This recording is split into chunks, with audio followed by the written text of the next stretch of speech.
How's it going, gamers? It is Bestie Brawl time. I Hell need to yeah. make this right. Yeah, me too. The most prestigious tournament for granblue of the year. All right, We have we a- got, yeah?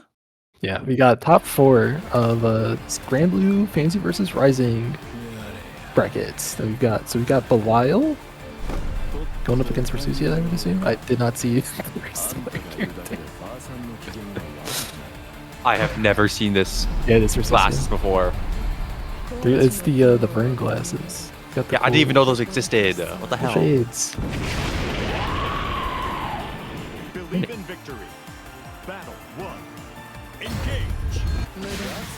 Oh, So I've start. not seen Hogan on the Belial before, but already getting zoned out a little bit. Tsukinoi on the offensive, getting a full combo with the stock out. Going to be a lot of damage. Oh, Belial about to be put in the Versusia blender. I hate this character in the corner, but he manages to get out with the command grab. And Giving him straight in. get to the super jump. Run up plus frames, run up close H, no reaction from Hogan. Just electing to chill, just blocking. Trying to get Another in super jump. Oh my goodness. Oh, and 5 Oh uses my through God. the ultimate fireball. Able to get in. Whiffs grab in her face and then punishes, trying to punish.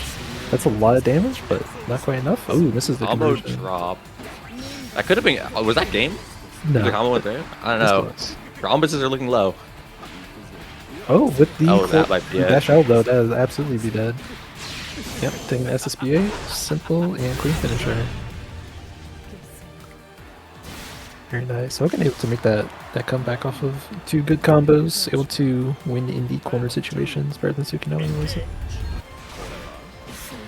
I will say though, I know it's more than one super jump from full screen out of Hogan, and he's just running down Tsukino's Versusia. And just out of the corner. Oh, good DP. DP's out and able to find the fireball as well. Tsukinoi pressing the ultimate fireball a little too soon, gets super jumped over yet again. Oh, but another combo in the corner dropped, which could have turned this game even further in Hogan's favor. Real solid pressure though. The EX command grab does not get jumps, and the medium DP plus on block, and that should be. Oh, goes for EX again, so not able to get the kill. One more combo here for sure though. 5U through the fireball. Not a lot left here for Tsukinoi to do. Use the last fairy crystal. Yeah, one hit is dead, but Oh, the ultimate command throw parries the 5L reversal, and Hogan's gonna take game 1. Very nice. Very nice. So yeah, this is best of 5, so Tsukinoi's got some time to figure out the matchup. Figure out what needs to be done. Definitely needs to find some of these anti-airs, because lots of ball coming up from Versusia, but not able to really get anything from it. Hogan keeping up the corner pressure. 5 used the EXDP there actually. Quite a good reaction, or I guess that can't be a reaction, so good preemptive, but yeah. yeah, Versusia managing to get out of the corner against the Belial and is able to go corner to corner here with stocks, but Belial is able to find it out. Tsukinoi on the last Brave point. Oh, big close H though. You can combo off that there, spot dodge. Going to be almost enough to kill, but not quite. Actually, it might kill. Wait, it just might.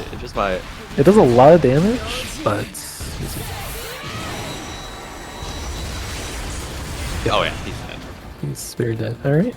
I always forget Versusia's got the explosive SSBAs, so good comeback off of the close H comeback from Tsukinoi there. Oh, jumps over the stage right away. But Hogan is just running at the Versusia using Belial's crazy frame data and buttons, like that disgusting dash heavy. I mean, I hate this character. My bad. Okay, Hogan keep pretty simple pressure though. Raw, it's green DP, probably a misinput, but Tsukinoi is able to capitalize on it. Gets a core carry into most likely not super, but maybe. gets the super. We'll take Things the looking super bad for sure. Hogan here. One more hit in this corner, and against this Versusia character, you might be dead. Safe jump into setup. Ooh, tries to run up grab, but not close enough. Susia does have the star up on her grab. Oh, it's dead. Oh! Oh did my not. goodness. Whiffs the punish on the parry and is not able to get the kill. Still a very good spot for Sukinoe here, though. It will take a few miracles for Hogan to make it through here. There's one. 5 use the kick. Sukinoe is still sitting on 2 brave points here, and yeah, just far M's able to get out of the pressure and kicks him in the face. And Sukinoe going to tie it up 1-1.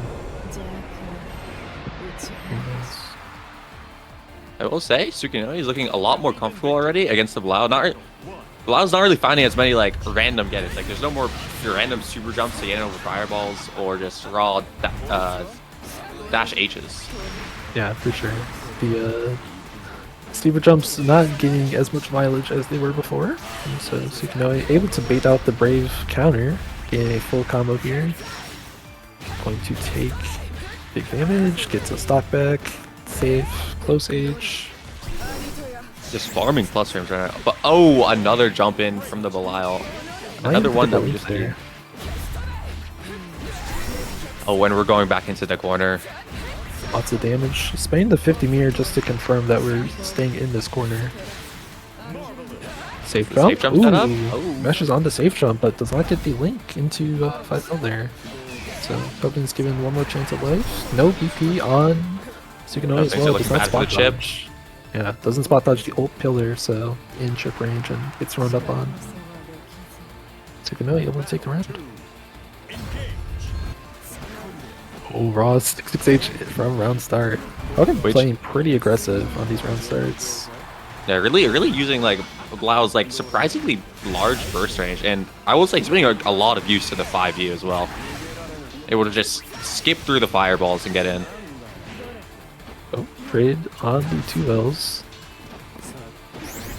Hogan just opting to go for love all combo high and lows, not really trying to do any fireball mix-ups, just playing it pretty safe. Sukinoe gets a big combo starting here, going to cash out into super. Just kidding. Not cashing out. Just taking the stock build. Knows it's not gonna kill. Spot touch on the DP input there. And DP's out on the plus frames. And one more hit, realistically, and Hogan will take it here. Has the meter for SSBA. Yeah, both characters looking like they can take the game off of one good hit. Very scary spot for both of them. Nice parry on the far end. Oh, command grab, but Sukinoe jumps away instead of trying to neutral jump it. Oh, runs into ultimate fireball and runs into the knee as well. Sukinoe able to take that game, just barely. Sukinoe is now one game away from going on to winners finals, was it? Grand finals. Grand finals. Yeah, even better. Grand finals winner side.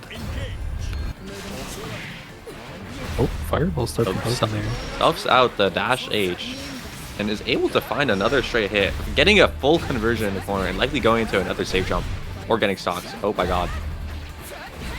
Lots of damage here. Do we get the meter here? Oh, yeah. This so kills. Oh, unless you miss. Oh, Rob Raging Strike. Tries to brave counter and hops over the ultimate ball. Sukinoe is still in a fantastic spot here to not lose this game, but all it takes is a couple mistakes, only at 0 PP here, so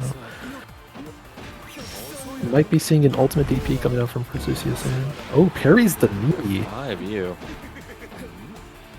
Sukinoe playing it safe, not trying to press anything crazy. Oh, presses something crazy. But Hogan, this is the combo, but it doesn't matter. Hey, one more hit in this corner and no stocks. Oh no. And there's the punish. Yeah. Sukinoe taking the most difficult possible punish on that parry. Yeah, hard to time 2L. Yeah, I'll respect that, closing out the round with it. Alright, solid combo starter already from mid-screen. Gets the stock up. Plus range. Tries to BC the projectile, but the hit stop on it is super funky, so you're not really able to do it. Another far H into stock, and one more hit here. We'll take it for Sukinoe, hoping DP's out them. DP's out. Another super jump and the brave counter whiffs because of how high the super jump went. Right. And Hogan might be able to turn this round around. stuck in the It's corner another grab. against the Lyle. Kind of in the blender against all of his crazy buttons. Jump back JL to stop out the jump out, but not enough to actually get anything off of it. Oh, gets a high jump over the far end. And another auto combo low. All it takes is one more hit for either player and they will get it here. Ultimate Fireball to stay plus. Oh, and the MVP doesn't confirm all of the auto combo. Oh my god! Things are both players looking Oh, good. Oh! And an ultimate command grab to finish out the round. The first part of the ultimate command grab is a parry, so Tsukunoi tried to reversal 2L and just got hit by the parry. Good stuff by Hogan, able to bring that one back. And still in this, so round 3 looking the same as round 2. Tsukunoi getting a very solid start. Back into the same corner. Back against the wall against Versusia, which could be super scary because of how far all of her buttons go. It feels super hard to get out against this character. However, another super jump out from Hogan. Yeah. Mashing on Leica, but Tsukunoi not able to get the confirm. Oh, gets another chance at it though. And this should be enough to kill. It's gonna be close. No, never mind. It's not close. I thought there was another special input, but you still have one hit away from getting it. Oh, goes for overhead, but the overhead whiffs? One more super jump. No anti-air yet. And tries to parry there, but gets caught out on the startup. And Tsukunoi takes it 3-1. Good stuff from both players though. Hogan almost able to make that back, but Tsukunoi gets the dub. A very strong showing from both players. Whoever got the other in the corner was really able to just take miles on the other person with huge conversions and extremely scary pressure from both these characters. Very nice stuff though. Yeah, and now we are moving on to losers. Yes, we're moving on to loser semis. With Closer and whoever we're having Closer winner, versus Lolamao. Lolamao, okay. It's not loaded for me. Actually, no, scores just aren't in. There we go. The scores are now in. Lolamao taking it 3-1 over Natty and Closer 3-0 over Shadow Pelts. Yeah, we'll be having Lolamao versus Closer in loser semis. So it should be Henri versus Grimnir, if I'm not mistaken. Closer. Definitely an Henri coming out from the Lolamao. No idea who Closer plays though. Grimnirs in NA, so. Really? Actually, I think that sounds right, yeah. Will be fun to see. Tsukunoi did take it over Closer 3-2 in winner's side, so we will see if Closer's able to make the run back up to Grands. But yeah, Tsukunoi sitting on winner's side Grands right now. Good stuff to them. Oh my god, I hate start.gg. I'm already lost. I don't know where to go to find bracket again. Lost. I was here like 2 minutes ago. Yeah, we are waiting on the players to get into the room right now. Should be a fun match.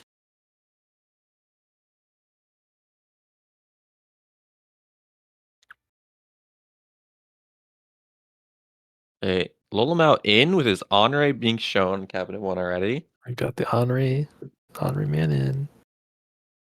Waiting on Closer now.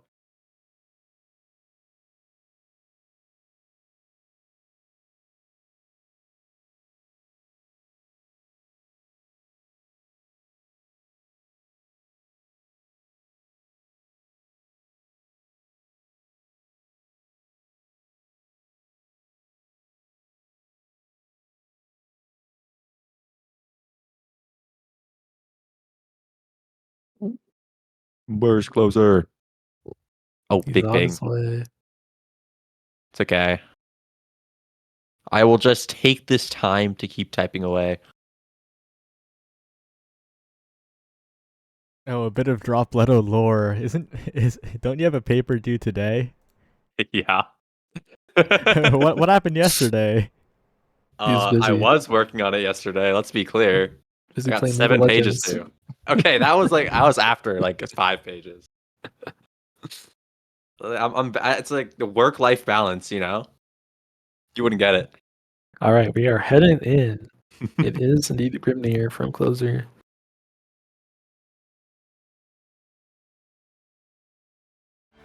Got the shining weapon and everything. Oh, no intro. It's getting straight into it. That's right.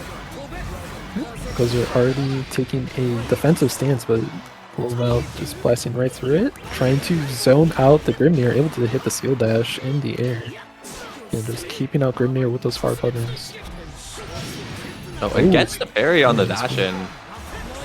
Andre is really doing kind of crazy work at keeping Grimnir out and catches the dash again, getting a full conversion in the corner. Oh, never mind. Almost gets a full conversion in the corner. Goes for another raw parry, and Closer is definitely pressing a lot into these parries. Ooh, tries to go for EX spear there. Closer faster with the seal dash though, able to get the tick grab. This is where Grimnir shines. Kind of not taking the initiative there, and woah is just going to parry out. Maybe trying to wait for that. Raw 6's H there from woah, able to get a lot of damage. So many of these dashes are being caught by Andre's kind of huge buttons, but the dash that is over the so fireball is able to get in, and with all these seals up, it's looking like a conversion. Yeah, able to get into SSBA. And Closer will take game 1, or round 1.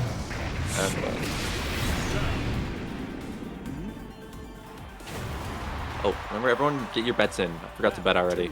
Your bets in. Who will win this game? Oh, there's like no numbers here. No, I'm not betting. Oh, he's betting. But all about catching I think that was a throw bait. Oh, Well, it wasn't a throw, but but past him. Asked him Tried to sweep. trades with this, or loses the trade with his sweep, and is caught in his corner. About to get hit by the fuzzy mix up. Not even a fuzzy, just gets hit by the raw overhead. Going to take so much damage from this follow-up and another reset into the same thing. Oh, both dashes used. No mix found, and Oh. Tries to go for the ultimate wheel and is going to get punished for it. Very nice from Closer, able to take game 1. I mean, this round 1 looked a lot closer, but once Closer was able to get Lolem out into the corner, it looked extremely hard for Honor to get out, especially with all the mix that Grimnir has. Yeah, maybe a little unfamiliarity with the matchup from Closer, trying to outzone the zoning man, especially Henri's stuff goes through projectiles pretty cleanly. Oh, raw parry on his offense. Oh, but accidentally uses a button in there too early, gets caught by the overhead fireball. Overhead, not able to get the combo. All the cooldowns are going to reset here. Going to go for just raw SBA. Doesn't want any sort of trap set up here. No seals, so you're going to chill. Probably set seals after. Oh, run up. Good parry out. Tries to get the throw bait, but yeah, just gets buried. And we are spinning away. Oh, gets ultimate spear? Oh, he's in. Tries to throw bait, but no bites from Closer. And Besti's out. He's out. Blocks the dash away. Oh, but no punish found on the missed area. Gets the throw bait with the JU. Run up. And Closer's able to seal out that round. Yeah, things are looking rough for the on right here. Feeling a little bit left behind with all these dashes coming out from Grimnir. Oh, but finds the parry to get in. Oh, it's punishable though, and going to eat a big combo here. Taking him to the corner. Does not want to spend any cooldowns. Looking for a BC there. Yeah, that's another. Finds the H fireball. Gets all these seals up in the corner again. Gets caught by the dash, but no conversion. Oh, he's going for so many throw baits. He had the kill there if he had committed. Oh, raw SBA. Oh, but gets the weak hit. No full damage. Jump U does not quite kill.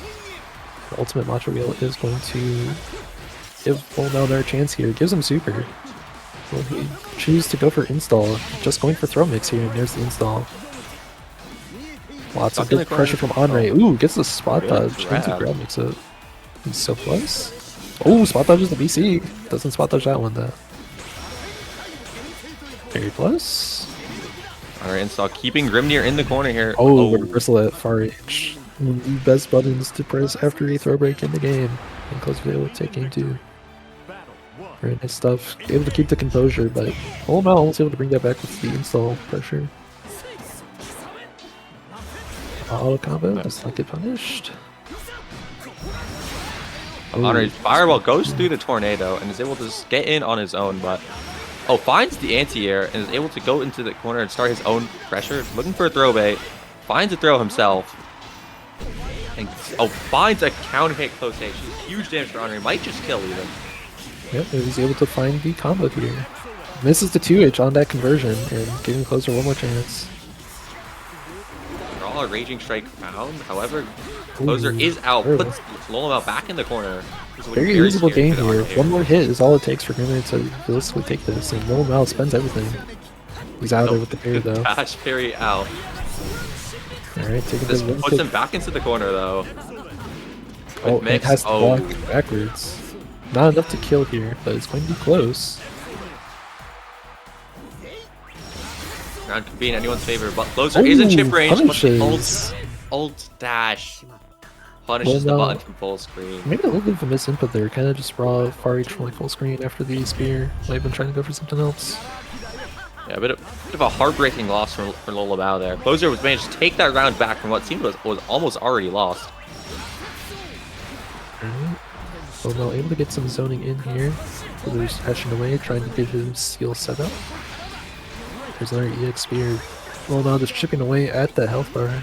Goes for a 6-6H on the jump out, but he's not able to get it. Nice conversion from Closer, able to push him to the corner, but parries right out again. We're back at full screen control. The full screen zoning. Yeah, Omri's module really good at keeping the dashes in check, since they will catch the aerial seal dash if both grounded one without Omri really have to do anything.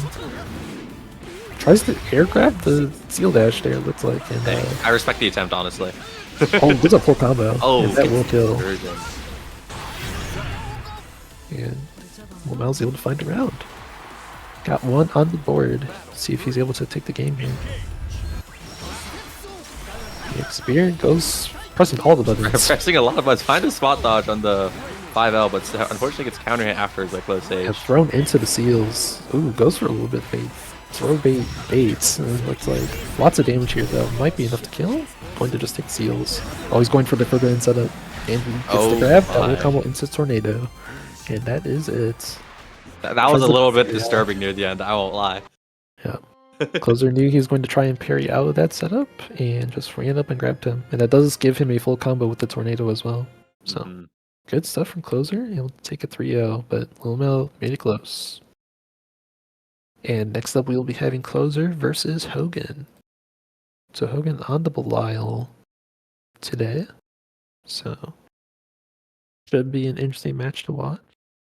And then yeah, Sukinoe on Versusia sitting in grand finals.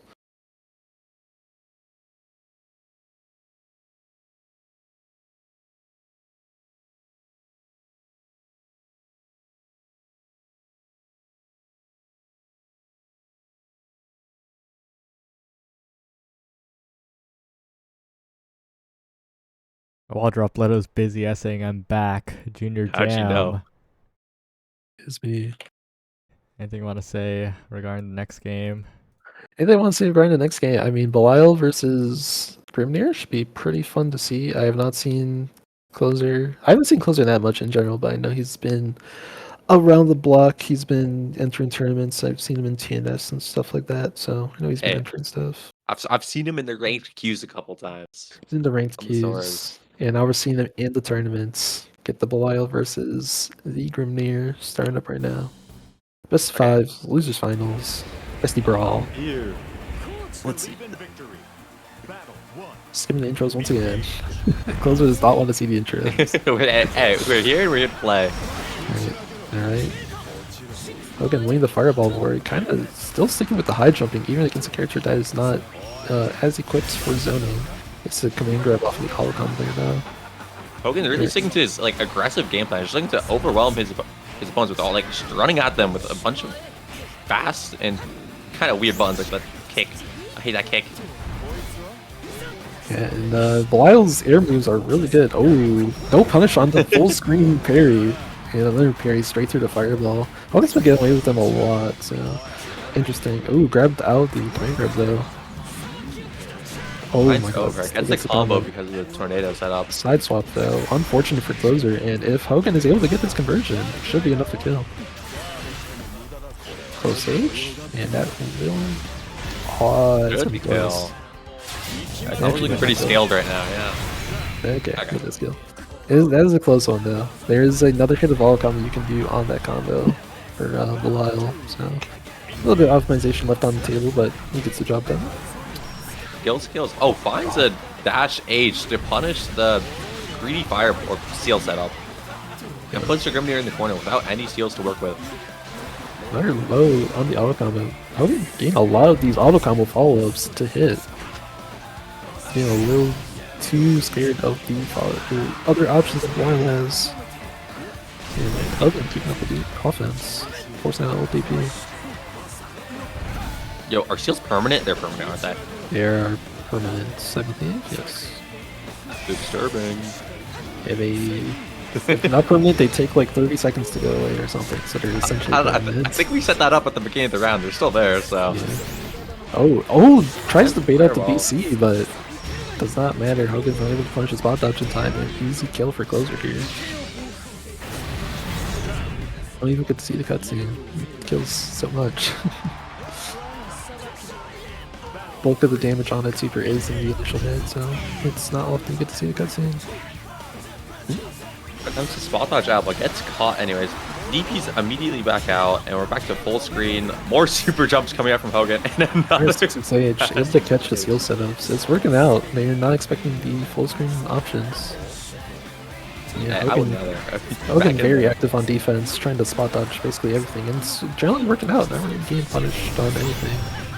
Ult fireball from closer gets some space instead of the fireball or seals. Super jump does get caught by a dash on the way down. Is about to, it eats a full combo from them there. It gets caught by the 5H. 5H. Another 5H and an easy closeout for closer as well. Able to take the game. Game 1. Closer able to figure out the offense a little bit. Maybe not getting as run over and able to beat Hogan's pretty mashy on the defense.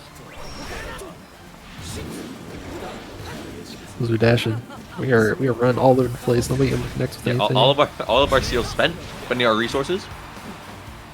But catches closer out with a 5L. Ooh, able to avoid the 6H. Closer just trying to keep space, maybe trying to look for more whip punishes versus this aggro wild. Looking for the DP, but gets swept on the block back. Was not able to anti-air medium DP. Both players returning neutral. Seals are set up. And they are no longer set up. Other side. Hey, they're still there. We already figured it out last round. Yes. And grab coming out. No spot dodge. And closer with no DP. Forces closer to spend his last brave point. Oh, and gets caught by the ultimate grab. Not enough to kill. Ooh. Scary closer finds a 5H. Oh, this is drops the combo. Could have been extremely bad for Hogan because he's still in it. Close. Yeah, closer with no BP to confirm to Raging Strike, Raging Train there, so had to go for a different route. Wasn't able to adjust in time. Hogan able to super jump in. No anti-air coming out and gets the round. Yeah, but of all the games we've had of Hogan on stream, we've yet to have a single anti-air from any of these super jumps, by the way. Will closer be the first to do it. Anti-air hard. It is hard. God believe me. Not able to get the link on the fireball there. Another low. No BC on the plus frames, and yeah, Hogan really just running his offense very quickly. Quickly and simply, using the auto combo mix and a couple of mixed in command grabs, and he's finding a lot of ins. Even able to get the tick grab off the fireball there, and closer just holding all of this pressure. No button being pressed in that entire sequence, and he gets punished for it by the command grab. Perfect enough for Hogan.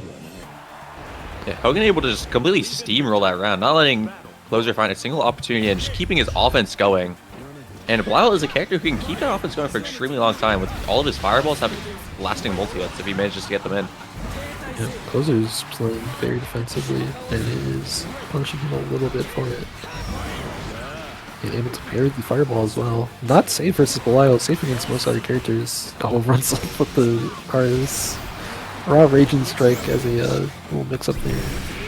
And ultimate DP, finally closer finding the answer out of the pressure. A little bit away from the seals, spends them all to try and dash in and gets anti-aired. Yeah, a bit of a crazy air-to-air coming out from Belial's jumping L there. Oh, another command grab. Puts closer back in the corner. We could see a repeat of last game. Closer's got the ultimate DP. Oh my god, gets parried on his own defense. Crazy read coming out from Hogan there. Yeah, another EX DP. And another ult. Another ult. Command grab. Command grab. Doesn't Oh, kill but he that. lives. He's got a little bit more health left. We'll see how Brawl Hogan, SSBA. Do it. we'll see how Hogan wants to deal with the situation. Oh, run up Raging Strike. Does not commit. That is punishable. DP is a weird way to punish it, but it works out for Hogan here. They made that move, so it brings you a lot closer always, so you'll always be able to punish. So, but get punishable regardless. Oh, gets caught by the overhead. Lots of damage here for closer. Yeah, no cooldowns. Not able to find the best combo. Yeah, doesn't have seals up, but you would expect to at least spend some sort of meter or something for that situation. Because they're opting to just hold on to everything. Gets the get wall combo. bounce, but however does not find any conversion. Hogan bringing to find more openings with his auto combo overheads. Finds the late parry. Oh, spot dodges the DP. Not able to really get punished because of how quickly that DP recovers. Oh, runs up. Uncle check. That man is old. Cannot react. Yeah, that should be a free kill for closer here. Yeah. No rhombuses. Taking how much more damage? 40%? 1,000,000%. I think. Yeah, a million. I think that's the. You might just instantly die with them. It is something like it's something like 60% like more damage. It's absurd. Crazy. Oh, I'm going off. Can't ignore it though. Don't care. It's the fuzzy setup, but no quick rise from Hogan there, so it does not work out. Weird little combo does not work for closer. Yeah, Tries to don't think make the setup something was out. real. Yeah, Hogan manages to find a way out, mashing on the way down. Oh, However, 5E full screen. Works out for closer somehow. Oh, but big counter. Not able to get the confirm though. Does not spin the fireball fast enough, so you can't get the combo. But Hogan's still just playing this. Oh, tries to walk up to him. those are getting wanting out, spending the ultimate DP. That's Lyle. He has the ultimate fireball as well, but he has no cooldowns. Where are you selling him to? Oh, Lots of and then- damage here. If Hogan's able to get the full conversion, Yeah, with them SSBA here, this win yes, just absolutely, Yeah. he's going to be dead. I mean, no rhombuses, million damage. Taking the safe combo, RM, Raging Strike, and then close stage into kill. Very nice from Hogan. Able to get a second game. Knocking on toward grand finals here, looking a lot cleaner than the first game. Yeah, Hogan's looking for the run back against Tsukinoe. Wants to run back against the Versusia. Against, I don't know. It's for Susie. Against Versusia. Yeah, I don't know where I was Against going. Tsukinoe's for Susie. The Closer try does and not- stop it. Yeah. Closer also wants his run to win this entire thing. Finds a red overhead off the dash. Gets Hogan into the corner. However, he's able to mash out. And back to full screen for both players. Light DP to get the anti-air on closer, just barely connects there. And another HDP closer. Getting punished a lot for trying to press on his offense, just kicks straight through the fireball and able to get the timing on that. Has the seal set up, tries to dash in, gets fireballed. And oh, raw SSBA as a reversal is going to connect. Full cutscene should be enough to kill at this range. Looking pretty dead, yeah. Yep. And finally, some life from closer, trying to actually press a button that will get him damage, and he's able to get it on defense. Hey, that's what I said earlier. Just mash that SSBA, we're gonna win. So, Oh, big 5H coming out from near. Goes for the setup. My god, safe jumps to DP, gets a full punish, and this is looking like it's already dead. it's going to be close. Closer should have enough damage here. Yep, No cutscene again. no cutscene needed. And closer, tying it up 2-2 finally. Signs of life after that. The raw SSBA. Take the game. Oh, gets caught by the fireball. No real conversion yet, though. In the auto combo blender already. Looks for a command grab, however, Closer calls it out, mashes out. Another parry.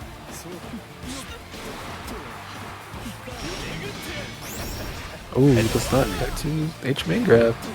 And Hogan once again keeping up the offense. Closer is refusing to spend his brave points here. It's costing him so much more health than it used to.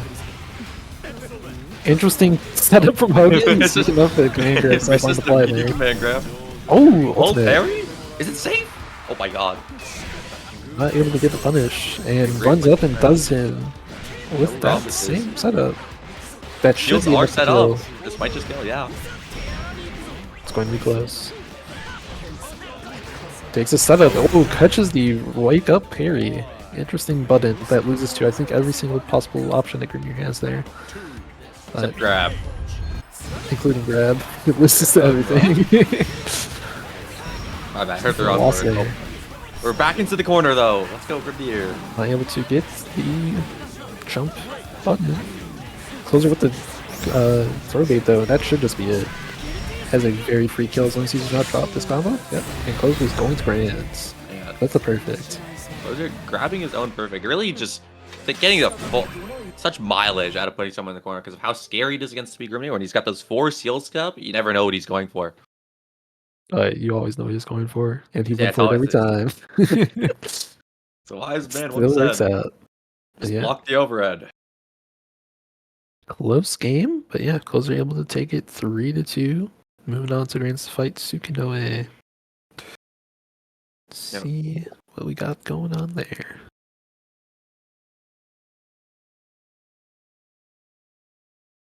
Yeah, you see, I would love to like talk about what I think about the matchup, but like I might be homeless. I might be one trick, so I don't really have anything to say.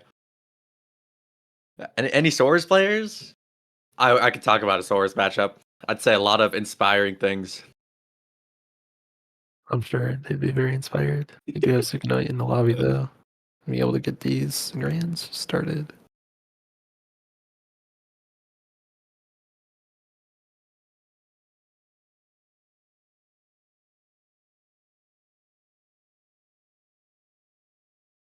Alright, this is the run back from winner semis. Sukinoe is able to take it over Closer 3-2 in that one. We'll see if he's able to make it back in this set. Battle 1. Oh, you're right. They did play earlier in the tournament. I didn't see that. They did immediate anti-air attempts from Sukinoe here. King the signs that they have played each other. This is a crazy option for Susi to go around start. And catches the jump out with 5Q. Closer opting to try and stay aerial, and Sukinoe is catching it quite a bit.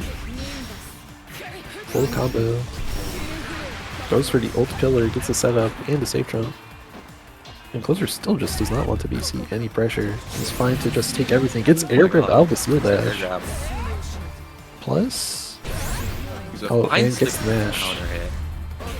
Yeah, someone's looking very dead. Versusia. Yep, does the full combo, able to get the free kill on that one. Closer's pressing on the one place where you cannot press, where Versusia is super plus. Awful the close L. Oh, raw far H round start, catching Closer, trying to mash. Stock setup, so plus. Oh, tries to sweep out. Not able to Very get it. interesting button press. However, Sugino is not able to find the biggest conversion in the world off of it. Yeah, just a little auto combo. Rolls through the tornado, still plus, and gets the tick throw off of the air button. Next ball coming down. Closer jumping there, not able to get anti-air. No anti-air. And it is an unblockable setup if you jump that, so Sukinoe is not close enough, but it does not matter. Already taking game 1. Yeah, caught Closer out pressing buttons with the giant 5M, RM, whatever you call it in this game. Catches the round start kick. Closer playing weirdly aggressive. Versusia has some of the best round starts in the game, so can't really afford to press specials like that. Oh, full screen seal dash, able to get almost a full combo off of it, but it's not confirmed into a win kick. Seal dash, oh, gets cross up as well. Does not go for EX tornado though, might have been a little bit missing, but Seals it up. Sukinoe, oh my god, runs under the dash and puts Closer back into the corner, gets the seals. Real scary against Versusia. Oh, gets the side swap. Seal dash straight up does not get punished. Actually able to punish Sukinoe, and Sukinoe pressing into the Raging Strike. Weird combo from Closer there. I feel like they actually might have been enough to kill, but yeah, not quite off. Panics a little bit. Oh, and raw Raging Strike. Never mind. It was a setup all along. It was set to see if you can react. You cannot react. Oh my god, that hit. Cross up with the 5U. Just trying to go up down, get a throw. Dash up, dash out. clashing with the JL. Sukinoue trying to box the way out of the corner. Be able to get the ultimate ball into a full combo. Into the corner we go. Crouching state. Forces Grimnir all the way to the other side of the stage. Then 6H plus on block as well, so be able to get just a full string. Pushing Closer into the corner, the Closer gets the mash out into ultimate specials. Oh, this cross up. Oh, block up being used. Does not get the air confirm off of that though. Backing away from ultimate ball. Oh, Coop's out of the corner, 5U. Trade. Crazy things happening right now in the corner. Oh. Not able to really punish that. Never mind. Yeah? Sorry, this is really good. Oh, but this is drops the combo. Not able does to not really take punish just that. something simple, and not able to get the answer here either. Looking for a medium pillar from Versusia, but Steel dashes away. Oh, and reacts to the fireball. Good super calling out the fire. Was it a react or was it call out? That was a super, or that was a react. I would say. I would not be reacting to that. Low-key impossible. Yeah, that super from Versusia also always will go into the cutscene on hit, no matter the distance it hits at, so it is a very good fireball call out button. Combo off of the overhead now from Closer into this next round. Not really able to get a great conversion off the Raging Strike, but pushes them into the seals.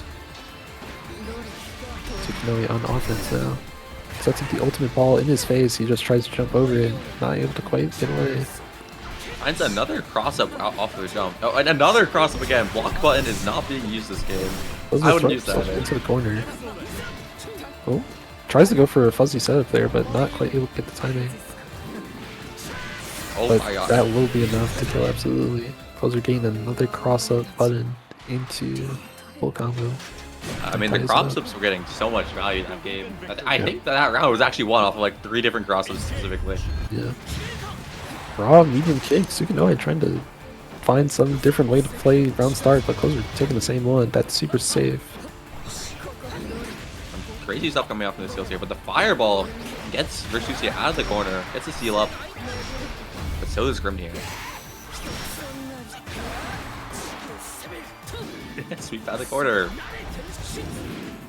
Tries to air grab the seal dash again. Oh, but Raw Raging Strike from Closer. Thought he had the auto combo there, but not quite. Oh, catches the jump in with the ult pillar. It gets a huge combo off of this. It's probably going to stock? Yeah. Going to set up the stock once again. One hit needed for Sukinoue to take it here. Both sides 100 meter. One good puts conversion. Closer into SSBA. That will be close to killing, but just barely dashes himself out to seal. That will be enough there. Yeah, this one might be dead. Sukinoue pressing up plus frames. He's a messed up character if you're not using the block button. Catches the round start win cake with another ball. Closer not respecting it. Oh, cross up grab. Interesting little mix up there. Closer not really pressing anything.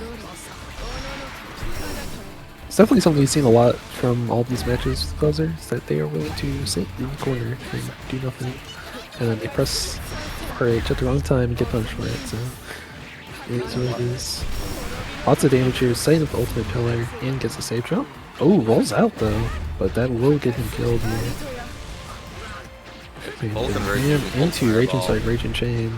Yeah. Yeah, perfect from Sukinoue. Able to bring back for round 2. Lots of perfects coming out today. Is that a third one, I think? And it's the third one, yep. Tied game, tied in rounds, tied in sets, score. Yeah. A whole bunch of ties here. Full combo from Closer, able to use all the seals on this setup. Not quite getting the finds the throw back. And gets the same combo yet again. Lots of damage here. We'll see if he wants to cash it out. I assume so. Nope, going to go for D-Set instead. Oh, goes for run up ult set. That couldn't have been the direction, but if it is, that's an odd little setup. I've never seen that one before. But Sukinoue with a chance here. Only needs about 2 to 3 more hits. Finally dodges a Brave counter. Has been doing that this entire time. Yeah, big damage coming out. He's about to get the SSBA with no rhombuses left. 8 billion% more damage coming out again. Just needs one more hit at this point to get the kill. Closer does have 100 meters to spend. Oh, Ooh, seal dashing into the corner and back out. See if Closer. Oh, able to get the jump in with the seal dash, and that will be it. So you can know trying to catch the seal dash startup with the pillar and just gets caught by seal dash anyway. Yeah, I didn't think that was in range to like actually get the seal dash. A lot. Believe in victory. Certainly a little too close for pillar to be reliable, but Closer able to make it work. Yeah, Sukuna has not been very aggressive on these round starts. Closer's being able to get a lot of value, just kind of starting his own offense immediately on round start. Ooh, the high jump, still able to beat Sukunoi's button. Not able to get the combo, finally blocks across it. And Closer just dashed out the corner for free, and we're back at neutral. Finally pushed away from his seals though, set them in a bit of an awkward spot. He's just trying to walk back to them, tries to jump into them, but ultimate ball coming up from Sukunoi. Oh, nice. EX pillar, you gotta think from Sukunoi that you wanna maybe avoid pressing pillar in those situations. Closer is basically just always seal dashing forwards. The A tier little situation there not working out for Closer as well. Yeah, attempts to go for the grab, however whiffs and does get punished.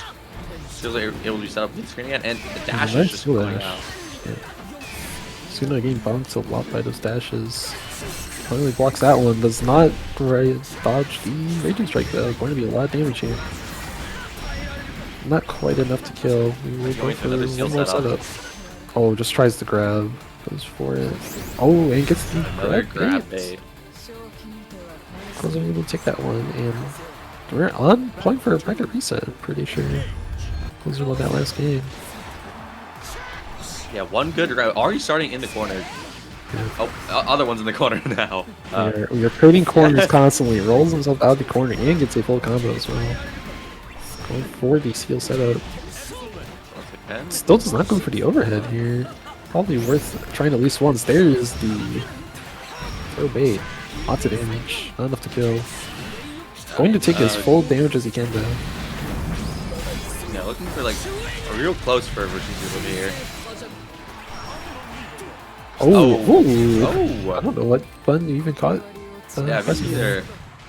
Just trying to wake up with a close sight or something, but Closer going to take the first set. Gets the reset for grand finals. And we are down to one more best of 5. A real scary offense coming out from Closer here. Like, again, 4 seals in the corner. You have to deal with the scariest grab baits of your life. Yep. I would just take the grab though. Sukunoi not dealing with the anterior situations that low, getting seal dash on pretty consistently. Able to find a full screen dash L though. Susi's dash L does go deceptively far because of how fast she runs. Gets the pillar set up and the overhead safe jump. Throw tech from Closer. Rumi has no seals to work with. All of them stuck on the other side of the screen. Does not even attempt to punish the the dash that is punishable on block if they don't spend the stock, and Closer just kind of jump away. Not quite enough to kill here. One more mix, or just a chip scenario for Sukunoi most of it. Gets the pillar. Attempts to sweep out, but the pillar catches it out. Yeah, Sukunoi not looking like they want to lose right now. Yeah, as long as Sukunoi is on offense, it looks pretty winnable. But it is when they get on the defense where Closer starts to shine. Especially when we are, it's definitely a struggle to anti-air Grim here in these situations. So just opting to try and beat him on the ground. Lots of damage here. Gets the stock set up, does not want to spend, and that should be enough to kill. Oh, this is the follow-up there though. I don't know if that's just a situation where Berserker can't combo or what, but yeah, I feel like that should have definitely been a kill situation. Finally, spot dodges the Raging Strike. Let's go. Sukunoi is able to take the game. Alright, we're waking up a little bit. Up to 1-0. Yeah, Sukunoi not trying to let this bracket reset take the tournament.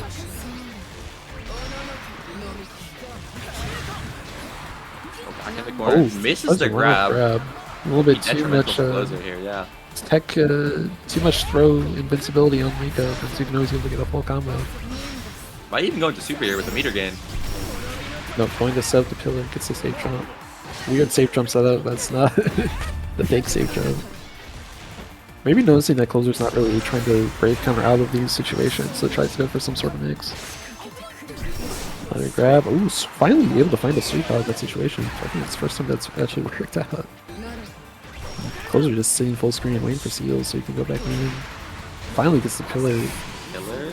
Wave counter's out. In the middle of Grimmy with the seals. Real scary situation. The full was he counter pressing? dunk. I don't know. I think he's trying to press 5E to get out of the that situation. Trying to flip out, but Tsukunoi just runs up and presses a button on them. Tries to roll through the tornado. Catches the fireball. Gets a full. Going back into the corner against the Grimir. Yep. Finds his grab. Oh, barely doesn't get a conversion off that tornado. And throws him back into the finds a corner. grab to put him into the corner. Multiple balls, staying plus. Closer once again trying to sweep out. Is the sweep not punishable there? Sweep is not punishable if it's blocked. It's kind of weird to it's funky to punish, but it also doesn't matter because Grimir doesn't get anything if it hits, so it's kind of whatever. Almost gets hit into the ultimate fireball there, just barely goes away in time.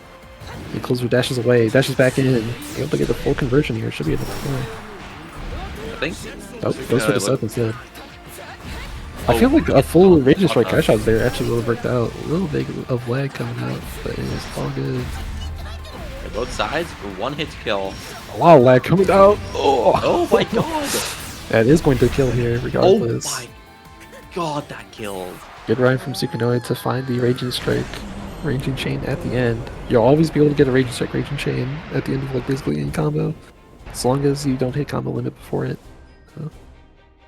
Good stuff from Tsukunoi, able to bring it up 2 games pretty quickly. Looking to close it out. But just gonna need to readapt this Tsukunoi. Yep, Tsukunoi. Find a way to get back in and just stay in. Tsukunoi figuring out the neutral bit by bit, and willing to just play these fireball wars. It's another great dash hit. Oh, tries to Collar BC. right. And Closer does not have to break counter out. Gives Tsukunoi a full combo mid-screen. Gets the stock up. Oh, tries to call out the 5U, but not able to actually hit it. Lots of backdashes when we're possible Run in, for a throw bait. backdash. Yep. Ultimate ball. Closer just walks, gives up so much space. But Tsukunoi's not able to hit here in time. Oh, catches out the ultimate fireball. Gets a full conversion in the corners for Suzuya.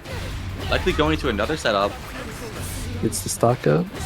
5H, that should be enough to kill here. And I assume we're not dropping it. Yeah.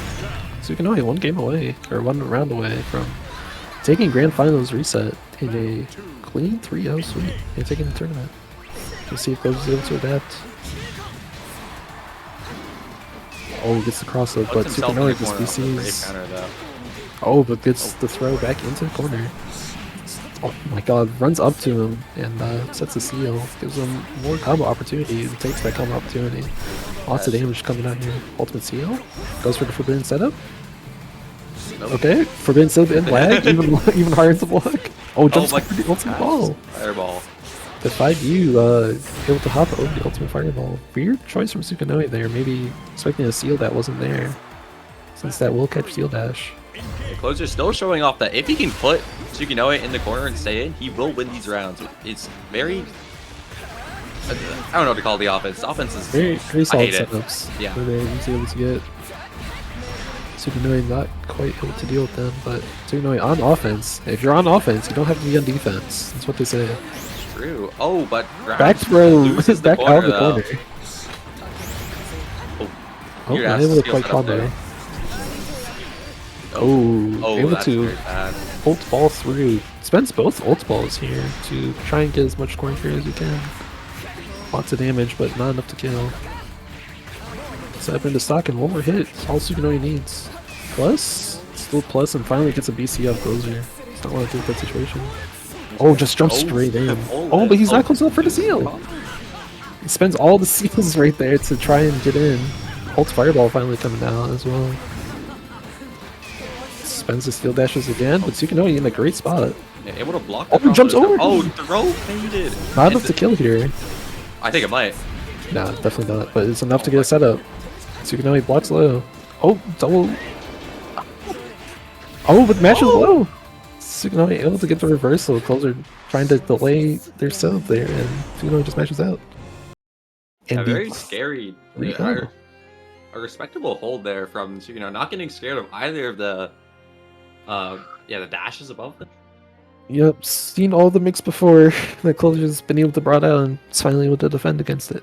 And yeah, nice 3-0 sweep. Closer almost able to bring it back, but Tsukunomi is going to be the winner of Bestie Brawl number 1 for granblue. There are other Congratulations, tournaments. Sugino. Very No, good stuff.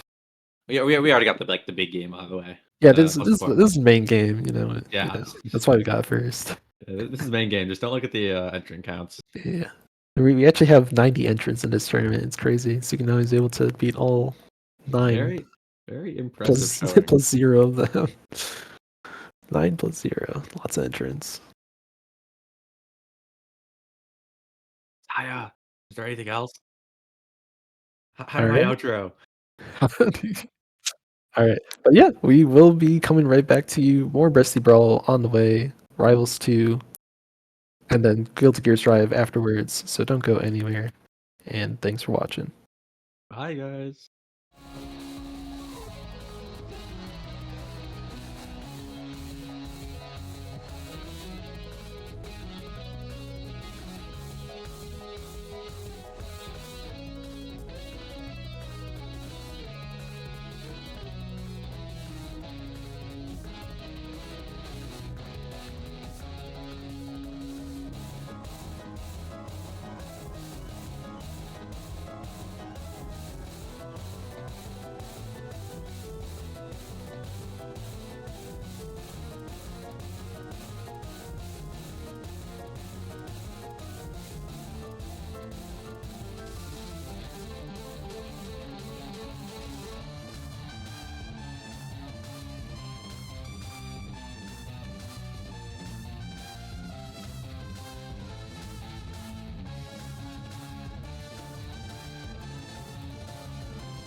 Hello, we're rushing right into it because we're headed right into game. We have PK Lemon versus Virginity Rocks 42, otherwise known as Mark the Dude. As our first game, it's Fleet versus Raster. Anything you want to say about these two characters? Because I kind of remember something happening to Fleet that was quite unfortunate.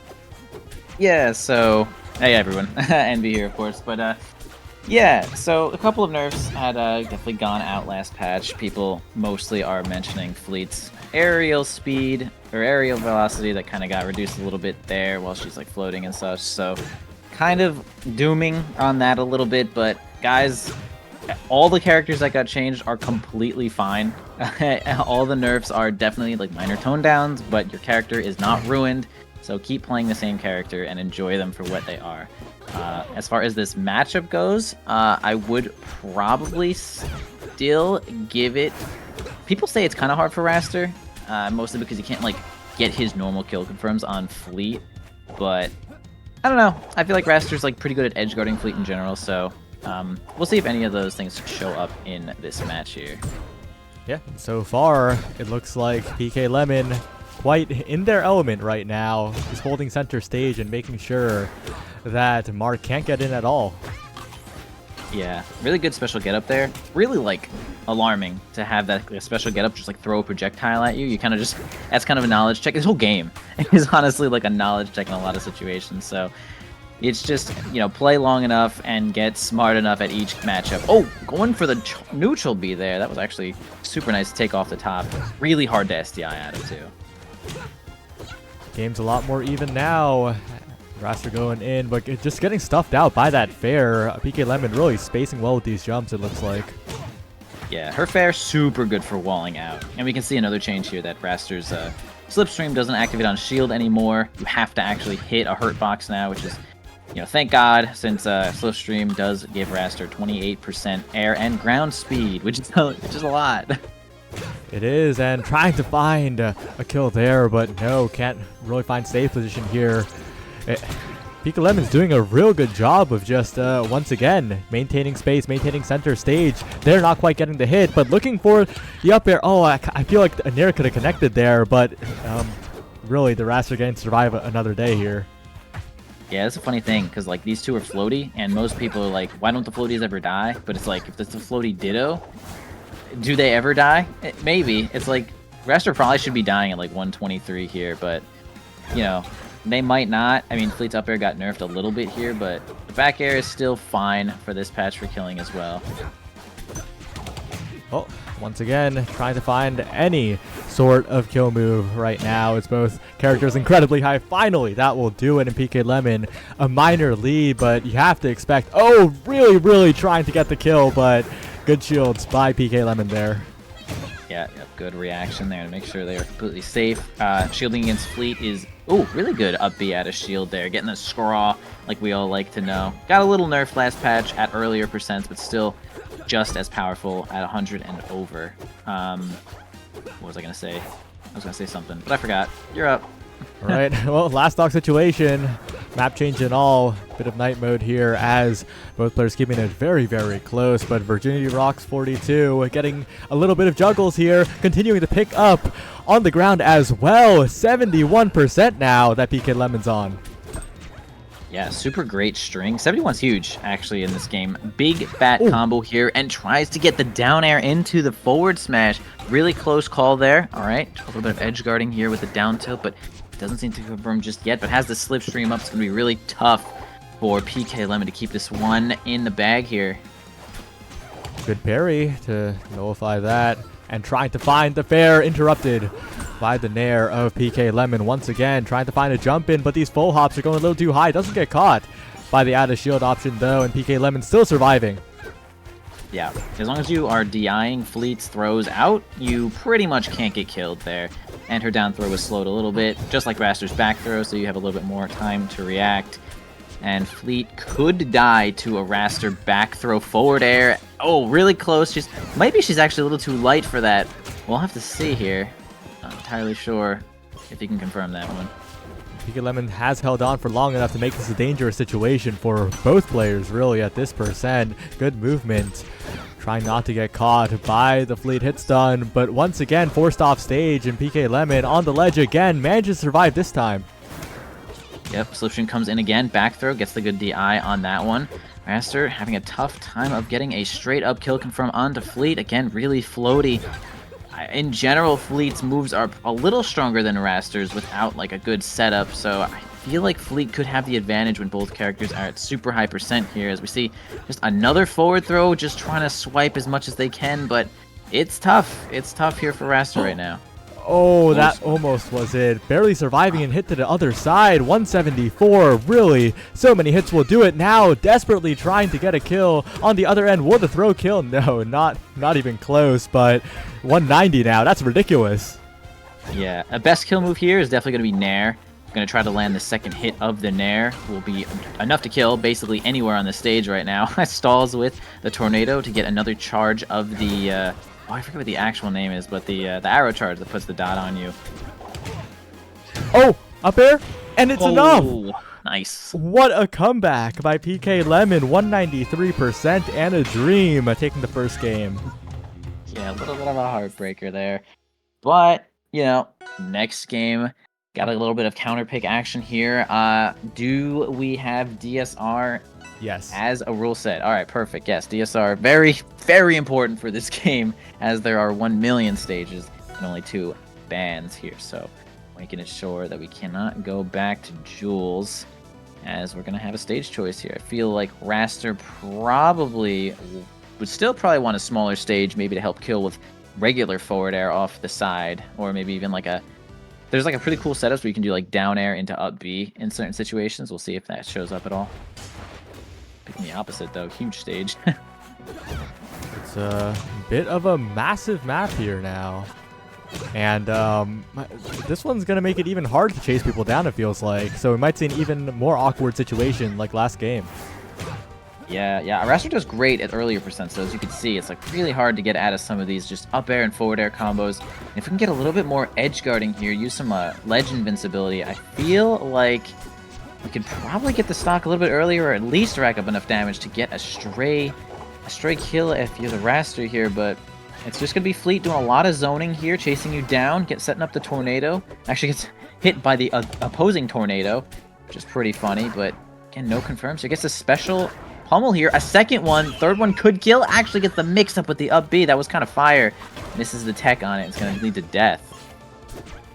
Early kill, and at a pretty decent percent here, but it looks like PK Lemon's on the hunt.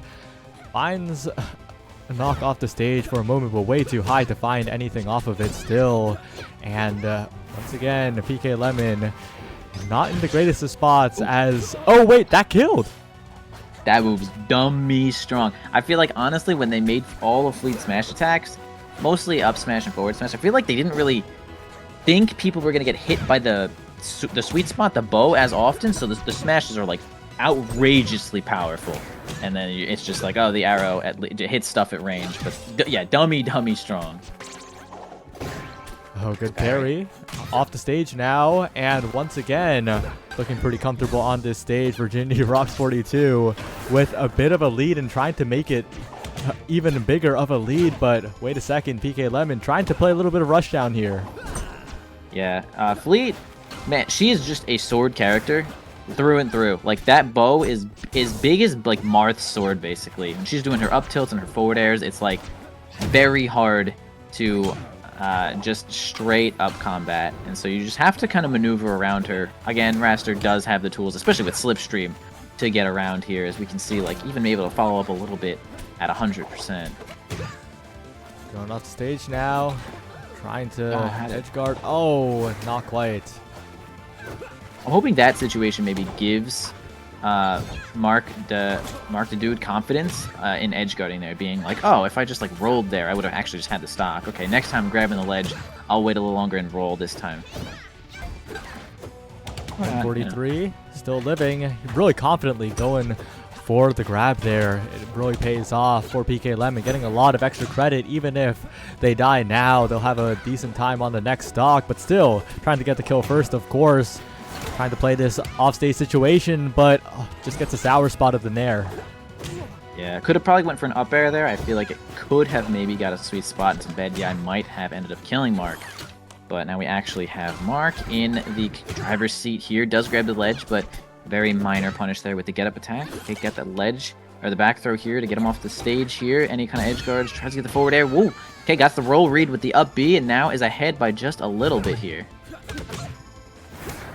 Trying to find a combo here to try and rack on some early percent. Raster to forced off stage once again. The up air not connecting. Big opportunity here to try and equalize this set because this is a ton of damage. Yeah, 73 is definitely a substantial amount of damage here. DIing in on that down throw, certainly going to get you killed at basically every percent, or at least get you followed up on every percent. So they, again, made it a little bit slower, so you have a chance to DI now. So make sure you're DIing out against Fleet for the most part, and then you have to kind of react to Raster on the DI for his throws. Right, trying to get that out of shield kill pretty early here, maybe getting a little impatient, but with this kind of lead, you know, you can kind of forgive swinging for defenses a little bit.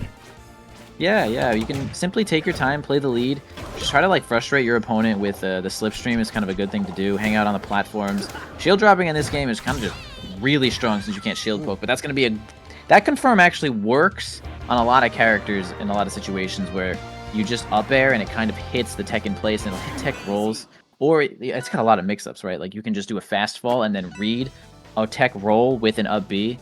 So it's like you want to be hitting B to stop the special pummel before any of those mix-ups happen if you're playing against Raster, for sure. Well, what stage do you think that these players, well, not these players, what stage do you think PK Lemon might choose for the final game of this set? I'm going to go with maybe something like Rock Wall. It could be Merchant Port. Stages that Fleet can kill you off the top. I feel like we're seeing, well, I guess Raster killed off the top there a couple times, but I feel like Fleet's best moves kill off the top. Up smash and up air are like really good for that. Even down smash kills off the top. All right, we're going here. This is a little scary though, because like the side blast zones are a little close, and Raster like kind of likes that. But Fleet's back air is also quite strong, and her nair, like the stage being so small, kind of enables her nair to kill as well. So a little scary, but this is a good stage for Fleet, Raster, Claren, a couple different characters too.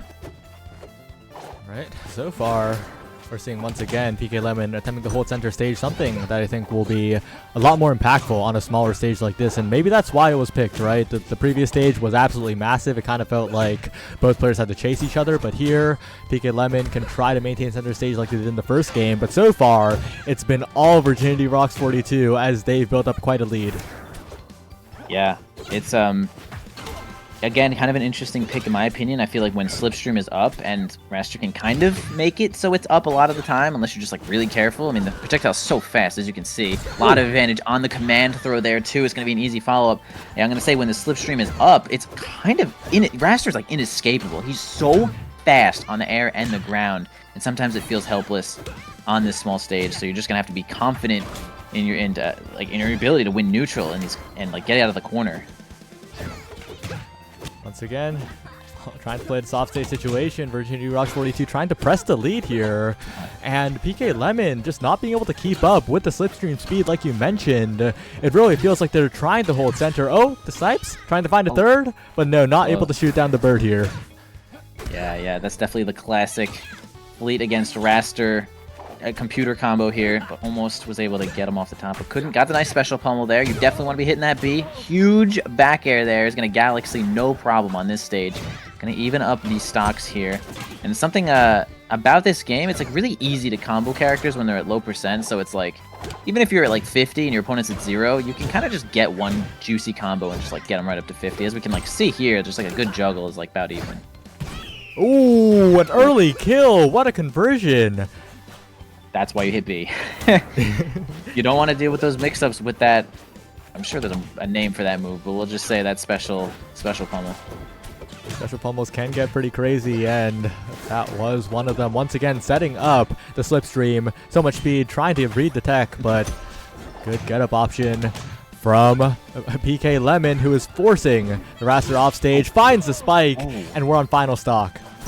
Alright, didn't DI in to get the tech. You could have definitely survived that one. Gets the mark on Raster here, though. Going to try to go for the timing on the parry. Fails it there, though, and take a little damage in return. But now, winning a neutral situation is going to net them a pretty solid string here. 52 onto Fleet. Slipstream is up. Dash dancing their brains out. I mean, Fleet is looking at Raster like, I can't do anything because that thing is too fast. Wow, like infinite strings here right now from Virginity Rocks. Really dangerous spot as the Slipstream sped up again. One fair will do it. One good moment here, but a good projectile from ledge from PK Lemon, but still in disadvantage. Such a dangerous time on this ledge here with all the speed that Virginity Rocks has. Yep, this is opportunity here for PK Lemon. We have a Slipstream missed. Well, it doesn't really last all that long when it's missed, but now it is up, and it's certainly going to be Virginity Rocks in the commanding seat here as the tornado rolls in. We're going to get a parry invincibility, reads the roll with a fat up B kill, and that's certainly going to be the set here for Virginity Rocks. What a statement way to end the game. It was close all the way through. Last stock, 3-game best of 3, but in the end, it was a very clean read and a very clean stock overall, right? Yeah. Got the solid strings like right in the beginning there. Didn't take too much pain for it. I do want to make sure that PK Lemon is hitting those special pummels next time that they are on board here or playing in their next set. Definitely hit B. Some of the special pummels are insane, and some are a little underwhelming, actually, right? Like if it's like Forsburn's special pummel is like, it's not that crazy, you know. Some situations where it's like Loxodonts is like whatever, but either way, it depends on your percent, depends on the character you're playing against. A pummel mix-up isn't too fun to play, but is certainly involved. So make sure you can be against character like Raster, though, that's for sure. Yep, and I've scouted out our potential next game here, looking at the bracket. Axum Jinx, a Lox player, who I know from the game that I was involved in before Omega Strikers, actually. A member of Maiden and Spells community, currently doing quite well. Won their round 2, and with the Lox is facing off against either Elu or Alex828 in the next round. Okay, gotcha. It's funny, I actually know only a few people in this bracket. I do know Splippy. I know Gluteus. I know Ant. That's a different Ant from the one that others might know. Oh, Liari was in here. Okay, she actually entered, lost to Ant here, it looks like. Is still in losers now, it seems. Okay, that's cool. At least entering, having some fun here. About to face PK Lemon, who we just saw. Okay, word. That's cool. And then I know, obviously, Average Alex. Yeah. So, pretty cool. Ready to get the next match on when they're ready as well here, bro. You gotta check your coin shot, man. I've not played too much. I do have a very tiny coin balance here. Oh, coins, couple coins. Might even be unranked. He might be unranked, considering it does say unranked. All good. We are chilling for just a moment here. Yeah, I mean, this game's pretty fun. I think it could be even better, right? Like, obviously, these are some early patches here. Like, even PM had some early patches where the game was like, what's going on? This is crazy. So, I trust in the devs that the direction that they're going is certainly the correct one, especially with all the nerfs that they did pretty recently and some of the things that they wanted to tone down. But it's going to be interesting when the next character releases, right? Because it's like, okay, let's make sure that this character doesn't like interrupt the balance of the game. Because I remember them making a statement once where like recoveries have to be really strong because characters would simply die to Crag like Pillar and Crag Rock and like Rano Needle like instantly if everyone's recovery wasn't so strong. It's just like some balanced some character like moves just make the balance crazy. Well, it looks like we're going to get Alex828 versus Axum Jinx. Let's go. This should be a good one. I always enjoy watching Loxodont. And it's going to be Lox versus Crag, it looks like. So, big boys. Yeah, and you've played quite a bit of Crag, haven't you? I have played quite a bit of Crag. I am trying my best to actually main Claren now, which is pretty funny. Everyone would be like, "Wow, nice tier drop there, buddy." But honestly, I think Crag is fun, but not that much fun. And so well, not gonna play too much Crag. Uh, as the coming days are indeed coming here. But everyone else is like all the other Crag players. Like I don't hear this from them at all. Like everyone, just all the Crag players love playing Crag. They love everything he does and everything. So I don't know what I'm missing here. You're not like the other Crag players. I'm not. I'm not. I think the problem is I'm not a Crag player. At heart. Oh, I you just said you just simply. happened to play Crag. Yeah, I'm just a guy that was playing Crag, and I feel like if you do not love Crag, it doesn't work. You're not suited for that lifestyle. I think I'm just not, man. I don't know. Like I could play Crag, I could win with Crag, and that's all good. But it's like I feel hollow. It's a hollow victory and a hollow loss. It's hollow. But it's fun to see these two characters go at it because this is like a lot of high octane gameplay. Crag is going to be comboing Locks like a lot, and surprise, Locks is actually pretty damn good and is really good at comboing Crag as well. So anyone that's just like, yo, Locks is low tier, Lamau, get help. Seek assistance because Locks is actually fine. It's just his strengths are a little bit different, such that he has a lot of range and just good combo potential. It's not like he has like all this crazy safe shield pressure. He's different. He's different. He's got good range and he's got good combos. And his recovery is also pretty good. All you need one magma charge to just have like a crazy good recovery. Yeah, and it looks like both players are ready. So as soon as we can get into the lobby, we should be getting started. But again, like Rivals has always been so fun to watch because the heavies just have style, like they're not struggling to do anything, getting they look like they have free will. Yeah, they do for sure. I mean, it's certainly not like Melee Ganon where it's like, okay, well, you have forward air and you're trying your best. Like these characters move, these characters combo, and they live quite some time. So heavies are just good in this game.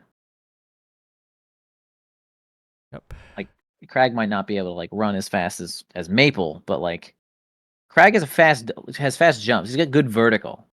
His horizontal is like not super great, but good vertical is definitely acceptable, right? Like take Falco. Like Falco is vertical. Falco is a vertical melee character, and that dude is like in your face when you're just like, bruh. Of course, he locks you down with the lasers, but still, it's a strength. That is a strength for sure. Big punching guy. Locks is like, Locks doesn't have super great vertical or super great horizontal, but again, he's just got like so much range. He's got so much range on his moves here, and I think what puts Locks like pretty good is actually the magma jump. Like that move is like insanely good. I guess also plus like the neutral B tusk hit move thing, whatever that is. That in some of the combos are like outrageously good. Like that is the only move that kills in a lot of situations.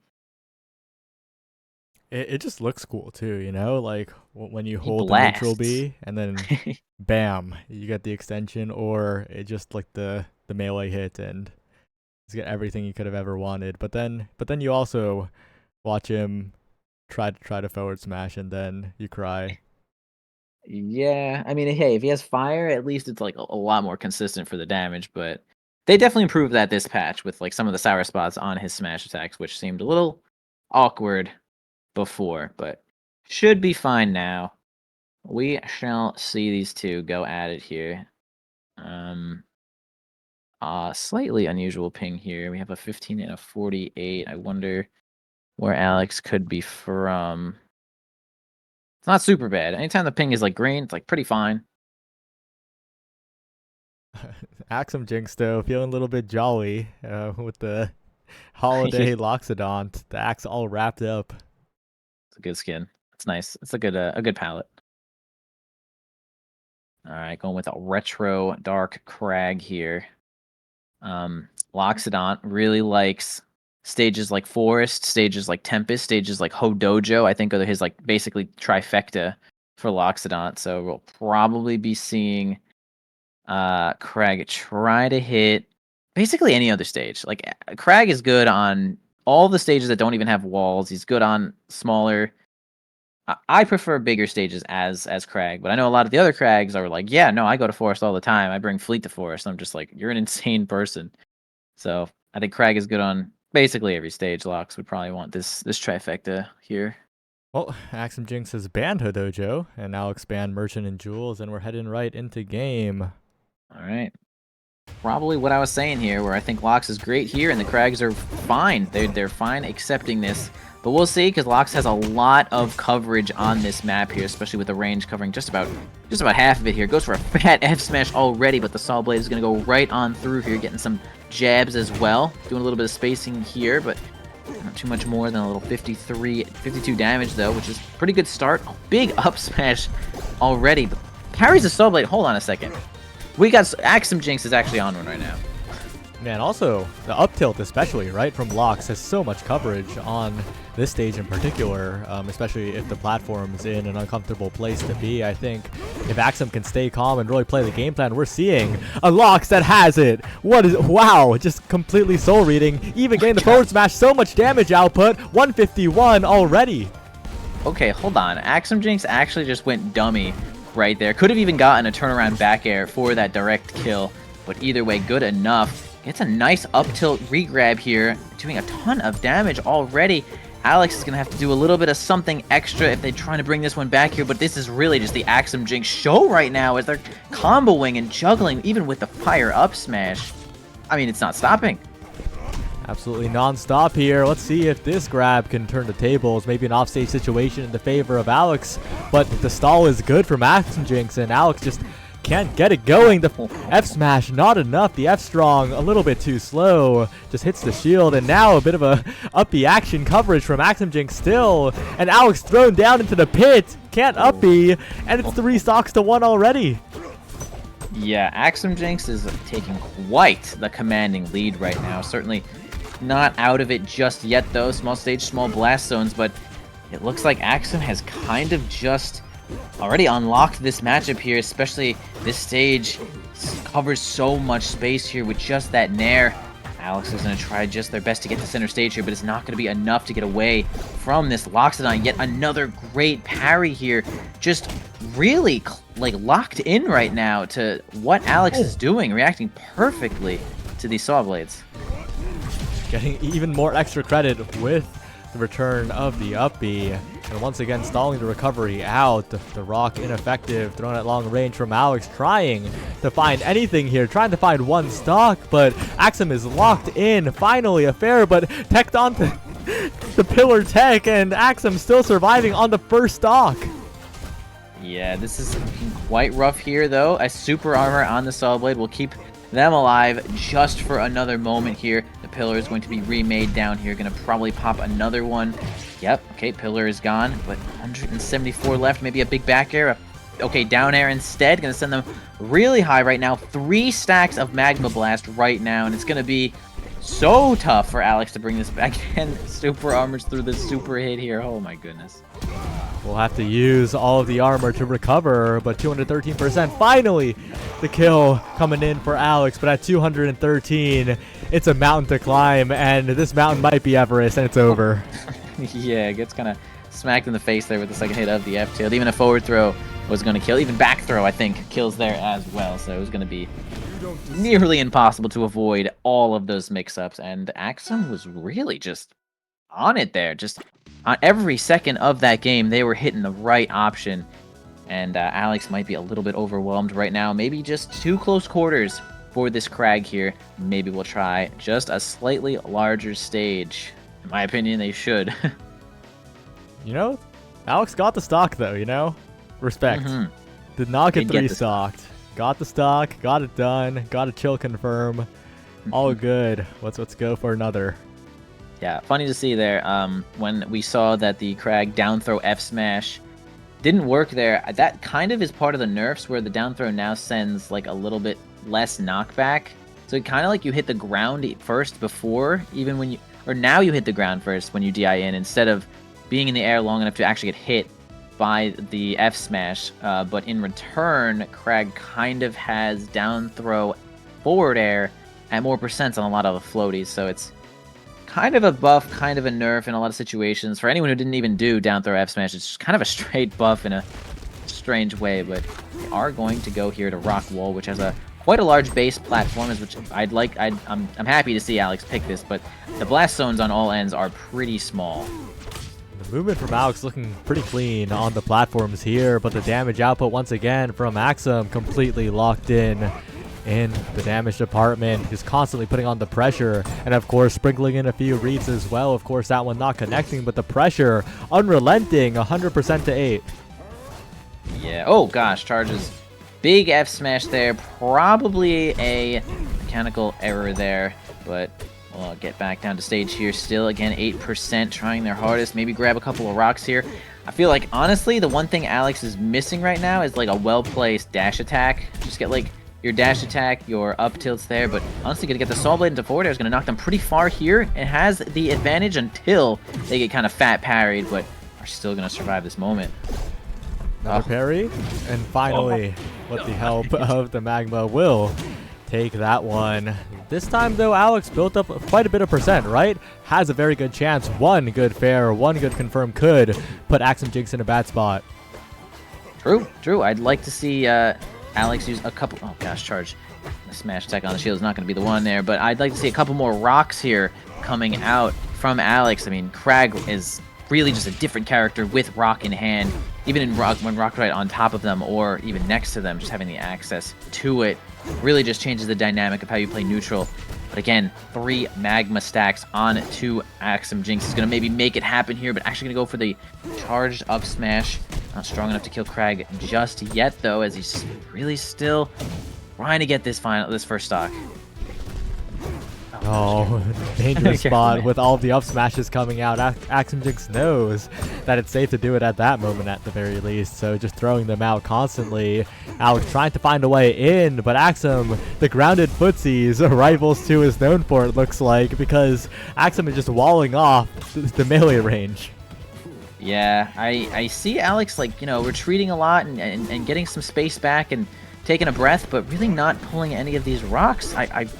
That's one of Crag's best tools he has a lot of really good tools, but rock is like so powerful as a projectile and as like a neutral tool. Okay, well, there it goes into space there, gets back with the magma charge as well, and still working on this first stock. You're hanging on at 170, 180. It's really tough for Alex here. Another parry.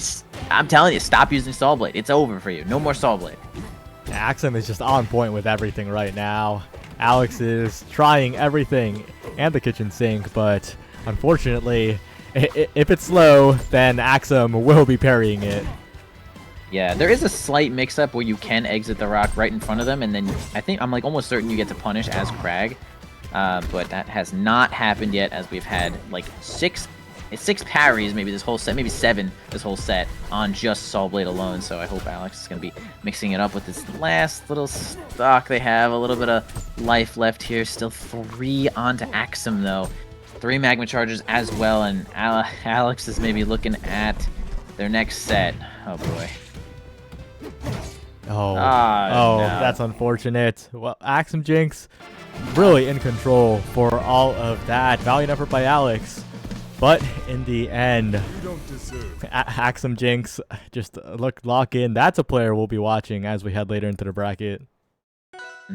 Yeah, good set there from Axum. Definitely, like, honestly, it's not like mechanically hard to parry Saw Blade, but to consciously not react with shield is a skill that you will definitely develop as you play against characters like Crag a lot more, and just some of the slow moving projectiles like Zetterburn's like Fireball. It's like really, it's just so easy to get into the mindset of, oh, I'm reacting to this, but I'm reacting to it with shield, which is safe, but it's not as good as it could be, which is literally iframes. So getting better at using parry is certainly something you guys want to get used to, especially with the parry buff, 3 frames faster when used on a projectile. So using parry on projectiles is what you're looking for here. Now we're actually going to have, oh, I know both these guys, Gluteus and Average Alex.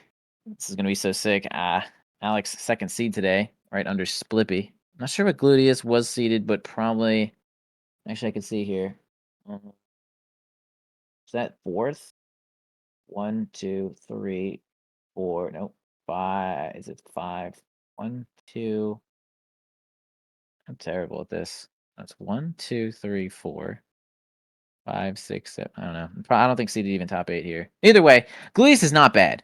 By the way, Gluteus is actually like pretty solid. I think he'll probably be able to give Average Alex here a run for his money and maybe even sneak one in there. I will say Average Alex is maybe a little bit favored. If so, I'm looking forward to a good game. Gluteus so far. Not revealing the character in the reports, but Average Alex has played quite a bit of Crag, right? So far as I know, yeah.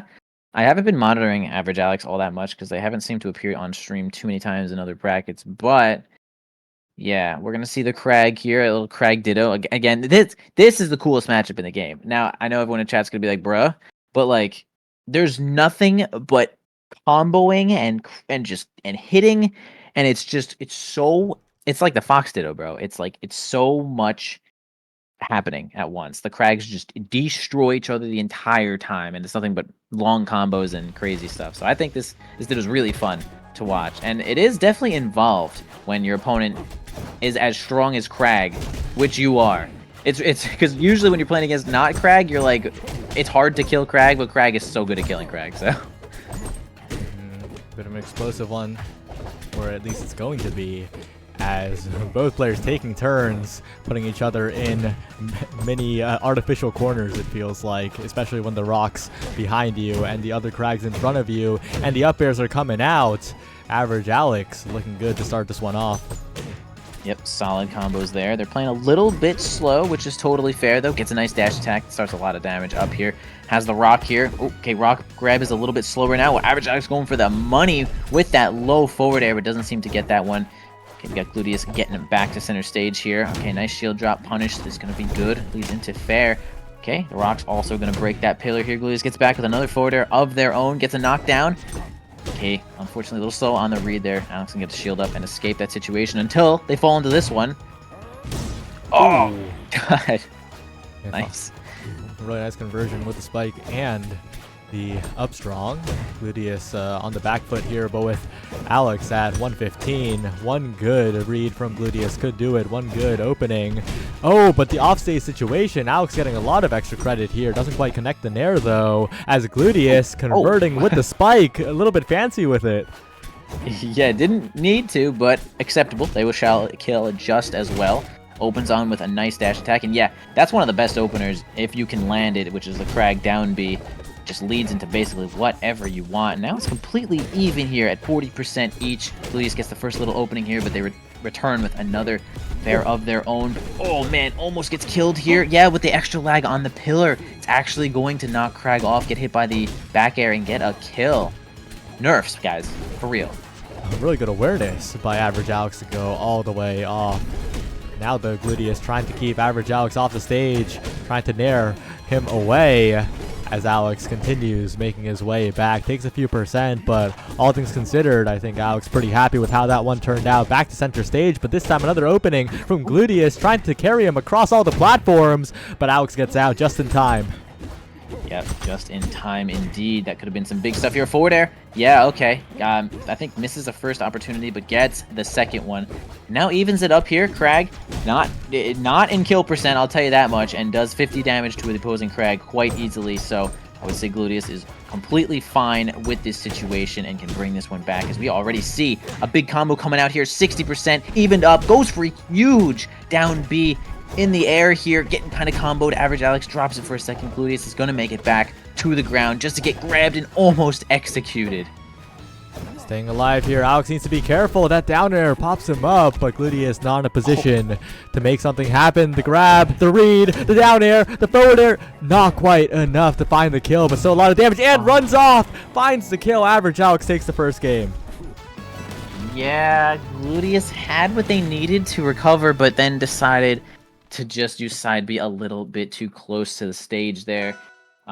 Crag, unless Crag has Rock in hand, Crag cannot really do much to the other Crag while they're up being in basically like any situation. It's scary when they have Rock in hand, of course, but had a moment to make it there, but fortunately going to drop that game here to Average Alex. Solid game, though. I could see it going either way for sure. And now this is just a complete preference counter pick here in this Ditto. Let's see what stages Gluteus is going to be looking at. Got some information for you. Oh, well, never mind. It's over. We're back. Returning to the Ho Dojo here, which is a pretty normal starter stage here as well. So both players are completely acceptable with this stage. Okay, just naring backwards, both of them. Glee's falling off stage for just a moment here. Gets, unfortunately, downbeat badly, but Average Alex had so much advantage that they didn't know what to do with it, which is kind of funny, and some moves in this game are like that. Yeah, I was trying to read, but ended up being a little too fast, it felt like, and now Average Alex still finding the grabs, though. Gluteus forcing off stage, trying to really just to build a little bit of stage position here, trying to get centered as Average Alex tries to find his way in, but the grabs are missing. The starters are all missing right now. Doesn't get spiked quite enough as Average Alex gets back, but out of shield once again. Gluteus trying to find an opening, finds a throw off stage now, but the rock just bounces all the way down into the pit. Yeah, it's actually like kind of RNG on how the rocks will break the opposing Crag's pillar. Like, it has to be moving at kind of a diagonal so that the hitbox can exceed the hurt box. It's like really, it's kind of silly how that one works, but that's going to be a first stock here for actually Gluteus, which is quite nice here. Average Alex going to try to bring this one back. Again, 96% is not even really kill percent yet, so Average Alex still has some to work on this stock. Trying to find a little bit of extra credit here to try and build up a big lead. Gluteus at 102. Average Alex looking for that one opening. Gets the read, gets the pop-up, gets the extension with the back air, and converts with the fair. Now the game's a lot more even. For sure, yeah. Gluteus starting off with another little string here, though, on the next stock as well. 76%. All these naring out of shield, these guys. Playing nicely as well. Oh, had the situation where could gotten a nice forward air. That would have killed Alex for sure, but going to drop it on that one here as Average Alex is going to grab a little bit of a jab combo, but going to get back aired in return. Okay, DI is out on that forward throw as well, which is definitely going to be a mix-up with down throw a lot of the time, so that's something to keep in mind. If you DI out on the forward throw at this percent, you'll probably die. Dangerous spot to be in. Gluteus trying to finish off this stock as soon as possible, start working on the next, but Alex getting back slowly but surely. Maybe an opening here to down tilts are doing a lot of work as Alex desperately tries to make his way back, finds his way to ledge, but still at a very dangerous percent. Yep, big command grab here could lead to a ton of damage, and absolutely it's going to be here. Okay, Gluteus maybe a combo and a half away from death here, or maybe a really good edge guard. Okay, Alex almost gets something with that down tilt, which was nice, but now the game is relatively even here. You can die at like 120 for sure. So we're going to have a little bit of an edge guard here with the rock and the forward air. Not going to land too much though. Gluteus just has to get a solid hit to kill Alex, but it's actually going to be the down throw up smash on Crag and on DI in, which kind of an interesting one there. I don't say that too often, but maybe because of the new patch we will. Yeah, I didn't think that would work, but when I saw it hit, I was like, damn, that's fast enough? And it really was. Average Alex, now at 171, ton of extra credit potential here.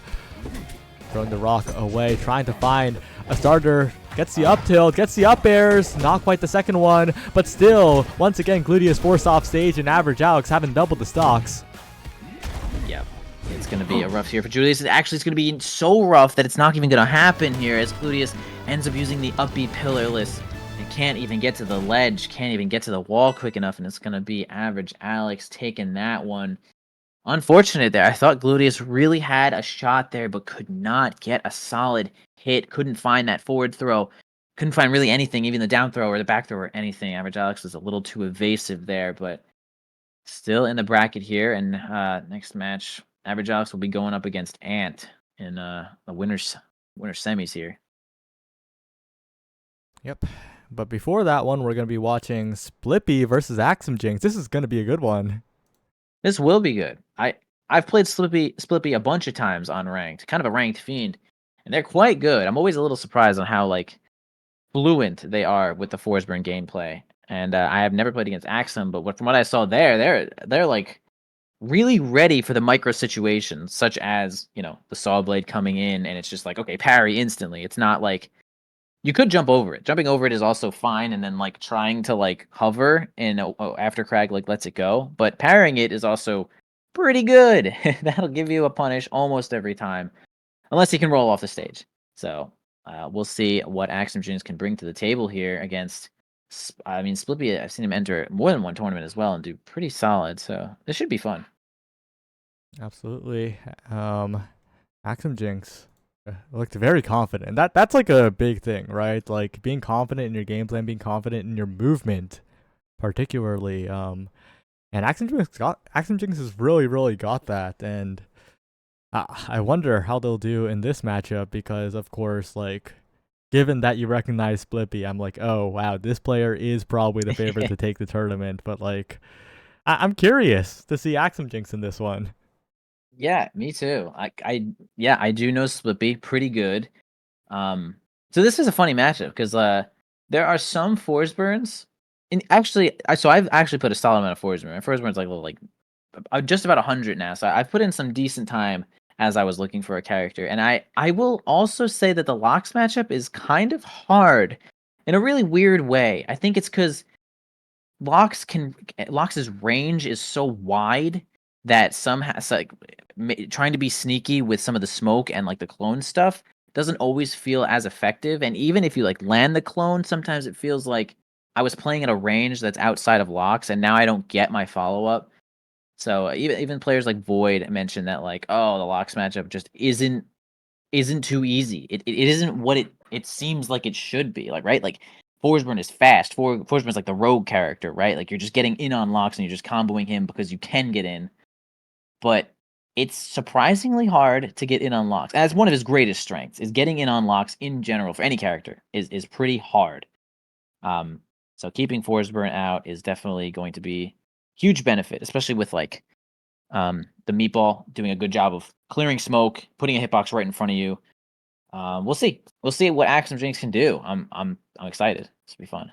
Yep, it looks like the maps are being selected here. The stages, Hidojo, Forest, and Godai are gone, and they're going Julesvale. Totally acceptable stage here. Forsburn in general likes verticality for the most part. Gets in a little bit more mix-ups with teleporting into the smoke, especially because like Forsburn's always going to be jumping into the air, using clone, and just trying to get a hit into like a back air or something falling on you. Like right there, yeah, you pop the clone right above them, and then you just follow up with an aerial. And it's usually pretty tough to punish. You're going to have to get a good read on them and punish with parry a lot of the time, but here we go. Axum Jinx gets a nice opener here. A little bit of damage as well. Okay, slices up that clone, but going to get punished in return. Ooh. Yeah, big Lox range is going to be able to hit Forsburn right in that smoke. Yeah, I see what you mean by the range now. Sometimes Lox doesn't have to guess. You just hit everything. Yeah, hitting everything is good. It turns out that that's actually a pretty good strategy. Blow up everything. But so far, Splippy pretty all over Axum Jinx in terms of the speed department as expected. Oh, but actually Side B's onto stage. Catches Splippy a little bit, but the down smash not quite reaching. Down strong if connected. That would have been devastating. On the platform now, dangerous situation for Splippy, but gets away just in time and does a little bit of trickery with the clone there. I really thought Axum would have hit the actual player, not the clone, but instead it is Splippy thriving. Yeah, that situation is something that Axum Jinx is going to have to try their damn best to avoid. Easiest way to kill Loxodon. Parry the rising of the up B and just hit that down smash as fast as you can. It'll land basically every time. So we're going to have to look for even lower up Bs, possibly reverse up Bs, and maybe just something a little bit more clever than sometimes even using up B. Because if Slippy is going to show his hand here already, then that's just going to make the level 2 recovery. Best of 5 territory, so there's a lot of room for adaptation, especially for Axum here, who's currently on a slight back foot. Catches the tech roll, so much reach on that up smash. Yeah, he really pulls it back there to make sure to hit Splippy in that roll. Gonna start in lining up some of the smoke here. Gonna go pretty much straight in there. Doesn't decide to go for clone. Perhaps a little bit discouraged as the clone isn't having too much effect just yet. I like that Axiom Jinx is really staying in the game here. Crazy lingering hitbox with that fire in the down smash. Man, this was just like kind of one fat combo here. Already at 68. Yeah, getting a little clever, and it decides to use the magma jump there just to return. Slippy now has control. Really good decision too, but now in disadvantage once again. Axiom Jinx in a bit of trouble here, parried yet again. And that's something that Slippy is going to build leads off of here. But immediate aggressive ledge option gets Axiom Jinx out of there and into center stage. Yep. It's going to be a tough situation here for Axiom. Yeah, big back air there. Not the greatest DI is going to... That's might be another good kill and another great combo here with a lot of the quick hits there. That's some of the pretty much classic stuff as you open up with a forward air and start leading into up airs and more forward airs, and it's tough for the heavies to get on out. But that's really one of their disadvantages as a heavy. But going to go for the down throw on the magma, which is going to pop up and grab a big up smash. Not going to kill just yet though. Slippy is going to return here with the super clone. Doesn't get too much value off of it just yet. Okay, there it goes. Gets popped. Actually decided to pop it themselves there. Yeah, that clone got off me, did a lot of work, and now Axiom desperately needs this one here. Slippy off stage still, but has been very good at mixing up recovery options there as well, getting off scot-free as Axiom Jinx really trying to finish this stock off. It's going to be so difficult though. That clone's such a nuisance. Even if you know it's the clone, it's just wandering around you. Yeah, it really... Nuisance is certainly the word for it, because like that, like even when they're not blowing it up, it's like they could at any moment, but it's going to be a really good F smash 1, F smash 2 for Slippy to take that first game. And that's another really powerful tool that Forsburn has, is just the threat of the F smash at all times. I mean, at low percent, F smash up tilt, mid percent, F smash down tilt, and then high percent, you got the F smash 2. So Forsburn stocks are up this patch, let me tell you. Let's see what stage you're thinking of going. No thoughts just yet, but if you were the Locks, what would you be thinking about here? If I was the Locks, I would probably still pick Forest. I'd probably still pick Forest or Tempest. Like, Forest probably over Tempest since it's less consistent verticality. But I don't think Locks is super bad even against Forsburn in that kind of situation. And Locks can just control most of the stage. I think that's what Locks is trying to do, is make less room for Forsburn to run around, because that's kind of his jam. Make a lot of smoke, be invisible, be annoying. Because if you're too close to Forsburn, he's not going to want to clone right in your face, because you're just going to be naring, you're going to be forward airing. And I think Axiom's going to try to be on top of Slippy as much as they can. Well, it looks like Forest and Tempest were both struck away. Instead, we have to go to Godai, where Axiom will be trying to find his footing a little bit. Okay, this is a fair pick. I think Hodojo normally is the Loxodon third pick, but this is a pretty neutral stage. It's not like outrageously big. I think it's certainly doable for Loxodon here. We're going to have, so we get a nice F smash opener there, but not too much damage. Honestly, Locke's pretty happy getting away only with 17%. It's a minor opener themselves as well. And yeah, we see the F smash up tilt already, which is going to be a super good opener. Axiom's just going to have to use the range that they have, especially even with that jab, to keep the clone away. Nice, the side Bs end up breaking the clone as well as recovering there. Trying to find an opening is Axiom still, but Slippy's just not giving a clear one. Just constantly throwing out the fast hitboxes and parrying in situations like that. Once again, Axiom trying to do what worked before, but Slippy is not your average bracket entrant. For sure, Slippy is like pretty good, pretty on point. And this is the match where you're gonna have to try to get those reverse up Bs in there, and just experiment on how you're gonna try to recover against like a player this good here.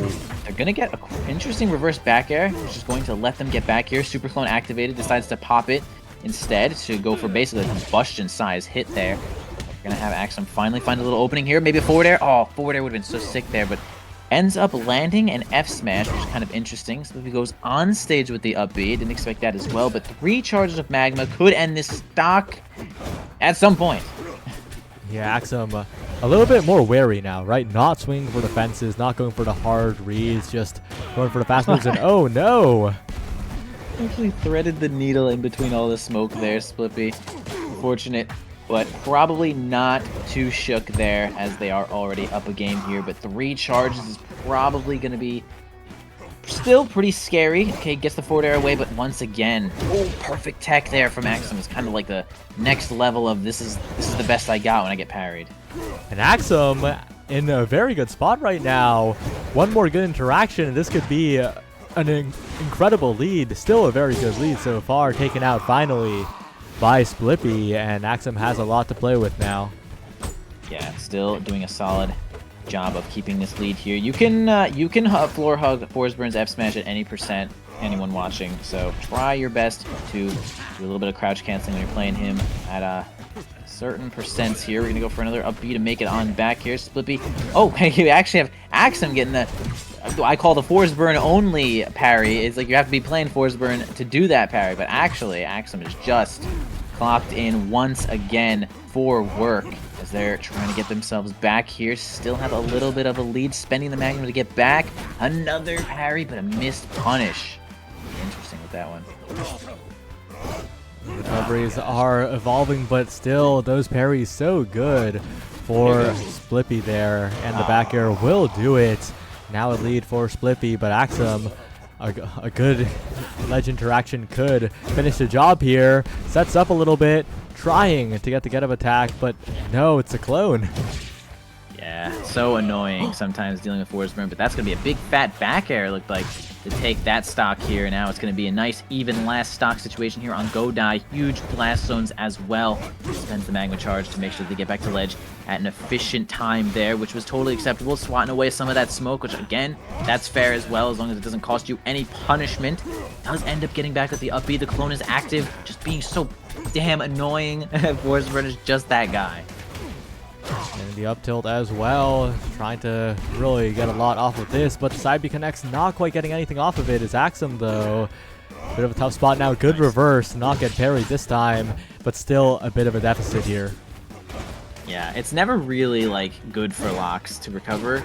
It's not. It doesn't feel good as Locks recovering with up B basically ever, because now the mix-up is Splippy just attacks the reverse up B, and then hopefully we get a tech there from Axum if it happens. But yeah, we're gonna have it down throw, not perfect DI. It's gonna be an F smash, but survives. Locks on being the heaviest character in the game right now. Going to up B kind of quickly there. Splippy, gets a little mixed, but then the back air comes out and slays Axum for good.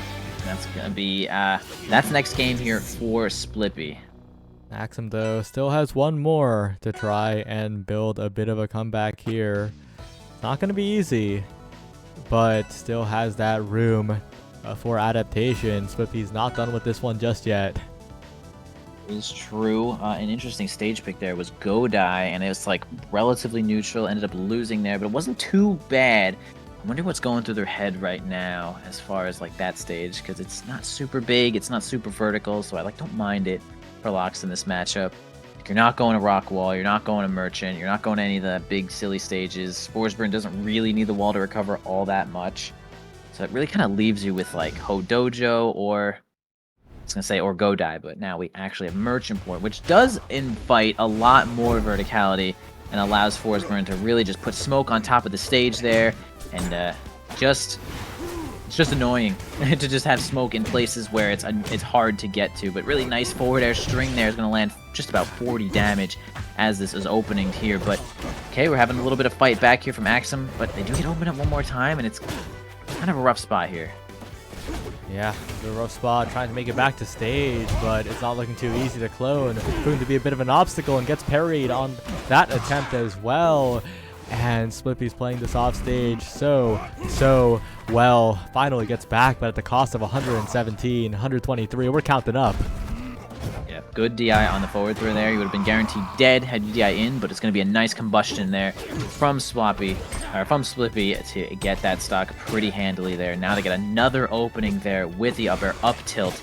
And again, we have an unfortunate air dodge, which is going to lead to a ton of damage onto Axum. Another parry is going to lead to even more damage here. And now they're just losing control of this game. Oh, what can they do to bring this one back now? What can we do? That's the question, because Splippy is looking very confident And right now, Axum, unfortunately, is just getting comboed back and forth.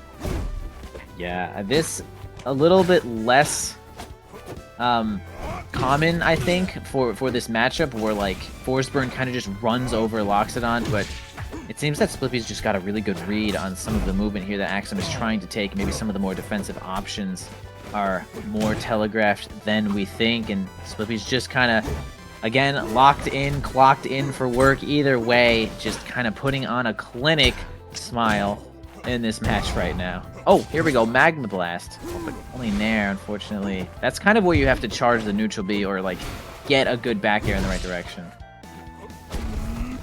Yep. Desperate times call for desperate measures from Axum, but they're still playing relatively calm and collected. It's just that even the calm and collected options are being called out by Splippy at the moment. Getting a little bit of good damage here, but it's still a dangerous spot. Absolutely. Basically, only a few more hits away from death, but Splippy is about one good back air away from losing this stock. Sends down the clone once again, parries the up B just for the heck of it there. Why wouldn't you get those invincibility frames? Knocks him off the platform. Can't seem to get a follow-up, though. Has complete advantage. Could have maybe gone for a down smash there, but decides to go for a clone instead. Which is kind of interesting. Another edge guard's going to be reverse up B, which is great. Actually knocks Splippy off there. Actually has a chance to grab this stock. Kind of. It's so tough, though. Good stall on the landing. Mixes it up a little bit, but it's still looking quite difficult here. As Splippy gets a bit of a reversal now. Axum in a tough spot, and that should be it. That's probably... Ooh, kept the air dodge. Nice. Good resource hold there. Has one final chance to be eradicated by that back air. Unfortunately, but...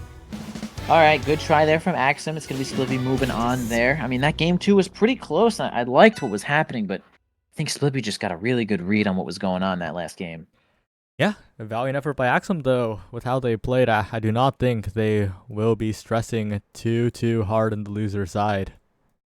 Absolutely. They're probably thinking, well, I'm going to beat everyone in losers, so got to prepare for the next time we play against Splippy there.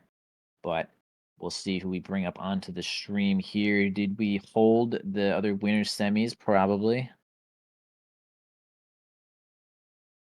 We did. It's Average Alex versus Ant. The Ant you know, right? I do. Anti-panty. That's kind of the thing that they sort of go by a little bit. But mostly Ant. Anti-panty's just like a whatever thing. But either way, yeah. Long Island player. Gluteus is also a Long Island player, so I do know them. Ant should be an Orcane main still, unless they switched. You know, they might have actually switched. They were kind of dooming a little bit about Orcane. But we do see the Orcane face against Liari. They did load that one in there in the first match, so hopefully sticking to the Orcane. Orcane, again, fine. I'd think that maybe Orcane got like the most nerfed out of everyone, but like it's really still negligible. Yeah, Anti-Panty, you can see it there, but still negligible, right? Like Orcane was just like unbelievable mash, like unbelievable levels of mashing on your face, and where there's just zero lag on anything. Now, you know, F tilt got some lag, up tilt got some lag, forward air got some, it's fine, like some lag, it's fine. You got a couple more frames. People can see what he's doing now. It's not hopeless, but you know, now you're not just like this Jesus character. We have rules in this game now. So good that he's sticking with the Orcane. I also think this is a hard matchup for Crag, actually. I don't know what the other Crags think at all, but I have hated playing against Orcane as Crag a lot. Down B also got nerfed, too, with some extra lag, which is nice. Oh, Neutral B got some lag. I mean, this character was just flying. This character was flying. And he still kind of flies. Anyway, this matchup doesn't feel too good as Crag, in my opinion, because he's really fast, has a lot of annoying projectiles, and you're just a big, slow guy. But I wasn't really good at parrying the bubbles, and that's what everyone says to do, so maybe Average Alex is going to show me the light here. Okay, well, as we head on to a familiar stage from our last set, it's looking like Average Alex is gonna have a bit of a challenge on his hands, or maybe Ant is the one with a challenge, but so far, I don't know. Like, so far, I think both players just really cautiously playing, feeling each other out. Yeah, as expected in your game one in some of these things, like some of these matchups, actually I feel like, I mean, this game is still pretty young, right? Like this game came out October 23rd, I think was actually the release date. So, and not even 2 months old. And that's really not enough time to be like, yeah, I know this matchup. I can react to everything in this matchup, you know? So it's still pretty young and not everyone has everything going for them yet, but nice RAR. Gonna keep all of that momentum to get that sweet spot back air. And I think a weird buff that Orcane got was the fact that people can like SSDI a little bit more, and now a lot of people like try to live things like Orcane's back air, and they end up SSDIing in, and it feels like the back air actually, in theory, lands more because of it. Right? This time, and it's playing very, very slow, right? You're just being very, very careful to try and maintain a big lead. And oh, Crag with Rock, it's a different character. The disadvantage is really showing up here. Oh, oh, nice. Okay, so of course, Orcane teleporting through all of the stage obstacles, getting back when he has that puddle on there, but really gonna get a nice. I don't even think that was a Dacus, but it was just like the turn around hydroplane type mechanic that we have here, which is like from PM Squirtle as well. So really cool showing up here. Ant is going crazy, by the way. This is looking at just about a 3 stock. It looks like Average Alex really can't get their footing anywhere, and I think this is still like a pretty solid stage of the matchup. It's looking quite good right now, as once again it is Average Alex on the back foot, taking 60%, 65%. It's really just counting up at the moment, as Ant is just playing very comfortably. Yeah, Ant is playing just about as slow as they need to, just getting a lot of like little hits here though that are really hard to punish. Gets the empowered F smash, almost gets the kill, goes for crazy forward air, but makes sure they get the puddle on the stage before they go for something insane like that. And having the puddle on the stage does allow for Orcane to go for near suicide kills there, which is pretty big. Oh my gosh, another crazy empowered F smash, taunts as well. That taunt, I believe, needs to be unlocked too, so it's just the extra little cherry on that cake there. A good one, Ant. Kind of cleaned Alex up pretty easily there. Probably didn't even sweat that much, and I meant like I thought that stage for Crag was fine. As far as this I hate. This I would never take Orcane here. And Average, that's what I'm saying. All the Crags were all different. Like Average Alex is so fine with being like, oh, I need this close range combat here, but I would be like, no. Well, so far it's looking once again good for Ant. Same as usual, business as usual it looks like, but Alex really utilizing the jump timings, I think, to get around a lot of the low hitboxes that Ant is throwing out, but as I say that, it's not looking too good. Yeah, tough spot here at the corner, but Average Alex did seem to get back there. Does end up parrying one of the little bubbles and actually nets the whole stock there. Got that last little hitbox. I mean, Crag being bigger does mean that he can kind of parry more effectively because things will hit as often in that kind of weird way with slow-moving projectiles, but really great punish on that one. I mean, not a lot of things were going to kill there. Dangerous spot for Alex. A really dangerous spot for Alex, actually. The pillar looks to be gone, and so is that stock. But 47%, I think you'll take what you can get here and maybe try for another big read. Absolutely. And Average Alex doing a great job on this stage already, making sure to stay in Ant's face as much as they can. Already 100 on this Orcane. See if they can keep this one up here. Goes for a tech read with the down air, gets forward air as well. Gets the rock throw up too. Ant taking an unholy amount of damage right now. And they need something to bring this one back, and that's another kind of, I feel like that one probably would have worked either way, but down throw, down smash works more often now with the down throw change as well. This is looking like Alex's stage, you know? Like, yeah. You're so right. Maybe every single Crag player is unique. It was so different. It's so crazy to like see all the different playstyles and what people prefer and how they deal with matchups. That's why when anyone in this game is just like, oh, this character does bad against this, or like this character can't do this here, it's like this is all preference. This is all everyone's own experience. Oh, really great up air actually to get the spike hitbox down. And that's actually going to even this one up. Ant, bringing it back. Yeah, and despite the flashy knockouts, despite the big plays from Average Alex, Ant's been doing some honest work, it looks like.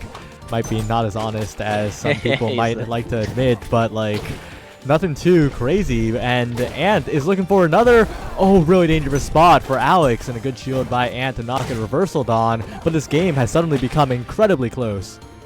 Yeah, super close indeed. A low pillar here is going to make it tough to recover. Okay, both players do end up getting onto the stage here, being a little bit more cautious about the ledge. Lands a nair here to knock Alex off once more. Shield grab. That back throw is kind of a kill throw here, so be careful, especially on this stage. Certainly a kill throw here.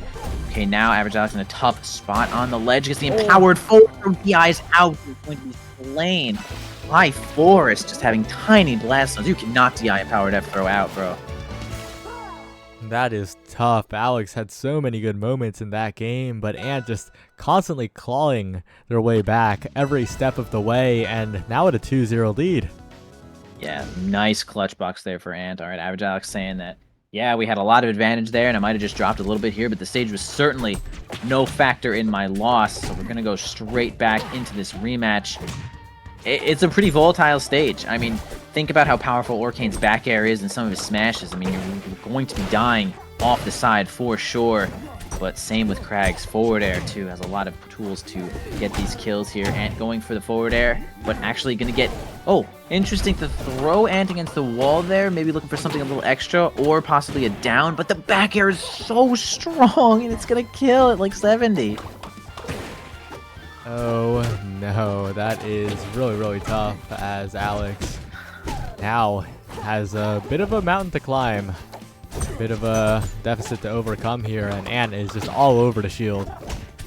Yeah, I'm not sure if Average Alex is going to be able to find their way out of this forest here with this water demon right now, as Ant is just putting on a clinic again. I hate to say clinic, but I'm going to say it. I'm saying it. Ant putting on a clinic right now. Will not leave this Krag alone. Almost gets the kill there as well off the top of the sweet spot up air, but not enough just yet. Krag is a big boy here.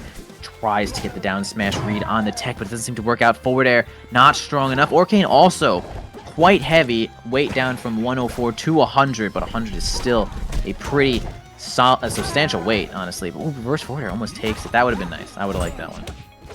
If Orcane wasn't heavy, that probably would have done it. But oh, another empowered F-Strong there from Ant, looking to close it out now. One stock remaining at high percent, but honestly, that just means you have a stock to burn. It's true, and I mean, Orcane is really going to go as far as they can. I mean, in some other stages, you can go unbelievably far. Like this stage has kind of close blast zones even at the bottom too, so you can't really hang out too far down there, but Orcane would be able to either way, as Ant is still going to hold a lot of this control here. 178, but not out of here yet, as they're going to grab the ledge one more time. Average Alex just needs something to make it work here. It's going to be a sour spot reverse forward air, just enough to take it here, and now they certainly have the mountain we mentioned earlier to continue climbing. Oh, good damage though early on, jumping over a lot of the pressure coming out from Ant. Average Alex continuing, but barely can't keep it going, and now in a lot of trouble. Bounced off the stage, manages to recover, but Ant also recovers in the same time, and 127, one F-Strong could do it here. Yeah. Big stupid F-tilt actually is going to be what takes it. Yeah, that move hasn't lost any damage as far as I remember, but certainly a couple of frames on the is it startup or the end lag? Pretty sure it's end lag. Maybe it's startup. Either way, I'll check that later. And it's going to be Ant taking that one pretty handily over Average Alex on... I mean, Average Alex was happy to go on that stage, and I think he honestly played it pretty well on a stage that I think that Orcane would be pretty favored on, but wow. Ant doing great. And it's going to be Ant against Splippy when we see that one. I didn't expect this. I'm not going to lie. My boy. Yeah, it's Splippy versus Ant coming up. That's going to be an interesting one, huh? And we will just be getting on with it, like we got to keep the bracket moving. We do indeed need to keep the bracket moving here. I'm going to bring up Let me bring up the patch notes just to make sure I know what I'm talking about. Boop-a-doop-a-doop-a-doop-a-doop-a-doop. I think it's this one. Ooh, this does not look right. This is right, actually. Oh. What in particular are you searching for in the patch notes? I'm just checking Arcane, making sure I had the Arcane changes are what I believed they were on the F tilt here. Forward tilt startup and forward tilt recovery. Okay, I remember seeing one, but it's actually both. You lost. The startup is now from 7 to frame 9, and now the F tilt recovery is from 18 to 22. So losing 6 frames total there on the F tilt. I mean, again, that move was Douglas before, but now it's just quite good as far as most F tilts in the game, especially if it kills. Like, I was making sure that I didn't lose any power, which it did not. So still quite a good move here. Keep these patch notes up in case we have to check anything else that's important as we move on to this next game. Yep. Damn. And looks like the code's coming right in. We're gonna get on with it Blah. soon. But before we go into winners final, I think we're gonna take a very short break. All right. So Hit 'em. don't go anywhere. We'll be right back. Stare at the picture of Gran. Goodbye. Not goodbye. Yeah. Just wait.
We're back. No more Gran on your screen. Only Envy, New York City.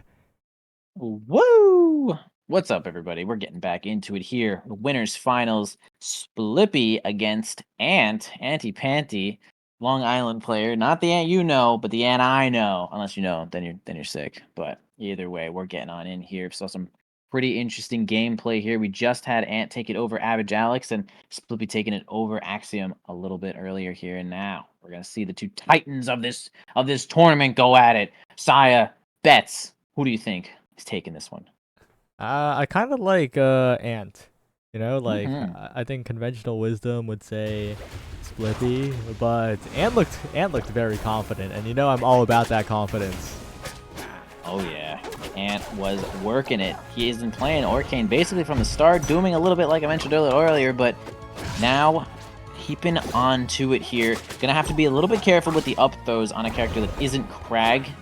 Hopefully hasn't gotten too confident with the up throws, because Crag has a little bit harder time escaping the bubbles than some other characters like Forsburn here. But we'll see what happens as Slippy gets a nice little combo there. Possibly could have gotten an empowered F smash there, but gonna wait it out for just a second. Does end up grabbing the ledge, but is going to get knocked down there with that spike. Okay, does end up getting back with the up B, a little bit of damage as well, and pretty even right now between these two guys. Yeah. Boom. Ooh, not quite killing there, but Splippy needs to be careful because the next one probably will. But Ant kind of getting a little desperate on the ground here, but maybe warranted because right away just picks up the up airs and finds the first kill of the game. A great kill there, and now we're going to be stacking up some damage here. Another nice sweet spot up air, and it's going to be a couple more nairs to go with it. And powered up smash, gargantuan size move, and also dummy strong, spends the wall jump, doesn't grip the ledge, and now you cannot do anything there. It uses the forward air right off the Angel Plat, grabs the ledge one more time, down air and powered down smash, and is awake right now. Oh my god, look at him go. Wow. So far, it's been a really fast-paced game, right? Just 3 stocks left between them, half of the ones available in the game. And Splippy's not letting down on the pace, really trying to prevent Ant from getting back, but a good jump into back air will do the trick, and Ant is back. Ant looking quite solid for sure there. Already starting on this next stock here, 44%. Try to get themselves back here, they do, but takes a back air in return, an F smash as well, but it'll take a lot more than that F smash to kill Orcane at this percent here, as Ant's going to return back to the stage, probably. Okay, yeah, a little bit of a power buff from the last patch is going to give Forsburn's F smash just enough damage, or just enough knockback to kill there, but still, Ant got 50% on this stock and is looking solid right now. Once again, Ant though just rushing in. Splippy really just jumping in the air, trying to find the timing where Ant's going to stop throwing out hitboxes. And with the puddle down, Ant can be a little bit more confident. Amazing parry, but breaks the pummel, and Splippy's out of there. Yeah, really funny, like, roller coaster of emotions to be like, oh, big parry, here comes the punish. Drops it with the pummel mix-up, and so fortunately, Ant's going to get basically nothing off that one. Goes for the special get-up, actually, and it's going to end up landing there because of where the puddle was positioned. He always goes to the puddle and towards the center of the stage there when he uses the special get-up, just to make sure we know where he's at here. Going to get a down tilt on the side B. The hurt box was increased on the side B as of last patch as well, so it's easier to hit Orcane. The big back air, the reverse back air is not going to be enough to take it there. Ant's going to have to get back with a huge back air, almost killed from the other side. And this is a close one now. Oh, and the drag down will just barely do it across the entire screen. Ant will take the first game. That's Anti-Panty right there with that nice drag down, stun down air into getting that down smash. Orcane and Forsburn basically got the same down smash, right? Hit really fast, both sides, and is super strong. A little laggy if you whiff. But we're going to see if we can... Oh, am I frozen? Are you frozen? What's happening Well, here? we're on this screen, yeah. We're just sitting on saying, this oh. screen. Oh, okay, word. I thought I was hearing stuff. Who froze? Oh, okay, we're good. Ha! Smile. Anyway, let's see what stage we'll go to here. Splippy? This is a weird one. This is a weird matchup. I'm not sure I even know Now, Orcane really likes walls. Forsburn doesn't always need the wall, so we might be looking at maybe an Armada or a Hyperborean as the counter pick. You know, most players or most characters that like the walls will be banning both of these, but it does seem like we are going to go to Armada, as I may have predicted there. And we'll see if this makes any change on this matchup. We'll have to see. Quick update though before we get too into this game. Alex828, who we saw earlier, is moving on in the loser side of the bracket in losers top 8 right now. So huge for Alex in that one. Get in there, Alex. On track. Alex. If Alex wins their next game, they're against average Alex. Oh my god. The fight of the Alexes. Has it ever happened before? Well, will it happen? Now. We don't even know if it will happen, but Yeah, maybe it won't happen. I don't know. But continuing on to this match here, pretty slow start right now. We're just going to get a little bit of an opening here with the F smash up tilt, which is just such a good opener here. Firing the droplet from the top ropes there is not going to land Ant too much more than getting punished. DIing behind Forsburn on the up tilt is going to net you death most of the time, as he's going to be able to land a sweet spot back air or a sweet spot down air. And goes for that down air, gets that down smash as well. It's going to be Slippy taking the first stock here, but Ant going to be firing back in just a moment. I know it. Yep. Well, send it forward once again. Off stage, but used the puddle to get back. And oh! Okay, that was a clone. I got scared because of the animation. That's right. Yeah. It's funny. The clone and Forsburn are completely identical, and sometimes Forsburn looks just as dumb as the clone sometimes, but usually due to tactical reasoning there. But wow, big empowered F smash, not great DI. It's really fast. Like, that move doesn't have really travel time on like the jet stream, so it's kind of just like instantly a beam in your face there, and it's going to get some bad DI. Ant getting kind of comboed right now, and gonna have to bring a lot more work into this next stock here. I've noticed that Ant has gotten punished for basically every parry except for one where he didn't even get a punish, so careful on your parries here, buddy. Alright, getting the up tilt, trying to confirm into a kill off of it, but way too much. Oh, knocked off the stage, thankfully not spiked off the edge. Ooh. But that F strong will be enough, and Splippy looking good on this counter pick. Yeah, looking quite good right now. Has full charges of smoke here. Combustion ready if needed. Super Clone also ready if needed, or you can just use the Smoke Blast. I don't really know what name it should be named, but we'll call it the Smoke Blast. There it is. Does give you your double jump back as well when you use it, so that's another resource you have there. Oh, I think Ant is completely dead. Yeah, used the puddle, got hit, was under the ledge. That's it. Slippy using that counter pick pretty well there. Ant did need the wall a couple times, so well chosen. Sorry to get distracted, but I'm seeing a matchup of two legends from the start of the Rivals part of the stream. It's Alex828 versus Virginity Rocks 42. Oh shit. And the winner faces Average Alex. They got some work to do then. Average Alex is not going to make it easy for them. Just a Slippy. Not going to make this one too easy for Ant. Ant kind of had no problem there with Average Alex, but now becoming a little bit of a challenge as the score is 1-1 right now. Now for the Orcane side of things, I think we're probably going to be trying to take a small stage stance here. Again, maybe looking at Forest, maybe looking at Tempest. Those are the two stages I ban against Orcane basically every time.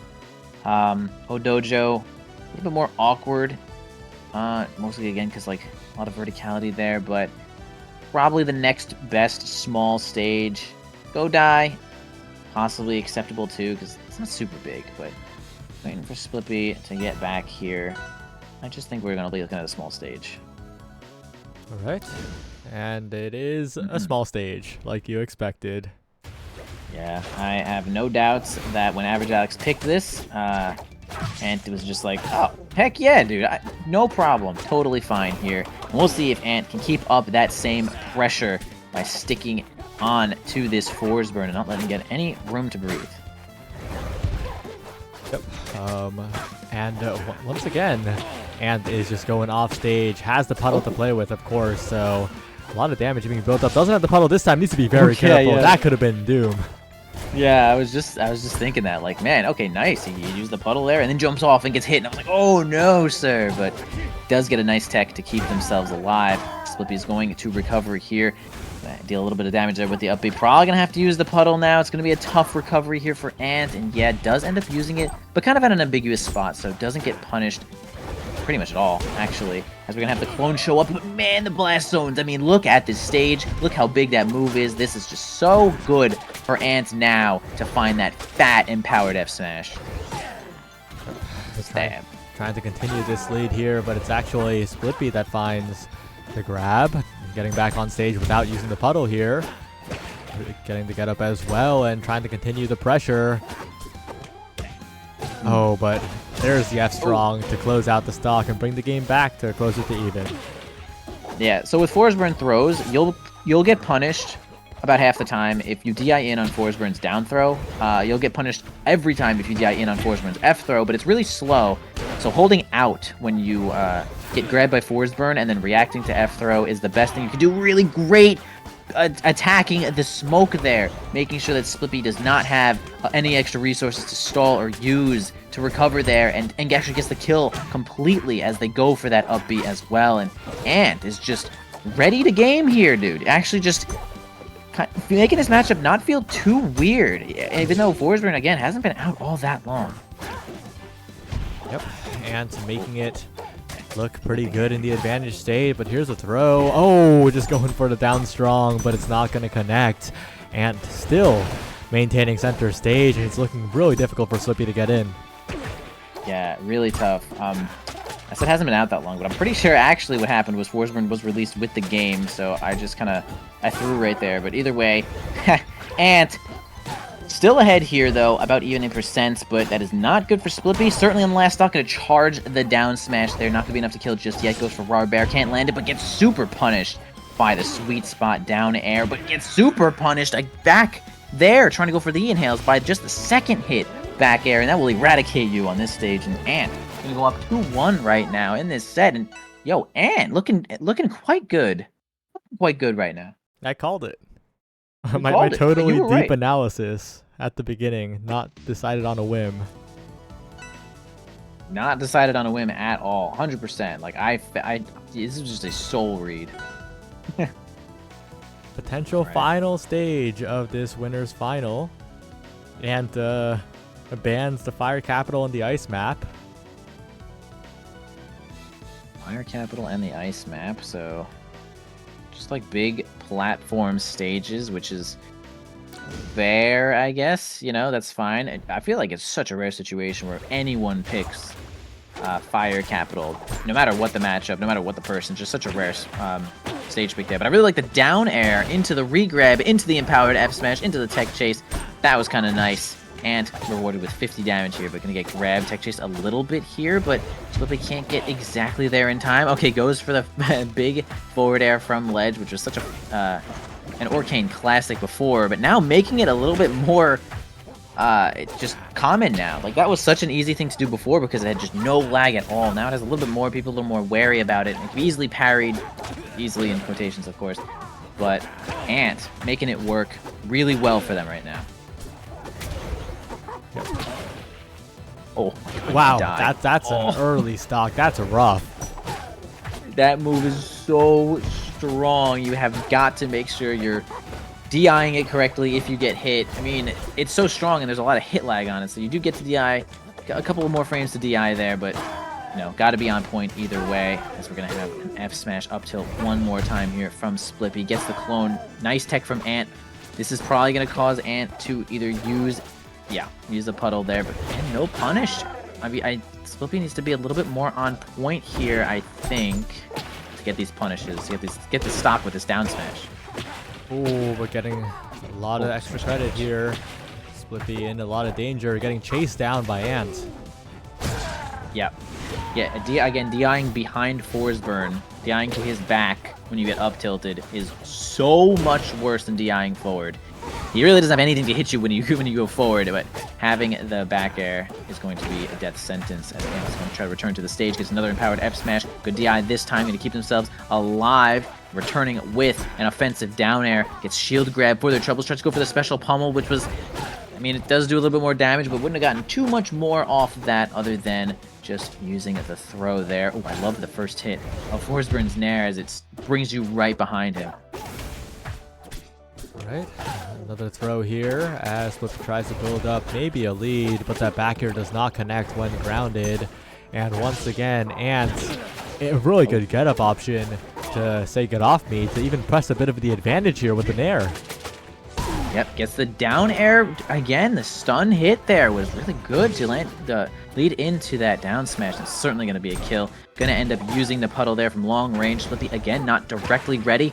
Okay, I'm not sure that droplet is exactly what we're looking for there, but does make it back to ledge, gets invincibility, gets down smashed as well with that pretty poor ledge option, but using the invincibility to get back one more time here from this Angel platform. Let's see if they can get some advantage here. Ant kind of hitting the buttons that I don't think he wants to be hitting right now, though. Fix your mechanical errors right now. Ant one stock away from closing out and moving on to Grand Finals winner side, but Flippy not going to let it go easily in the slightest. Getting a little bit of damage there to even it out. 50% on both sides as the parry goes wide from Ant. But wow, just an up strong. It just catches, and now a big advantage state. Yeah, oh, they had such a big advantage state there, but ends up whiffing on the tech option there. Still has puddle center stage to set up for the empowered F smashes. Big back air is not going to be enough to kill just yet, though, but it's pretty scary. That move just sounds like it does a whole lot of damage. I mean, I actually can't remember how much damage it does, but probably not 13. His down air does do 13, though, on the sweet spot. But Ant, 128. That's really high percent here, though. Back air might end up killing. F smash 2 probably won't just yet. Powered F smash isn't going to do it either. Ant working on to get a little bit more percent here to lead into kill percent, but nice tech on the down air. Gonna keep themselves in this. Oh, dangerous spot for Ant here. Reverse hit of the back air, not quite enough across the stage. And now in a dangerous spot. Doesn't want to go back to puddle because that's a death sentence, and makes it back onto stage. Has the throw. Now an advantage, but still needs to be careful. But the bubbles, that could be it. No, not quite.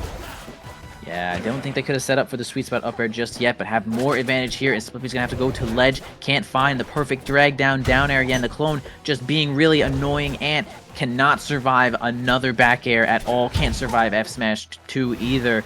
And it's a really tough situation here. Going to use the smoke. Oh, actually going to use the puddle to help the recovery. Yeah, it's like you can punish it if you know it's coming, but it is a little awkward to punish as well. Back air, any smash will kill. With any of these characters here, it's really intense. Like, the next move pretty much kills. That's the next move. Wow. Splippy, what patience to hold on throughout all of that and bring it to a game 5. Yeah, good work there, getting on that platform. Kind of a pretty classic maneuver there is when your opponent is on the ledge. You can kind of go to a platform there and kind of threaten ledge dashes with aerials pretty safely. So, ended up going for that route, and it did seem to work out. Now we're going to go to our next stage here. Again, DSR is in effect, so we won't be seeing the stage Air Armada again. Can't remember the first stage that they won on. Go die? Question mark. But either way. Yeah, not quite sure here. But this final stage is going to be what decides a lot of this going through, and wow, what a set. Yeah, this is pretty intense. I like the patience on both of these players here. I like that Ant is actually sticking to the Forsburn for sure. I'm not sure if any other character would be tournament ready just yet either way, but I like what I'm seeing. I like what I'm seeing here from Ant, and Splippy playing pretty solid as I usually see them as well. So just a good set in general here. I like that it's 2-2 and we have either one. It can go either way here. And putting up a fight. This is good. This is good. Right, it's taking a while to Here get comes into the game, but here is Merchant Port. Yep, Merchant Port. Pretty good stage for both these characters here. The ceiling isn't too high, allowing Orcane to get some kills off the top like they usually do here. Sides are kind of big, but Orcane is kind of strong as well, and Forsburn probably won't have too much trouble killing with that back air either. The verticality does kind of assist Forsburn a little bit, in my opinion, but perhaps the size of the base platform will give Orcane some advantages there, as he seems to taking space slowly with that droplet. But see that Splippy is going to fight his way out of the corner and get some advantage of their own. And it's going to go for a tech chase there. It's a little too slow, unfortunately, and pretty slow neutral to start out here. Yeah, for pretty slow neutral as they're just slowly moving it up here. But a good tech to survive, a good backer to say get off me, and suddenly Splippy's on the back foot here as Ant goes in but can't quite get the grab. Oh man, that platform actually interrupted Splippy from being able to land that big back air, and also just going to fly a little too far away from that down air too, and is going to get down smashed for his troubles here. This is going to do a ledge option that it lasts really long. Okay, and power down smash is probably going to be the only thing that kills in that spot, actually, for real. Okay, going to use the puddle to get back there. Doesn't really get punished. Again, you can floor hug that F smash at any percent, even in hit stun there. So as long as you time the floor hug, you'll be good. So, trading some down tilts here, but Forsburn's going to end up winning out, but gets a grab. What can it be here? Not much at all. Okay, Ant's going to have to be a little bit more, I don't know, diligent on how he uses these up throws, I think. Yep. Now in a bit of a dangerous spot here is Splippy, but no, gets out of there with a back air. Really good option that just worked when Ant was just standing there. Now Ant in a tough spot, but again, naring Splippy off stage, and now trying to create some pressure, chasing down, getting the read on the tech, and getting the kill as well. Ant potentially with a lead that maybe they could carry over, but forced to go to puddle and almost taken out.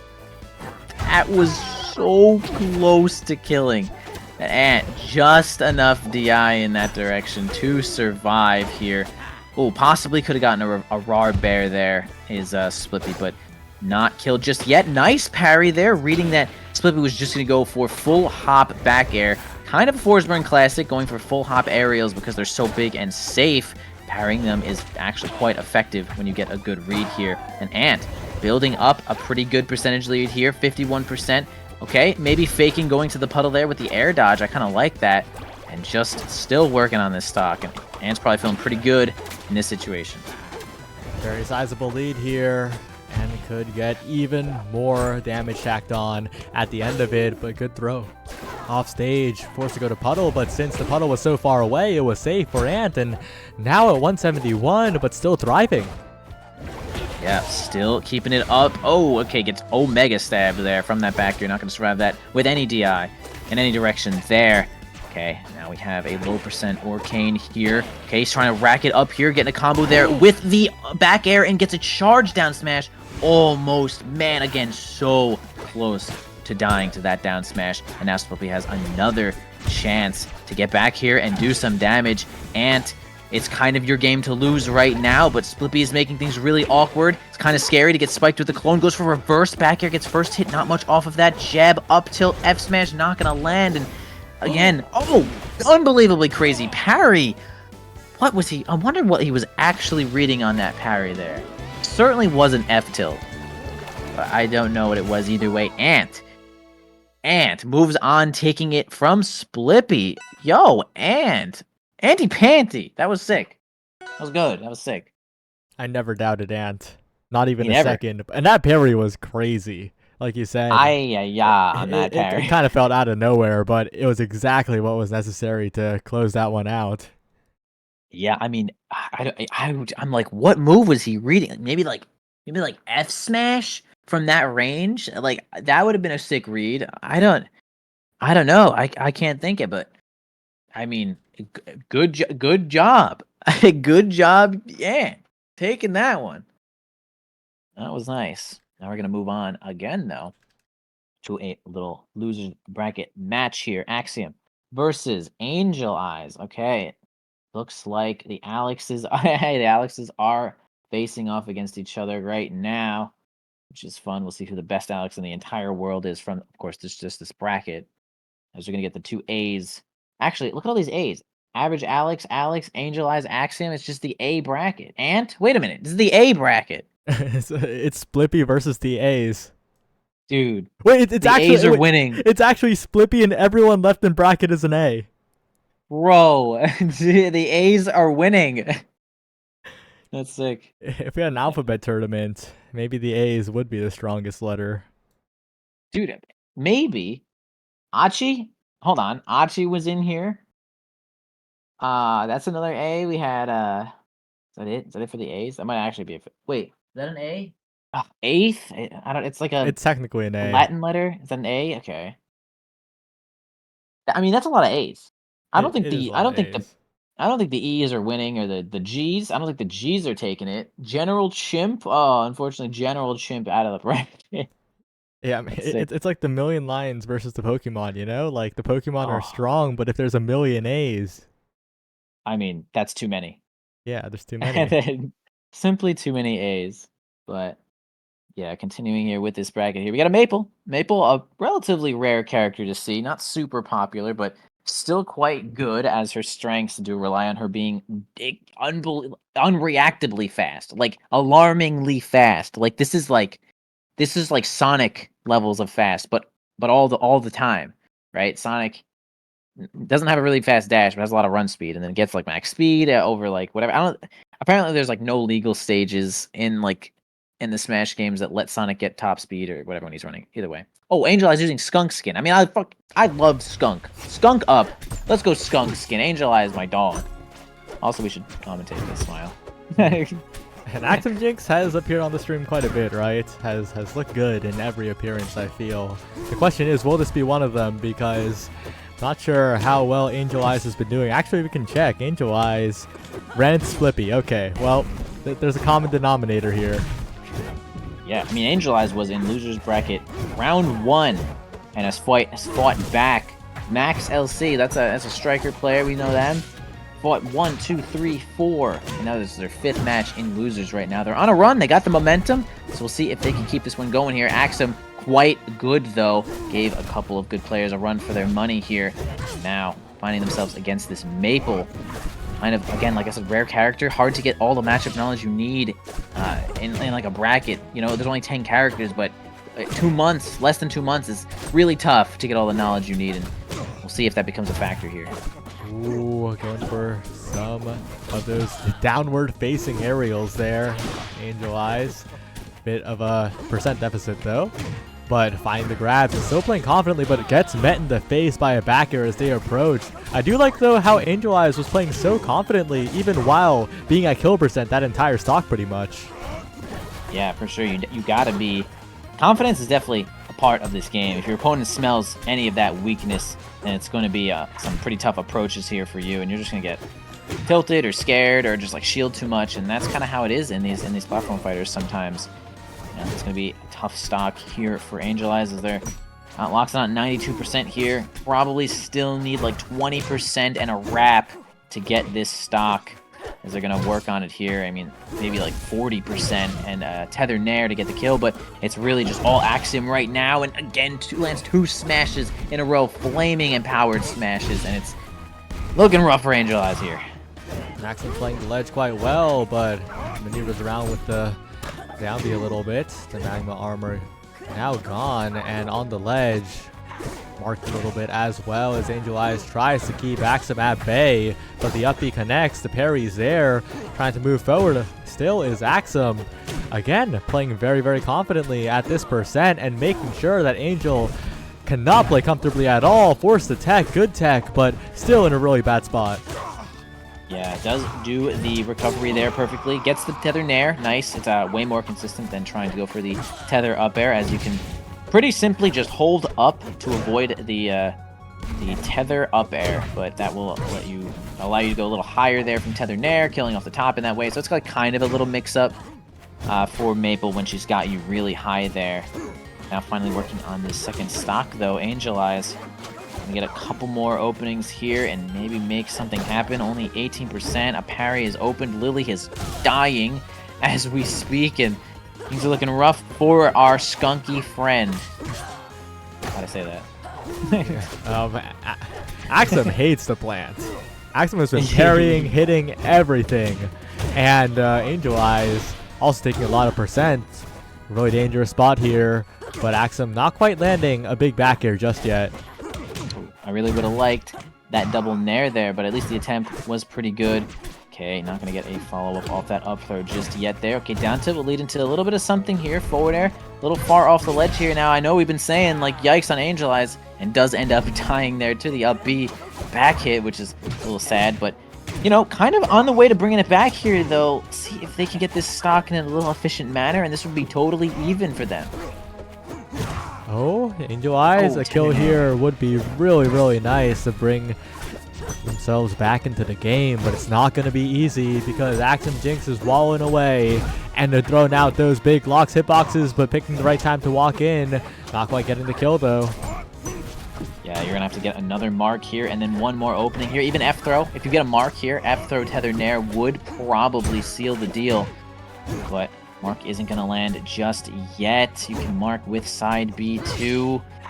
Kind of just getting hit here, and it feels a little bad because Lox is quite hard to open. Again, that's one of his best strengths, is being able to keep people out, or just doing a good job of walling things like nair, things like F-tilt. His jab even is quite large too. Oh, up air is going to be just enough to kill. All the way down there. Activating Terry, killing Lily. The plants are out, but the skunk is going down. Lots of damage now. Axum trying to find a big hit to finish it. Two fairs for a lot more damage. A back air. Good text from Angel Eyes to stay alive, but still, defense alone won't win you the game. This damage is racking up. Yeah, it is indeed racking up. Maple has to make a pretty clever decisions when it comes to throwing the opponent, as you don't always just get something off up throw here. And she doesn't have the easiest time. Oh gosh, edge guarding, but gargantuan down smash empowered. Yeah, that'll super omega kill you if you are not touching the wall and teching for your life. So first game is going to go directly over to Axiom there. And I feel like I did see some life coming in from Angel Eyes at the end there, so I'm certainly not going to count them out just yet here. And Maple. Certainly going to be not going to Air Armada or Hyperborean, but probably just a... I don't know. You can go either way for Maple, right? You can go huge stage because you're just so unbelievably fast, can close space quickly, or if you try to get kills a little earlier, you can go for small stage. Well, it looks like we're going to Merchant Port, a stage that we've seen quite a bit today, honestly. A disproportionately high amount today. Yeah, this feels like the fake starter, honestly, where it's like, it's kind of balanced, but also kind of big, but like most people dislike a lot of the stages in this game, and Merchant Point usually ends up being that, okay, I mean, I don't think this is terrible for my character, so it's fine. As long as it's not this stage, I'm fine here. And so with a big base platform size, I think Maple would be pretty happy about that. And with some of the blast zone sizes, I think Lox won't be struggling too hard to get any of these kills. Right. Now looking at a bit of a dangerous spot for Angel Eyes once again. Axum Jinx racking up the damage very, very, very efficiently here, and punishing the dash attack with a throw off stage. Another dangerous spot here as recovery is barely made.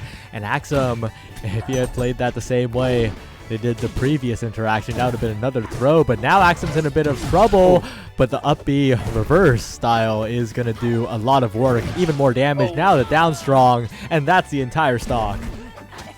Yeah, it's hard to get the sweet spot, and honestly for Maple there's a chance that there isn't a sweet spot that gets below Lox's fire down smash there as well, so really going to be a tough time recovering here. Going to have to get really creative, maybe tether early in some situations to try to make it happen to avoid situations like that, but finally gets a little bit of a string here, though. Gets super parried. Down air is probably the right punish starter here. Gets the tech chase, big fat reverse back air as well.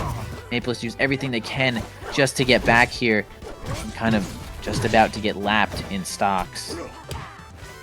Yeah, Axum is playing like lore accurate Lox right now, I gotta say. Really just enforcing the space right now. It's so hard for Angel Eyes to find a way in. Yeah, definitely doing a good job of walling out perfectly there. Gonna try to go for the tether up air. Yeah, holds up. and it doesn't land. It simply will not land if you hold up there. Gonna get the wrap, get the down smash is gonna be acceptable there at 150. I think every smash will kill there, so no problem. Activating Terry 1,000 times. It's going to just hang out on the ledge for a moment here. Side B's directly into the loving arms of Loxodon, the Fire Emperor. Not really where you're trying to be at this point, but does end up finding this mark and is now going to have to try their damn best to work on this next stock. Maple's not really... Oh, I was going to say Maple not really known for huge, crazy long combos, but that SD is not going to do you any favors here. Tough for Angel Eyes. Needs to find a big opening. Needs to find a way to consistently get a lot of small openings. But right now, Axum Jinx is looking both consistent and powerful, and that's not what you want to face. Yeah.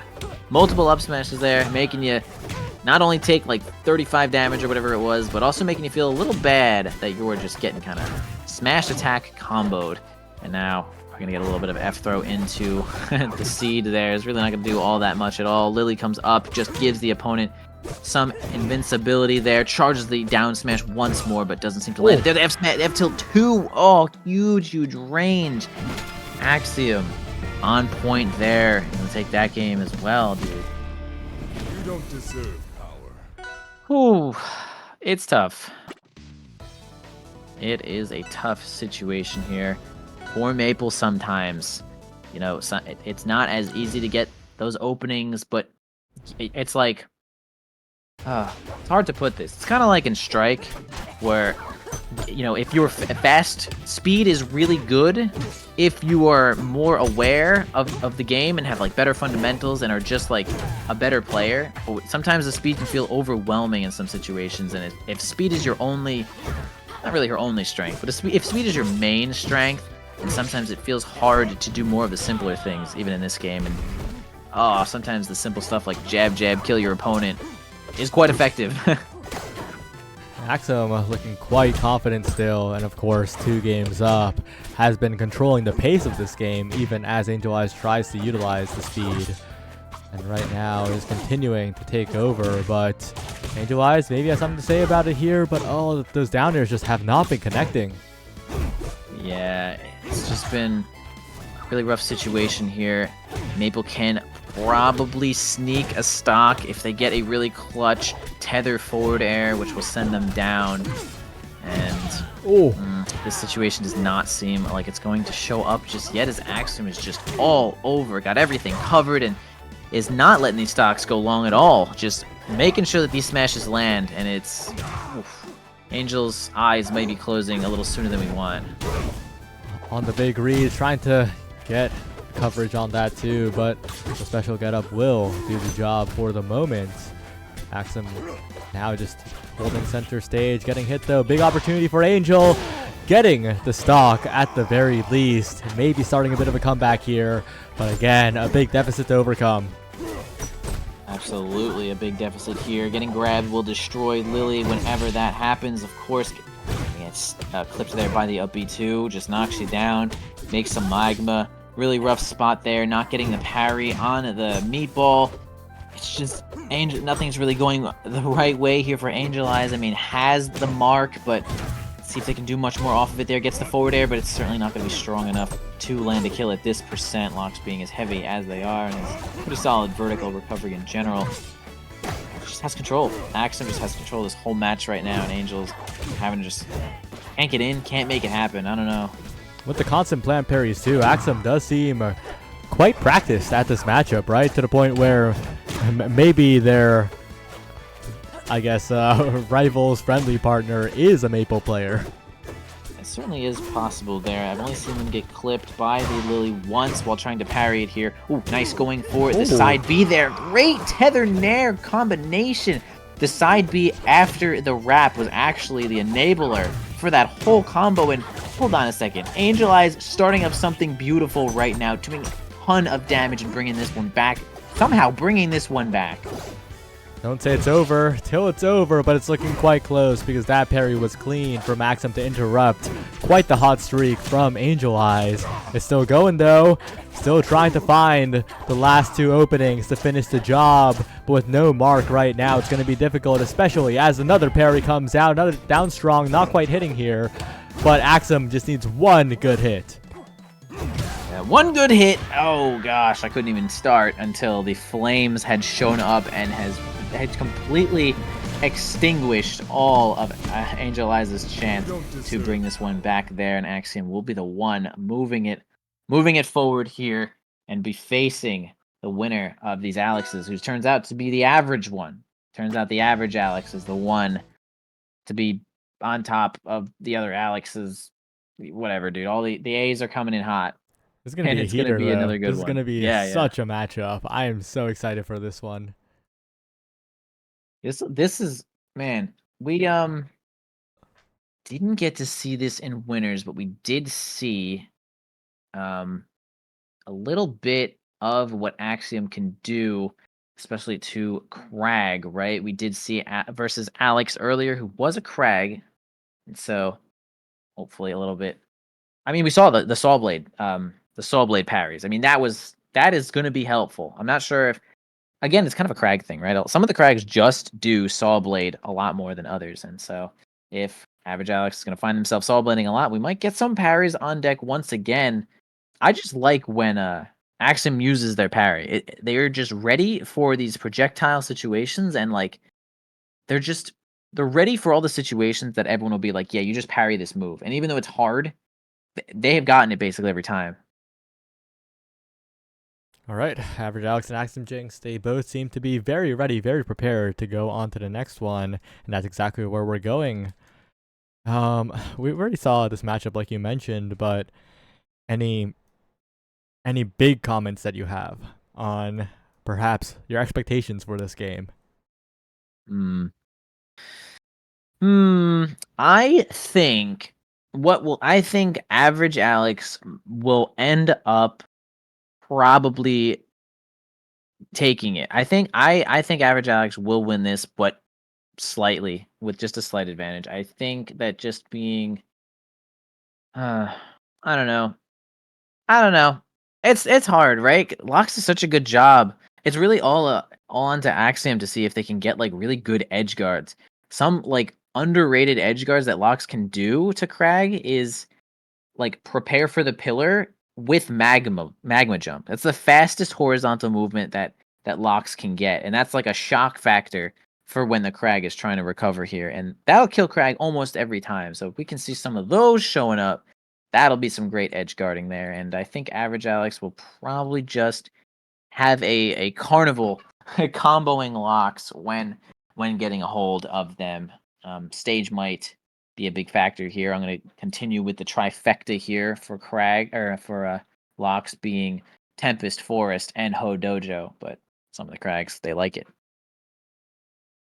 Yeah, and Alex, right? I think Alex, if he gets in, he will have a great time, right? With that advantage state that we've seen so many times. But Axiom's all about not letting the opponent get in very consistently. So if Alex can get in, it might be one-sided.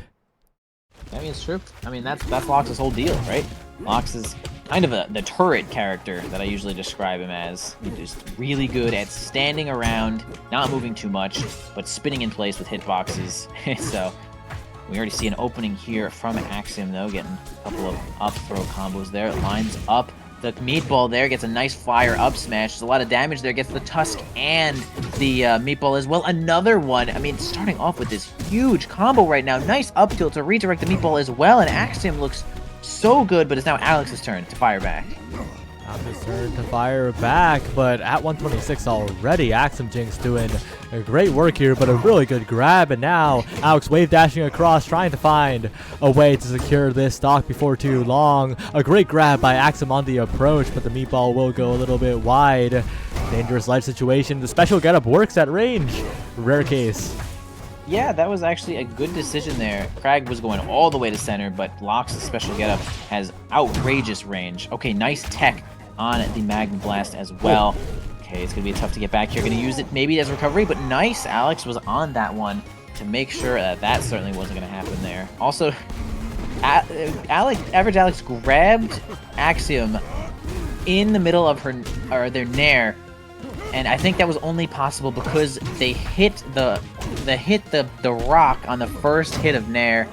Ooh. I know this isn't really a big deal to bring it up, but I was just like, that's the only way to get that grab. Alex went for some robbery there, by the way. The throw into F strong, like, it worked before, you know, but like if it worked there, I was about to say that that was a little bit crazy. And the pillar completely walling off the recovery from Axum. That was kind of good. That you actually can't jump out of blocks. You can't wall jump out of blocks to side B until the move is completely over.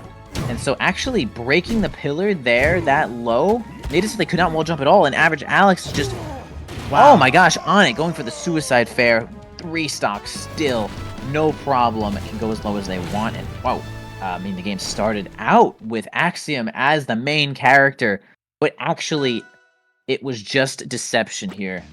Average Alex leans that one up, ending with like 200% with that suicide kill and another 2 stocks to go. Now Axiom's got to dig a little deep here. Maybe a better stage choice, and I don't know.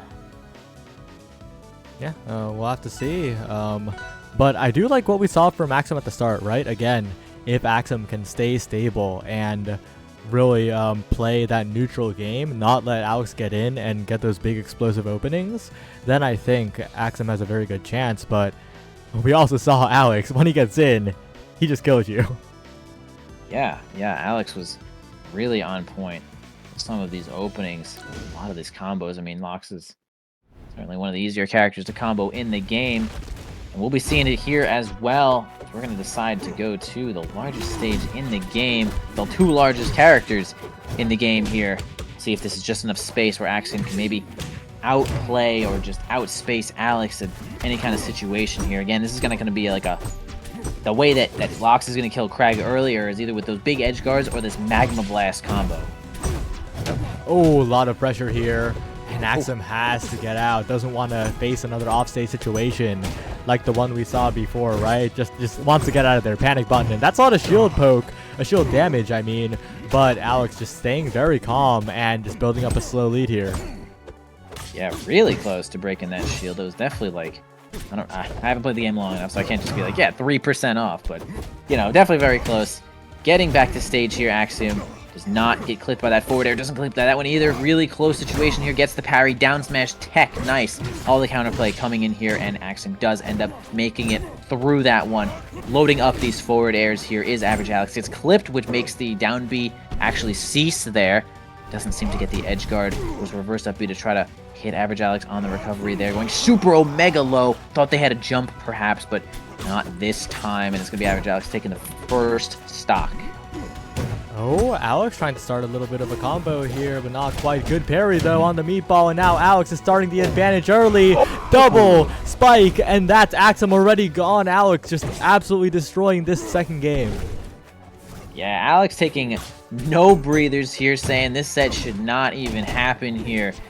Just not giving any room to breathe for Axiom. Some of these offstage combos, some of these gimps, in fact, basically, with these down airs, with these spikes, is just really well placed here from Alex. Axiom's gonna have to do something a little bit extra here if they want to bring this one back. Just rolling the center might not just be enough right here.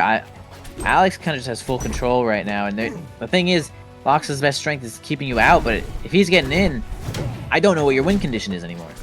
Yeah, Alex is just too efficient with it right now, and Axiom, unfortunately, hasn't really found any answers so far. Alex is unrelenting, and now the rock comes out, the pressure comes in, and standing on that rock, so menacing. Axiom gets out of the situation, but takes a little bit more damage, and just a countdown to the end here, perhaps. Whoa, okay, that's one way to take a stock. It is indeed one way to take a stock. Another kind of a shock factor kill there. If Lox grabs you with that side B at like about 100%, you basically just die unless you can get that wall. And if he pulls you too far from the wall, well, you're dead. And we just saw that one there. Average Alex couldn't get any techs there. A lot of extra damage from that rock as well. Doesn't really get the tech read though, but Average Alex does kind of flub their option, allowing this next combo to take place. Landing dash attack, landing up tilt. This could be a magma situation, but it's not. Average Alex does get that back air out of the combo. He does. Now in there coming out, the jabs, the rock, the extension, as Axiom Jinx tries to find a way back in this game. The dash attack, the up airs, but that's where enough hit stun to get the charged neutral B. What a stock. I'll tell you for sure that that was not true. But either way, Average Alex was not ready for that. Maybe used their jump earlier, thought they had it there, but didn't even wiggle out a tumble in that situation. Ooh. Nice reverse up B to avoid the parry there. That would have been certain death unless we get a tech there. Oh, okay, we're going for a big F strong. Not much shield left, but okay, actually challenges with Loxodon side B is going to be good enough to keep them alive here. Average Alex go for a big forward air read. Axum still alive. Down throw fair. Man, that down throw combos so very easily. It's going to be Average Alex taking that next one there. Perhaps above Average Alex now. We make that joke every single time Alex is on stream. Do we? Yeah, it's good every time, but we make it every single time. Okay. That was such a good game for Axum, though. Almost bringing it all the way back from that kind of deficit. If they can get those explosive moments in a more even game, we could see some big game wins here. Yeah, I think there was a situation that they had where they opened up a combo, had 2 charges of magma there, and went for an up air in the middle of the combo where I think they could have gotten something like a magma back air. And that might have just put him in a little better of a situation. But we're going to go back on to this Fire Capital stage. Axiom was not doing too bad as they brought that one back. As long as they can keep their get their footing, at least they might be able to start off a little bit stronger. But certainly it's going to be the Alex show for a little while here. Alex show, but right now Axum Jinx forcing Alex away, but wow, these fairs out of disadvantage are working well, and another spike comes through. Dangerous spot. Axum has to burn all of the magma to get any sort of direction close to the stage, but gets a grab, maybe the start of something. The up strong, the up airs and the fairs coming out, but once again, Average Alex just starts up the offense right away. Yeah, almost lost their shield there. That was really close. There's like a certain animation that you can see where like the cracks like really open in the shield, and that is like 2% away or like a second of holding away, but keeps their shield up as Average Alex is going to be landing one of these fairs here, sending a couple of rock projectiles, lands the fair through the nair, and it's going to be good enough to take that stock. 99 on Alex right now. Not really even in kill percent yet, actually. Really, to kill on this stage as Lox against Crag, you're going to need like a 140 and a back air or something, so still got some more work to do. Absolutely. Axum now pressing forward, trying to get this stock as soon as possible, but Average Alex continuing to push with the rock this time, catching over and over again. So much chip damage here, and pushed off the stage even. Extra credit from Average Alex. The spike teched, and both players make it back, but like that is such a rough spot for Axum to be in. Certainly is, and it certainly isn't stopping either. It's going to get grabbed, but yeah, the tech will allow Average Alex to basically elevate themselves all the way up there, but it's going to be an up smash out of that combo. Axum's going to take that one there, but 124 is certainly a tough position you don't want to be in. Getting knocked down by Crag's down tilt certainly means certain death. So they're going to end up landing a raw forward air off that platform. And now, Alex, full stock ahead here. Huge stage. I mean, it took a lot of work for Axum to get the stock off Alex the first time, and they gotta do it twice, 2 more times. Yep, gotta do it more, but it's Alex who is getting the party started here. Getting a combo, 72% already on the opponent. Oh, but a good throw out and a DI away from Average Alex means that Axum has space to play with, but good recovery by Alex. Leaves no room for doubt here. Yeah, Alex taking it back to center stage here and even bullying Axum Jinx for just a moment. Now 3 charges of magma could make a change here. Crag is just such a big guy. Nice waiting here. Oh, okay. I think with a full hop that actually does land, but didn't work out for them that time. Spends one of the charges of magma to use an F smash here. Average Alex, again, playing pretty confidently, as we're mentioning a lot right here. Has 150%, but not really faltering or all that much. Playing the lead kind of nicely. So keeping themselves on the ground here, breaking that magma. It kind of just goes away when you step on it. Otherwise, it has infinite duration.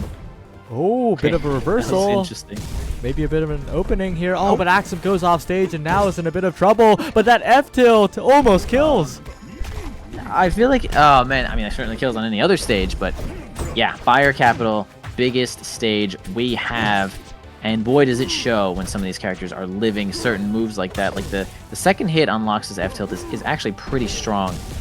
But Still got a lot more work to do. Yeah, that be certainly not going to be the ticket there. Average Alex trying their best to sweet spot, but falling down here. And now we have a 125 locks, 3 charges here. Average Alex trying to space the down B, but not going to work out just yet. Well, again, a whole stock to go through. Whole stock to go through. Still a really, really tough place to be. The parry finally comes out. The one-time Axum said, okay, this time I'm safe. Alex is completely ready, and that's the set. Yeah, it's you have a lot of decisions to make when you use that magma jump. You know, if you just, I think if Axum just did magma jump and went to ledge only, probably would have gotten it there. It's pretty hard to like put the right move where you want it after trying to react to magma jump because it's really fast. So I think they probably would have gotten the ledge there, but they did end up going under ledge, getting parried. Could have probably had a chance to tech, but it is quite hard when you get parried there and have a character with a pretty fast down smash. So we're going to have Average Alex taking that one there. Really great effort from Axiom, though. I liked what I was seeing there. A lot of those good parries were working out, but not just enough yet. Now the winner here, Average Alex, is going to go against Splippy in losers finals now. We're so close to the end of the bracket here. But before that, we're going to take a very, very, very short break. We'll have top 3, and then after that, we'll be Strive. Don't go anywhere. See you soon.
Oh yeah, welcome back everybody to this Bestie #1 Rivals of Aether bracket here. Bestie Brawl, of course. And we got losers finals coming at you here. Splippy and Average Alex here. Splippy was the one to make it to winners finals against Ant.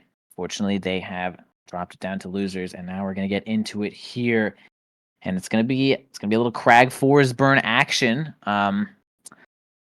Yeah, I think this is a pretty solid neutral stage for both of these characters here as well. I actually didn't love this matchup as Crag all that much because Forsburn is like really slippery, just hard to get a solid hit on, and sometimes you just find yourself only landing like back airs at 170, and it's like, geez, what?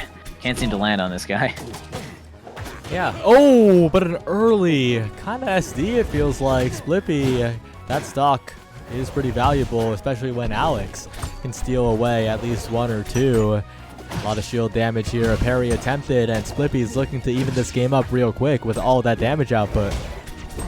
Yeah, definitely going to have to do their best to even this one up for sure. I actually kind of like the parry attempt that Alex was going for there because it was like prime real estate to do one more attack onto that shield to break it, but actually didn't end up working out there, but gonna get down smash for their troubles, and Splippy's bringing this one back pretty handily already. Again, lots of damage to that shield.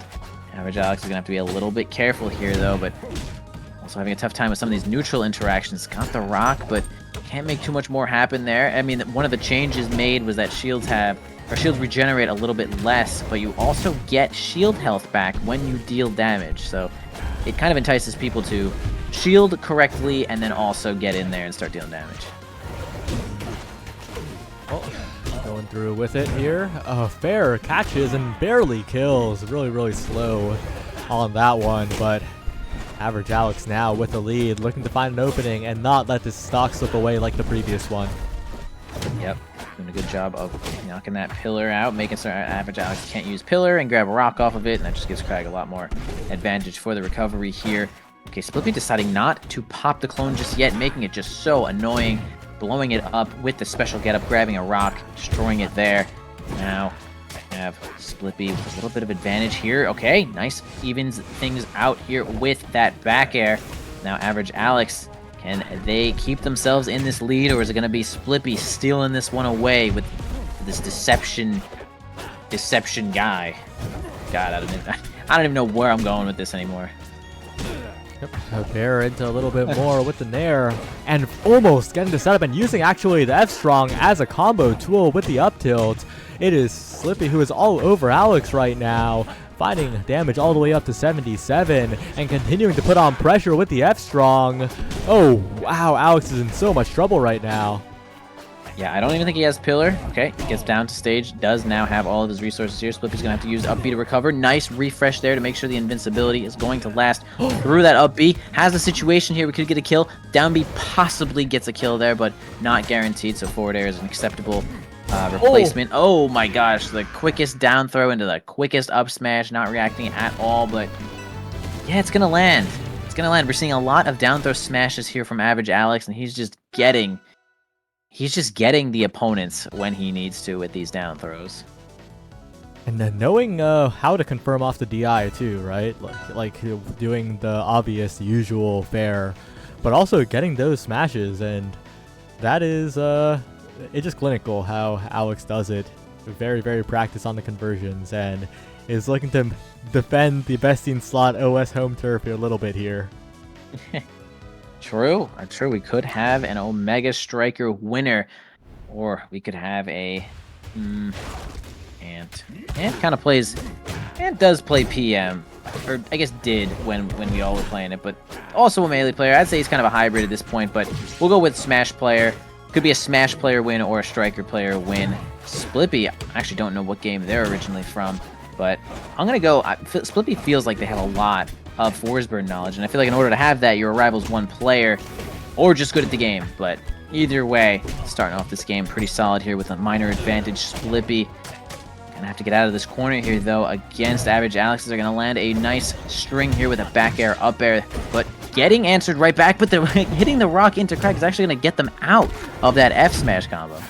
The prediction is right. I stalked their Star GG history, and they are a Rivals 1 player, but that won't save them from Average Alex, who takes the first stock, returned right in kind. No, actually, Alex surviving.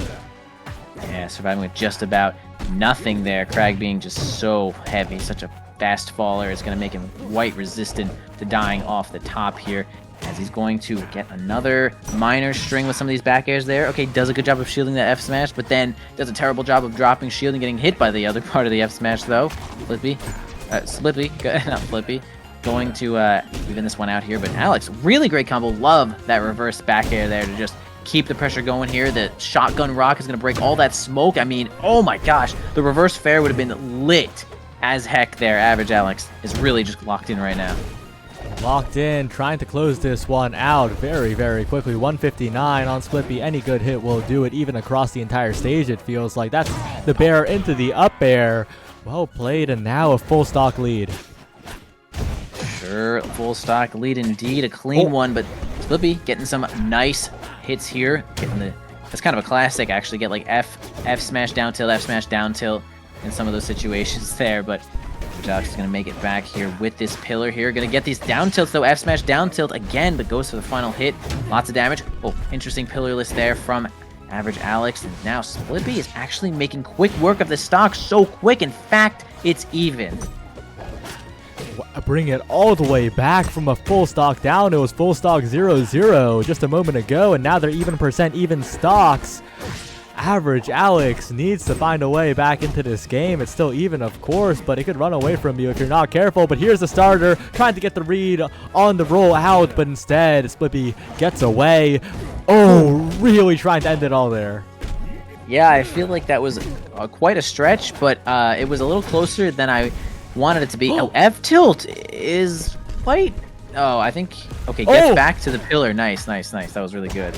Making sure that he keeps the pillar alive there and not using the up B or the side B, and lands the back air, gets that forward air, and it's going to be Average Alex getting back there from the depths just for a moment, and it's going to bring that one to his second game victory here. Splippy did have some signs of life there. We're going to have to kick it up a notch if you're going to be able to take it from Alex. That recovery was ridiculous. Like, that recovery just earned that game pretty much. Yeah, Crag getting all he has, and side B. It's, you can hit side B, you know, because he has to cancel it at some point, but it's hard. I mean, it goes really low, things get a little bit more difficult, but now we're starting here at Air Armada. It's actually going to be Splippy's counter pick, which is kind of interesting, because Crag does not care at all about not having a wall, as he is certainly going to be making his own, being the earthbending beetle that he is. But maybe it's because, like, sometimes the stage is kind of like FD, and so you really want to like combo Crag as much as you can with some of these up airs, but we'll see if that transpires here, as Alex is certainly going to be trying to avoid those situations. I get so scared whenever the clone dies like that. It's just like the blast zone noise out of nowhere. I'm like, whoa, someone died, and no, it's just the clone. Well, I guess it's a faithful replica then, but that back air almost knocking out Average Alex very early. Yeah, close call there, though, but has a pillar to make the recovery nice and easy. Has 3 stacks here of the smoke, can possibly get a combustion if they so please, or maybe just the stacks to get another double jump. That would have been a really crazy up smash conversion there, but not going to land just yet there. Splippy a little bit more defensively here. Okay, gets the rock right in their face. Down throw, up smash. So consistent here for Alex to find these DI ins. Splippy's going to have to hold out a little bit more. In fact, they would have survived the F throw considering the pillar is there and visible on the map. Oh, and the cross map bear does take it. I thought that would hit the pillar for 1 second. That would have been legendary for Alex, surviving off of that. But now the game's back to somewhat close to even, but Alex finds a quick opening, turns around though, and gets grabbed instead. That was interesting. I actually did not hate that command grab attempt, but it ended up getting grabbed just pretty broad there, so good on Splippy to get that one. DI's in on the forward throw, but actually only goes for the clone there. Goes for the clone throw as well, just to get back here. Lots of shield damage too. Average Alex getting kind of hit here. Decides to go for the F smash too. I would have liked to see perhaps another up tilt. Would have really gotten a little bit more damage here, though. Sour back air into a strong one. Not enough to kill Crag just yet. as we're going to spend some resources to get our way back. Again, 3 stacks of smoke could lead into a combustion kill. It's going to be a tough conversion. Yeah, trying to find a little bit more on the bottom side, trying to find a magical recovery once again. Does so and finds a fair afterwards to stay safe, survives. And now it is Splippy running forward, but ooh, Alex, unfortunate. But, you know, that stock didn't have long on it. True, it didn't. Going to spend the 3rd charge, getting the double jump back here. Help the recovery. Gets hit by the down B, though. Kind of a rough spot at 114 up air. Sour spot's not going to do it.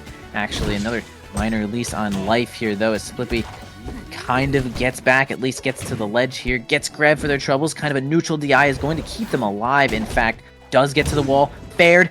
Oh, reverse fair. So beautiful there from Average Alex. And now it's actually even last stock. Alex could be taking it here, could be advancing to grand finals here. Goes for another command grab, but again, Splippy is ready and now in a dangerous spot. Alex goes for pillar again. Oh no. That is unfortunate there. Not really sure what I'm not really sure what buttons we were looking there for Average Alex. I think he thought he was going to like go for up B, get a wall jump, and then just up B to like to get back to just like go on to stage or something. But we'll go ahead and say missed the wall jump input there and kind of kills himself. Losing that game there. Okay, I guess their counter pick against Splippy, and it's going to be a 2-1 right now for Average Alex. Yep. Trying to close this one out here, perhaps, is Average Alex on this map that we've seen so many times before in this tournament. Once again, we're at Merchant Port. Indeed, Merchant Port feeling like one of the starters in this game, or perhaps the most neutral stage of all. So we certainly have seen it a lot, like you're saying here. Splippy starting off kind of nice with some of these lighter hits here, which are really good at comboing some of the heavies. Goes for a really fat down B read, but doesn't seem to land it though. But not too much punish there onto Splippy. Gonna set up a whole lot of smoke here, which Alex trying to maintain some of this center stage control.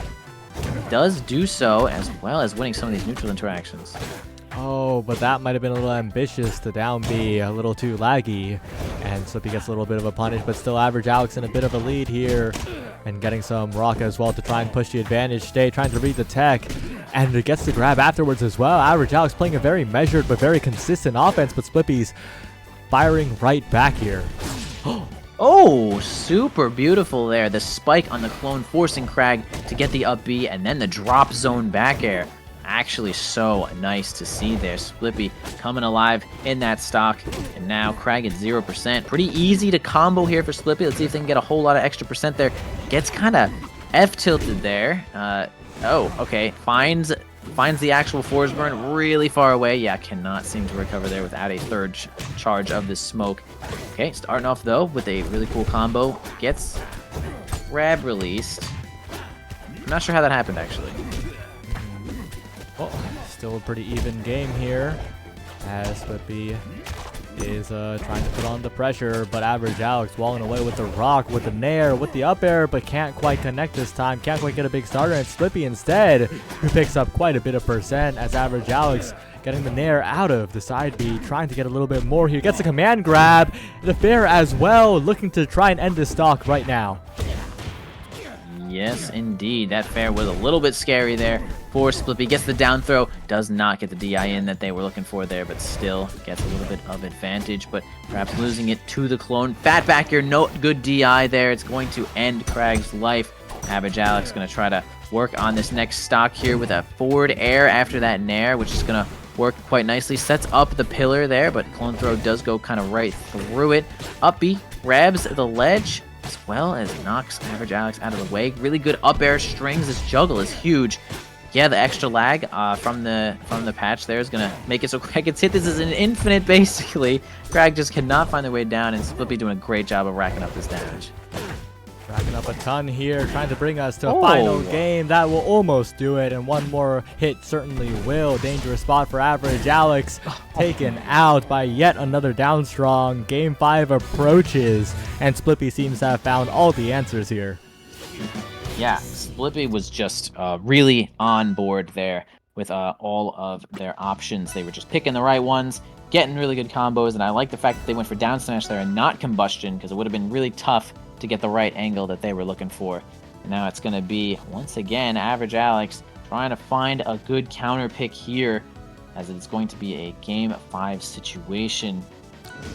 Yeah, Splippy just kind of is really just kicking it up. He's really kicking it up now, and this is exactly what he needed.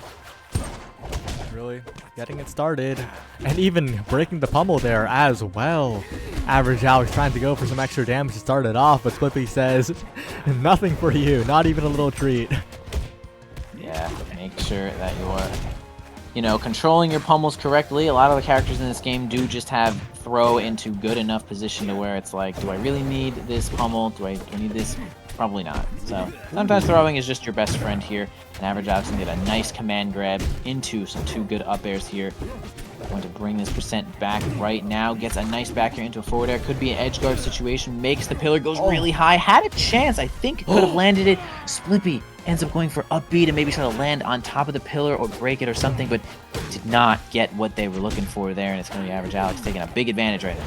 Oh, Splippy in a bad spot. Manages to recover, and Average Alex can't quite punish the recovery here, but still shielding, getting a lot of damage now, pushing Splippy off the edge yet again, and this stage is mixing up Splippy quite a bit, it feels like.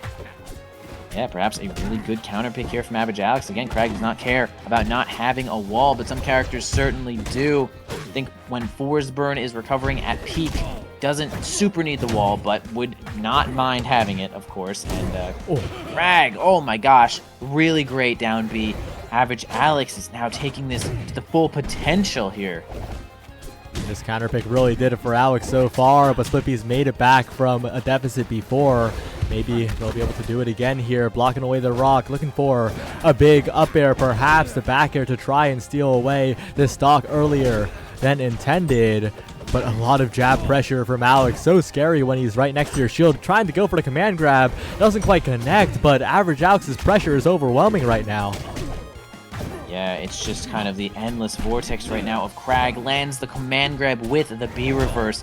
Just makes things so hard. Hits double side with that. Has no rock. Splippy at 100% right now. Might be dead to something like down throw, down smash. Again, still rock is not with you right now. Average Alex, okay, keeping his jump, which is important. Yeah, goes for down throw, down smash. Really close. Still no rock. I don't know if he can count or if he understands what's happening. Crazy parry, but there's actually no lag on it, so you only go through the parry stun there and not the full. The animation's over. You don't have to go through anything else. That was crazy. That was a crazy wall jump fair. Wall jump fair to send Splippy away, who's still surviving, trying to end this stock.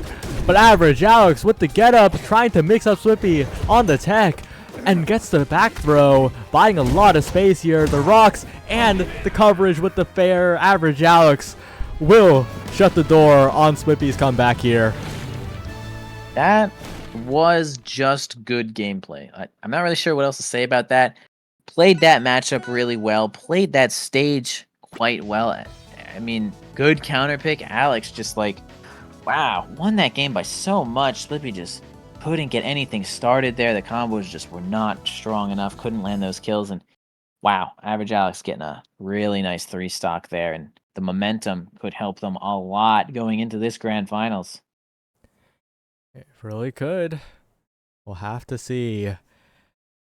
It is Ant versus Average Alex. It's going to be a heater. It's going to be an amazing game. Last time they met, it was 3-0 Ant, so maybe I'm wrong, though. But I believe this is a new Alex, you know?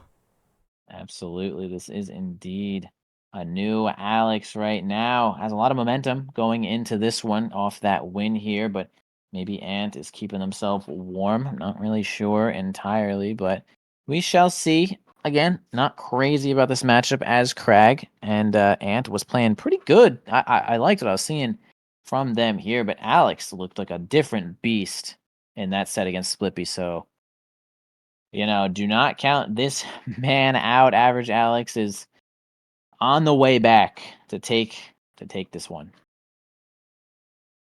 Will he be able to complete the entire run is the question. Grand finals, all the way at the end of the bracket. And they have matching icons. That's cute. Hey, that's true. They got the yeah, I don't remember his name, but it's like fire ape, Monkey.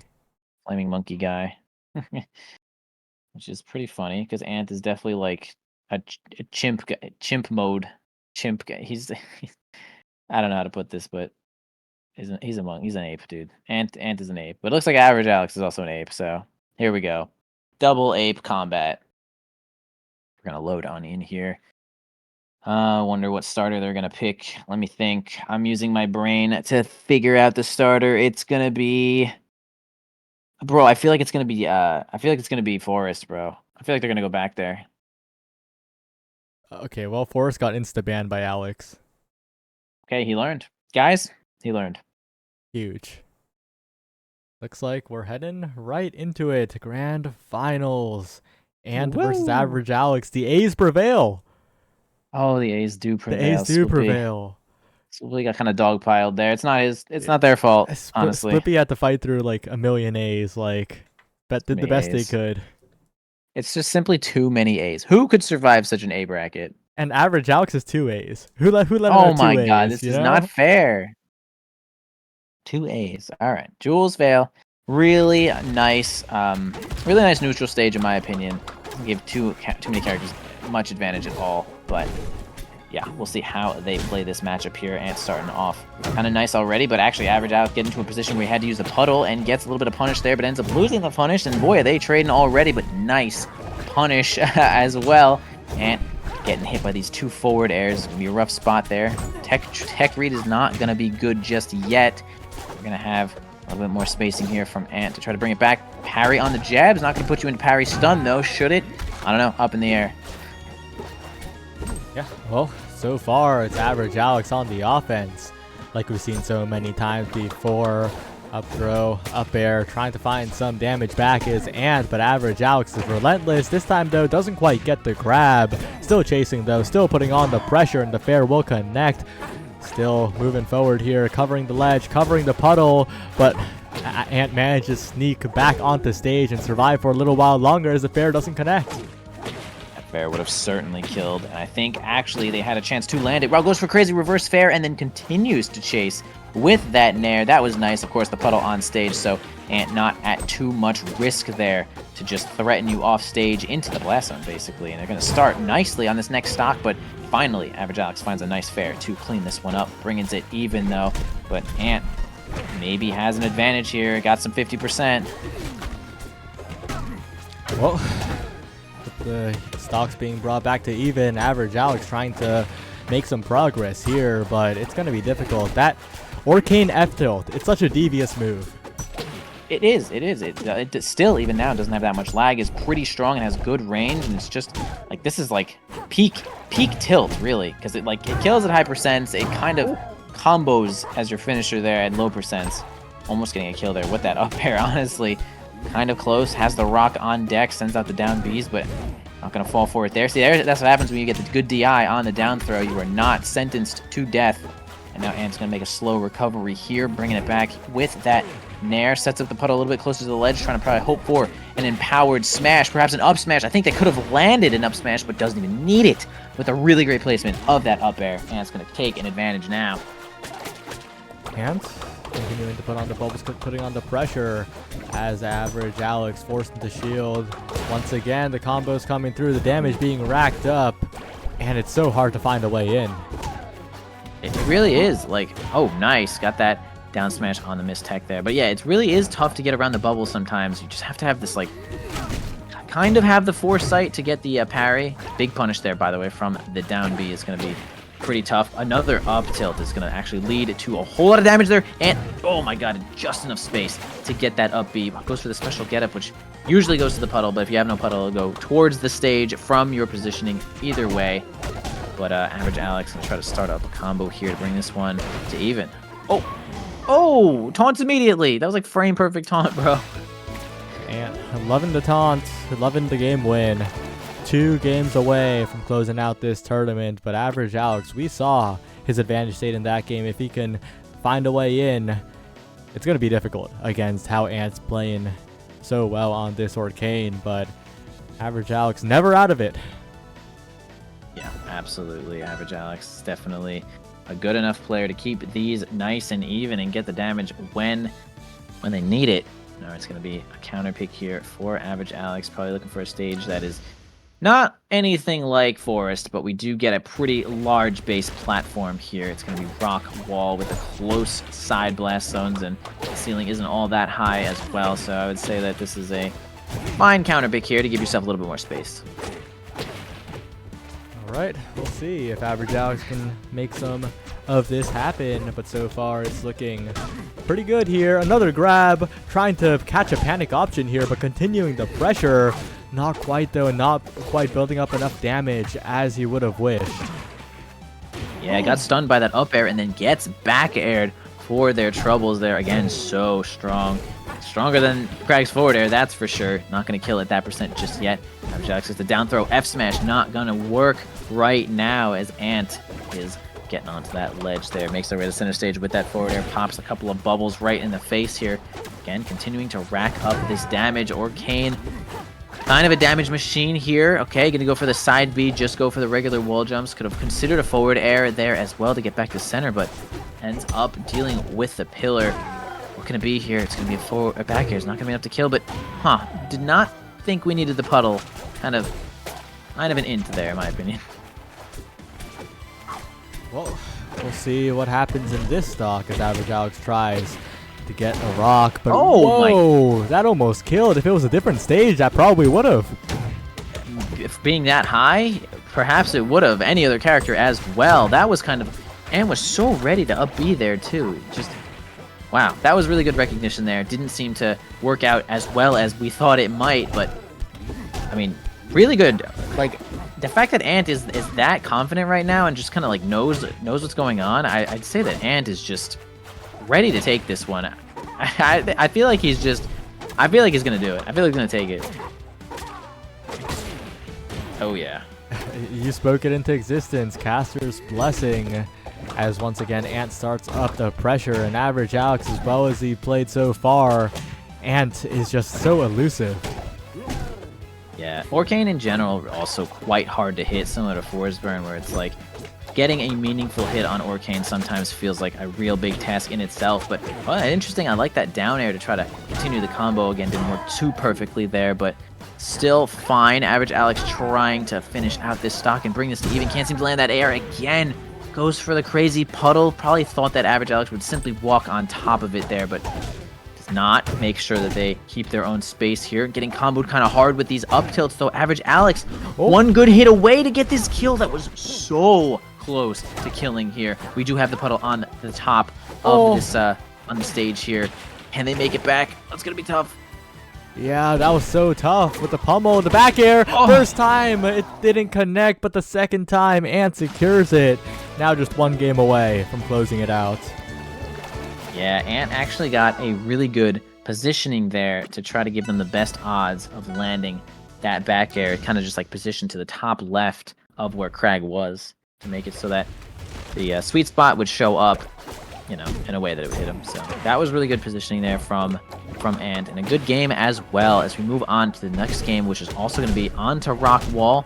Average Alex starting here. Pretty solid combo here, a minor percent lead, but Ant certainly going to say, absolutely not, bro. This is my tournament to win. Gets a nice grab here as well. See if they can keep Alex in the corner.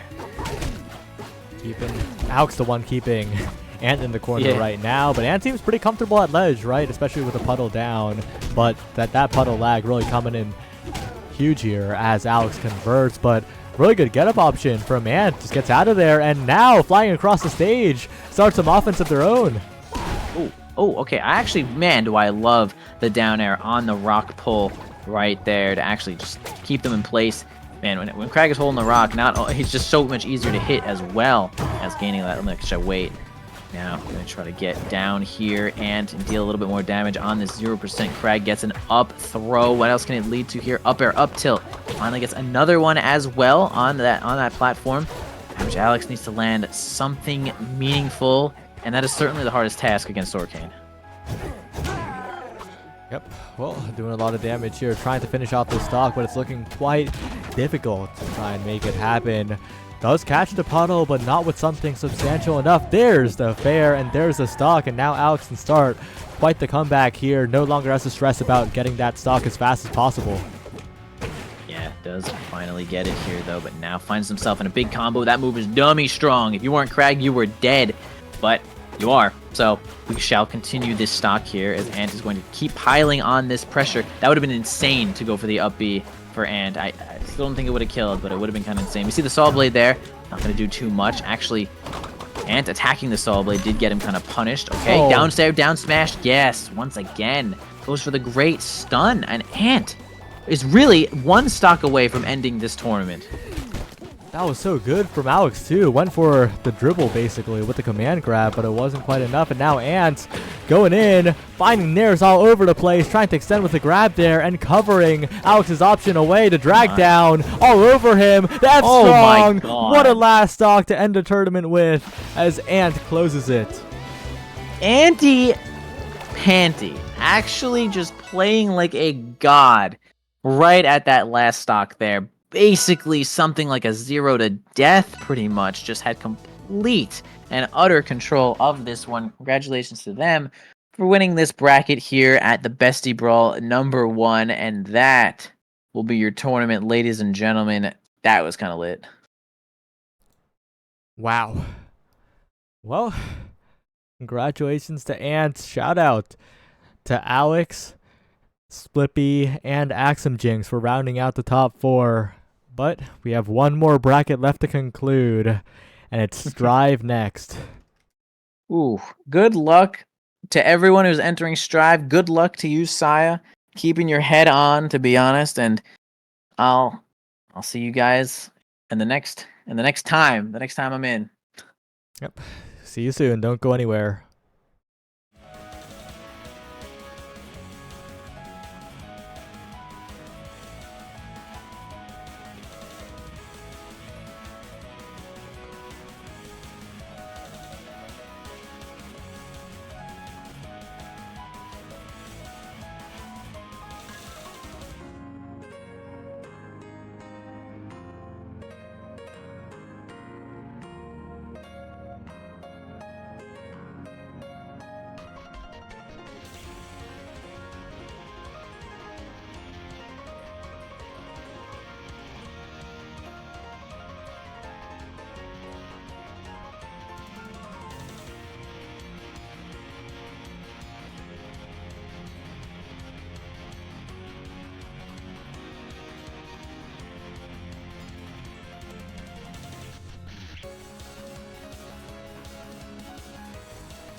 Alright guys, we're back and we're headed right into a winner's semi, best of 5. And wow, Strive is such a fast game. It's Whiplash coming from a plat fighter. Everything is just going.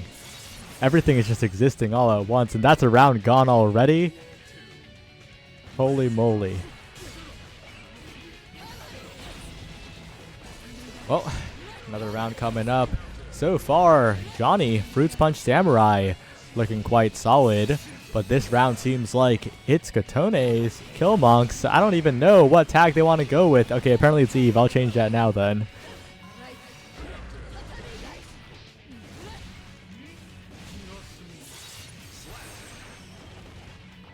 Well, looks like we're on the final round already. Here, guys. How do people commentate Strive? This is such a fast game. It's so hard to keep up with the pace, but there's a gold burst. Positive bonus for Eve here. I don't want to say Eve. I want to say Katone, but maybe I should say Killmonk. Pulling back with the throw and that. Wow. Okay, well, that guy's going to get cooked. Gret, get in here. Please. I know you said no help. I need help.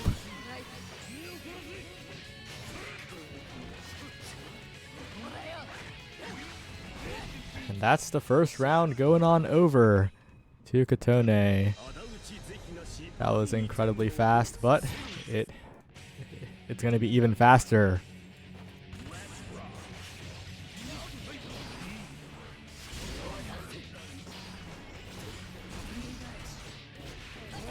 I mean, in general, right, it's really just about Katone trying to close distance and Fruits Punch Samurai trying to play a little bit of keep away.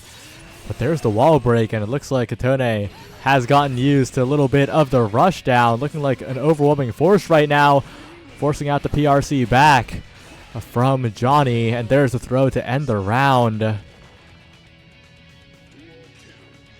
of a breakneck pace here as the round starts. Immediately the counter hits. Katone getting really comfortable with it, looks like. Continuing to press forward. Is constantly putting Fruits Punch Samurai in the blender here. The sweep, though, will stall a little longer, and the burst to try and maintain momentum here from Katone. A good jab to check the approach, though. And now on the knockdown, another counter hit back. Once again, from disadvantage, Katone is just poking. And when Fruits Punch Samurai tries to approach from disadvantage, just gets blown up here, forced to burst. And sent away for the moment. Good FDs, but there's the throw, and now Katone approaches. Such a scary place to be as you keep getting pulled back. The poke connects, not the combo. Same on the other side as well. The overhead. The RC to try and convert it into a combo, but it's not quite enough. And Katone once again will take the game.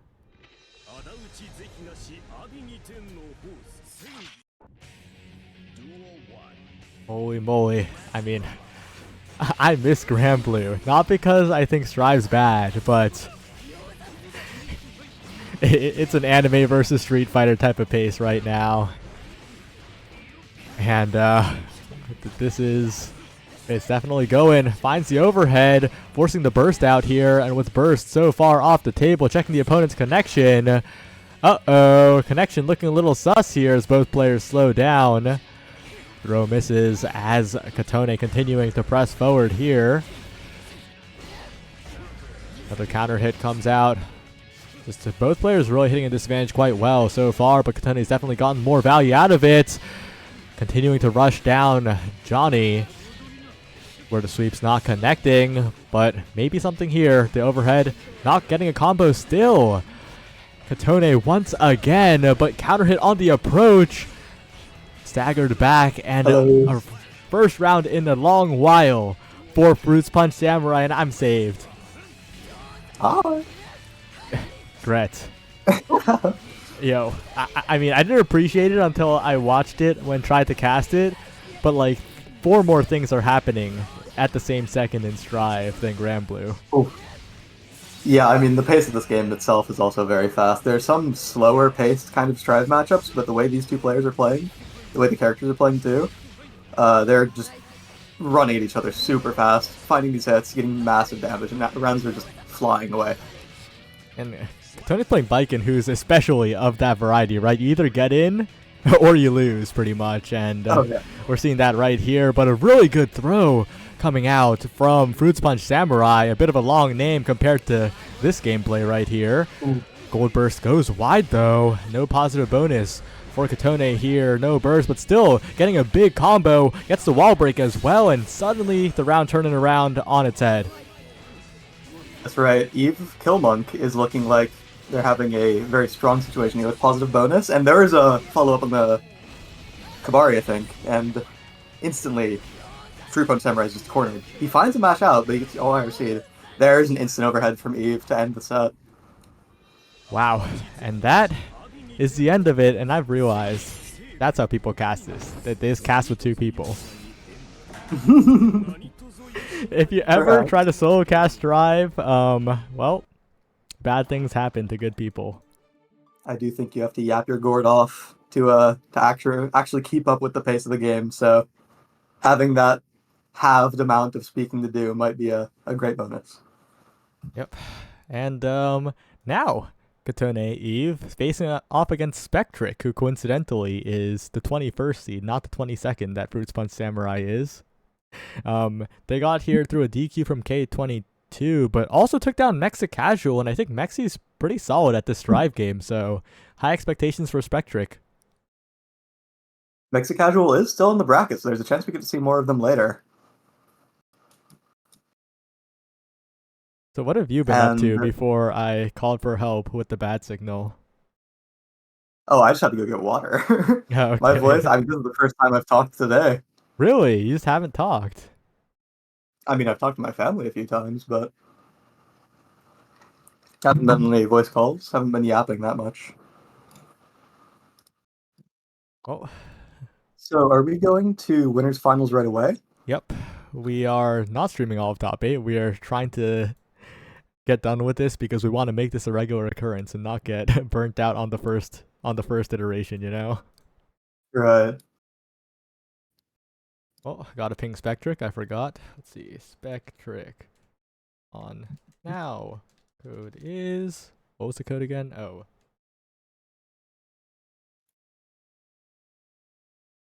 And if I'm not wrong, Spectric is a Zato player, which is very interesting to me. I don't know much about that character. I just know people really don't think he can do it. Yeah, a far cry from what he used to be, right? He used to be a bit of a terror. Yeah, but that was so long ago, and Zato's been in this kind of purgatory of people just not having any faith in him at all for like years now. But I think as long as your character has buttons and damage, and as long as they can do it, I think that the bracket here will be not at all unwinnable. And Spectric is kind of proving that so far, making it to top 3 already, winners finals. Yep, unfortunate that we couldn't see K22, but we will be seeing a banger matchup nonetheless. And loser side is also looking pretty hotly contested. David, the Omega Strikers player, doing quite well here in losers top 8, waiting for the winner of Mythotastic or Arcanum. Myth also a bit of a striker. Wow, I mean, the Omega Strikers love Strive. That's all I gotta say. That's definitely true. They yearn for the high damage. They're not like us. Actually, I'm speaking for you. I don't know. What do you think? Well, I think I notice a big overlap between Brawler players and Omega Strikers and Strive players. And I think the common factor there is that both roles just get in there. That's the desire, the fantasy of both the Brawler role and the Guilty Gear Strive video game. You go in there and you attack. All right. Heading right into it, Spectric versus Eve, and Spectric Nation is out in full force. Apparently the first time they've ever been streamed in a tournament, unless they're lying, but I like to expect the best of people. And immediately just pushing Eve back. Katone all the way to the wall. Spectric definitely knows what's up here. Both bursts already off the table, and Spectric is... Oh, big 6P, and there's a knockdown for him. Yeah, and really playing in a very controlled way, making sure that Katone can't press forward too easily, and that's so crucial. But getting the back hit in the jump in, and wow, just Katone turning it all the way around, forcing Spectric into the corner immediately. That almost converted into a wall break, but not quite. The YRC comes out, but it's completely too far to actually stun. And Spectric is playing a very slow game here, playing very far away, and going for that sword super anytime they get the chance. And Eddie was there as well. I don't think Katone expected that particular mix-up. Quick round for Spectric, but Katone starts with one with a bang, trying to get the corner carry all the way to the wall. Gets the throw as well, and now the real Viking gameplay starts. The wall's going to break very shortly. Gets the super with it as well, and this round is cooked. Yeah, Viking's advantage stage is so scary. If you get that tether, you get almost a 4-way mix-up, impossible to react to. You just have to guess. And right there, Killmonk just takes the round with the perfect.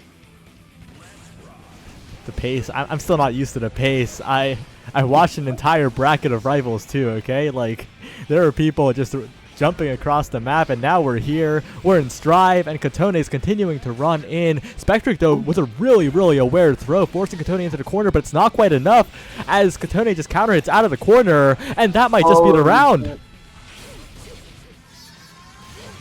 Definitely with the super there, wall break, yeah. Okay, you can tell I'm a noob because I said that might be a round instead of that is the round.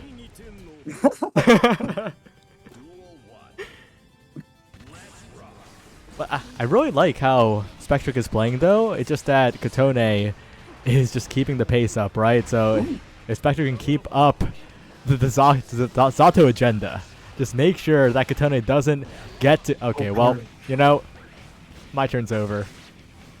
Well, the YRC comes out from Spectric, so this corner offense isn't completely over. Tap Dust catches it, and the fish follows up. And he's going for this flight, and there it is, that's plus. He gets to go for a close slap right after. Oh, but you gotta watch out, because Katone is so undeterred by low health, just constantly pressing buttons here. But Spectric, good blocks by Katone, though, not getting caught by the overhead. But there we go. I've noticed, I mean, Zato's offense is a lot of tap dusts in the corner, and Katone's been doing a pretty good job of reacting to them, actually. There's been 3, and they've blocked 2 of them so far.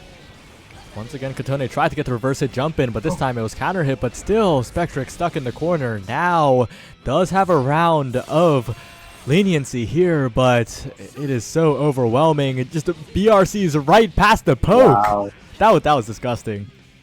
Insane challenge, yeah, seeing the button already coming out and just going for it anyway, getting that complete conversion. Another counter hit in the air. Spectric catching Katone, trying to find a push into the corner here, starting the mix, getting the tap dust, but can't quite get enough after it. Good burst on the reverse hit of the jump in there, but the throw is so good. Oh, that was scary. Yeah, the charge dust is not quite difficult to react to when you're already in BRC. And there's a conversion, wow. Good pokes, though. Getting, some big mix-up, but Abare from Spectric wins them that defense. The frog's coming in, and some offense is being set up here. Good sword to super. reset the I catches a mash. Yeah, and well, Katone, I mean, you live and die by the mash, right? You're playing Viking against Zato. But here again... Whoa, okay, Spectric getting the round, and I mean, Katone really is a Viking player. Yeah, BRC to challenge the super on reaction, going for something unique there, but it didn't quite work out. Once again, starting off the round so aggressively here. Has a tether to play with, but again, really good pokes, but not quite enough as Tony pushing into the corner now. Dangerous spot counter hit. Oh! Alright. Okay. A few dropped conversions, a few wall breaks not quite found, but Spectric was pressing the button every time, and that's what Katone was predicting, so the round kind of just crumbled. Charge Dust is hit right away, there's no burst to get out of this. That's going to be a lot of damage into a hard knockdown.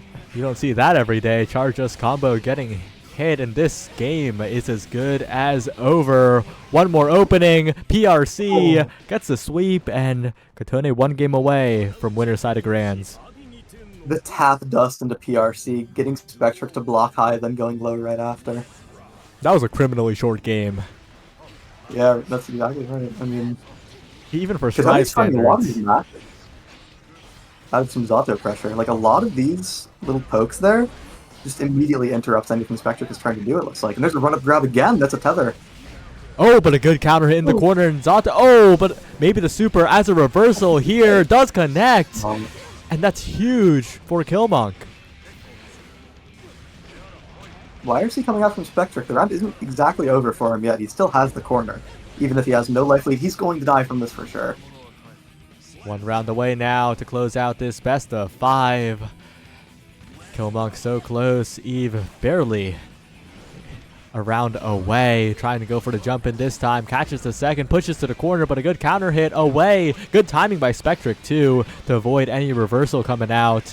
And pushing to the corner now. Needs to be so careful though. I mean, Katone is so good at pushing out of the corner. There's an RC to convert that. He has the corner now.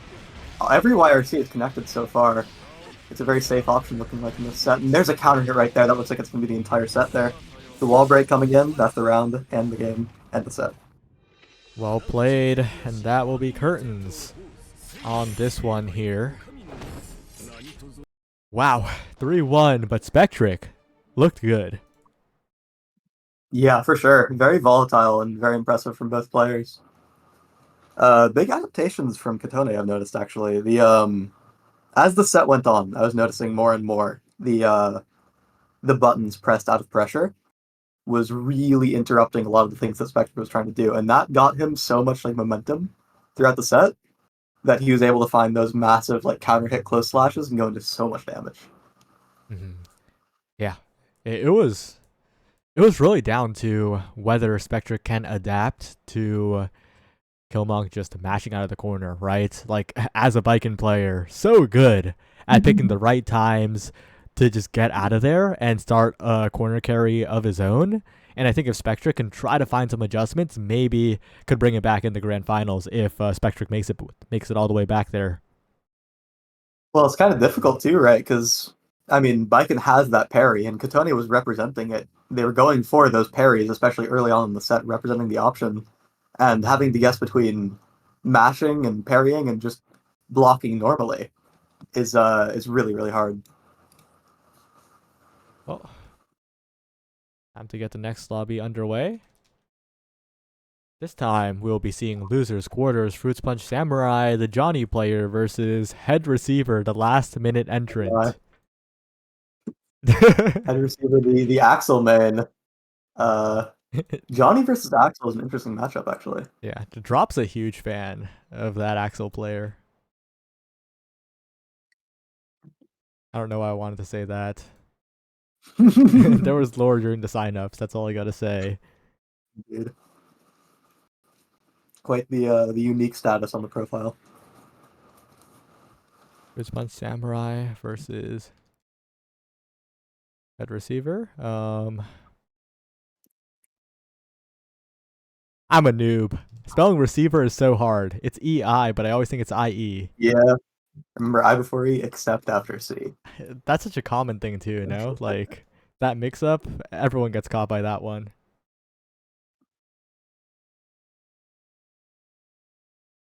See, that's that pre-game mental stack. Having a name like that, it confounds your opponents.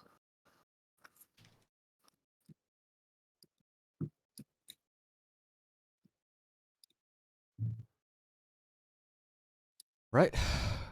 Well, it looks like we're gonna get on going now. Axel versus Johnny. Do you have any thoughts on this matchup? Because this one seems a little crazy. I really don't know too much about all the unique stuff that Axel does. I only know his general game plan. And especially after they added that tornado move that he can do, I kind of can't keep up with all the stuff he's looking for at any moment. But I do know that Johnny recently has probably more tools than most characters to deal with him at his like ideal ranges, that full screen. Because Johnny himself does like that keep out game too. And whoa! Head receiver really aggressive with it, pressing a lot of buttons very early on, pulling in, forcing the burst out very quickly. Goes for a gold burst. Head receiver's insane with it. Wait, he's quite the player. This He's rushed really out going Axel. for, whatever his heart tells him to. And there's a missed finer, yeah. Alright, the offense is back on the side of Fruits Punch Samurai. And for oh, there's a card into wall break for sure, yeah. The super catches the hard knockdown too. This is looking really good for Fruits Punch Samurai actually, all of a sudden. Yeah. Hard knockdown, finds the hit. Another wall break. Is that it? Back to back. That's not quite it, but it's looking really hard for head receiver to find the win here. Yep. Back dodge and wake up is caught. The ground on the board here. Fruits Punch Samurai looks to have adjusted to the pace that head receiver is playing at, but head receiver undeterred tries to go for a cross up, but doesn't quite cross up Fruits Punch Samurai. Yeah, that misfire that Fruits Punch Samurai is sending out is, I mean, every time that he's landing it, he's getting, like, the tide is just swinging in his favor super hard. And it's looking like that, yeah, that card brings into another wall break. Johnny just keeps finding these. Oh, but he doesn't go for it. Yeah, and head receiver punishing immediately. But again, the Axel damage potential, not the hugest, right? Especially meterless. Yeah, Axel doesn't do too much damage meterless, except for a few scenarios where he can find a lot of Axel bombers in the combos. But in his ideal range, he's usually not finding anything crazy. And Johnny is a bit of the opposite of that. He finds... Oh, a time stop! Oh! Oh! The time stop at He the was ready perfect for it. time. What? Yeah, as long as you set that time stop up, you can just send it out at any moment, and Fruit Punch Samurai wasn't really respecting that. Good blocks here. Oh, but gets caught by the throw. Good play by Fruits Punch Samurai, who's continuing to pressure the corner. A lot of risk being built up here. Really dangerous spot for head receiver, who gets out now and starts a little bit of pressure. Tries to lower that gauge a little bit and find some poke here, but you got to be so careful. The full screen super. Wow. Oh, it doesn't break the wall, but it gives him the corner, and this is looking really bad for head receiver all of a sudden. But Oh? he finds his own offense, and there's an RC into conversion. Oh, but that's not that much damage. Needs to find a big opening here. Goes for the NATO, goes for even more pressure, but again, like, doesn't quite have the sustained pressure, right? But finds the overhead, and maybe could find a throw. Runs all the way forward, not quite enough, but gets the low. What a round. I might be wrong, but I think after that throw, you could do an OTG and just end the round there. But it doesn't matter, because head receiver takes game one. You know, head pretty receiver doesn't need the volatile. OTGs. Yeah, I guess.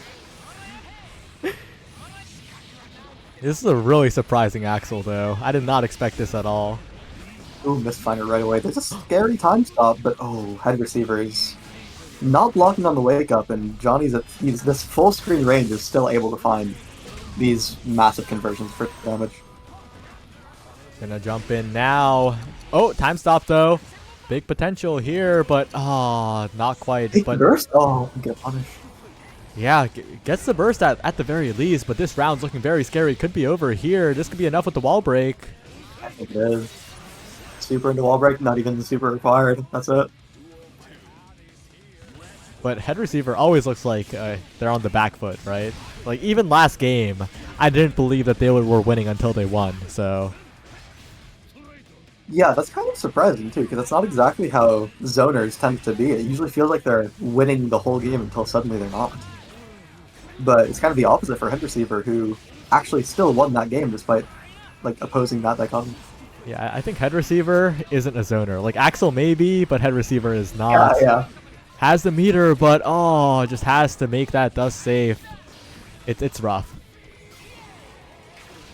Look at all the meter on the side of Fruits Punch Samurai. So much to play with, and could just cash out here. That's it, That right? might be a kill. Oh, for sure. Maybe if he used an RC to extend that combo. Yeah, there it is. Yep. Oh, but he doesn't get the wall splat. There's a YRC into throw. It's not completely over. Charged dust does not connect. Too risky. That's a little unfortunate, but for people who are fans of Fruit Punch Samurai, I think you're breathing a sigh of relief because it almost felt like Head Receiver was going to bring it all the way back there. Starting off with some big damage, catching in mid-screen with a counter hit, a quick burst out, and that's the burst gone for both players so quick into this round. Oh, there's a dash forward Mythfinder. Suddenly the corner is looking a little scary to be in against Johnny. There's a card. Oh, the wake-up throw! That throw was crucial. Wake-up super? No way, right? No. Card is too safe for that, yeah. Oh, but Notably despite the RC, still getting the hits. All right, a big lead for Head Receiver, but tries to go for the dash back into cross-up and really gets punished for it all the way to the corner. The Flex Shield has gotten a great thing here. Time Stop is looking so scary all of a sudden. Oh! Swatting him away. There's a command grab. That's the round. Wow. Didn't even need the time stop, just the threat of it. Yeah, I'm kind of seeing the vision behind Time Stop here. You just use that super and all of a sudden it becomes so scary to do anything because you can just let that fly at any moment. And that gives him that space that he really needs to work with. Alright, pushing forward into the corner once again is Fruit Punch Samurai. Finding a lot of pressure, but good FDs. But a walk up. That guy was walking for like a good second before going for that throw and goes for another, really catching Head Receiver out on these blocks. Oh, Deflect Shield gets baited out. That might be the entire round. Nope, the wall splat comes out too early. No insane damage combo comes in, but the wall break will. Living on a sliver here, and Johnny has so many tools to take this one, and that will be the round. I'm still reeling from Head Receiver. Like, the way they play, I can't. Like, it is different. This is not normally. And pulling back, trying to find some pressure, but Head Receiver, you're the one in the corner. You got to watch out a little bit when you're doing this. Oh, he doesn't mind though. There's a command grab too, and suddenly someone else is in the corner. Time Stop comes in, and wall break too. Suddenly Head Receiver is looking like he's going to close out the game super conveniently. Axel Bomber, Time Stop, baits the burst. Whoa! And you know, how does he do it? I thought Head Receiver was down in that game, but that's another win. All it took was that big hit, the Time Stop activation. That wall break scenario was just so good for him at the end.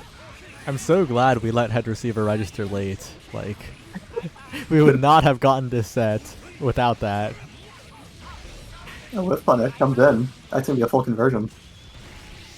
Wall Time break. Stop again. He loves that super, and I love to watch it. Yeah, setting up the Time Stop. Oh, okay. Well, a little bit ambitious there, but still with a massive health lead. Is he going to go for another one? I don't know. I don't know if he has room for it. There's a PRC to keep the pressure going. Oh, he's swatting him out of the air. That's the round. Wow, and just one round away from taking the entire set, you know? He never seems like he's fully ahead until he is. But right now, he's so close just taking the entire thing. Well, now it looks like he's dominating pretty convincingly all of a sudden because, I mean, Fruit Punch Samurai is just not able to find any convincing hits anymore. Yeah, there's a low, but give him his turn.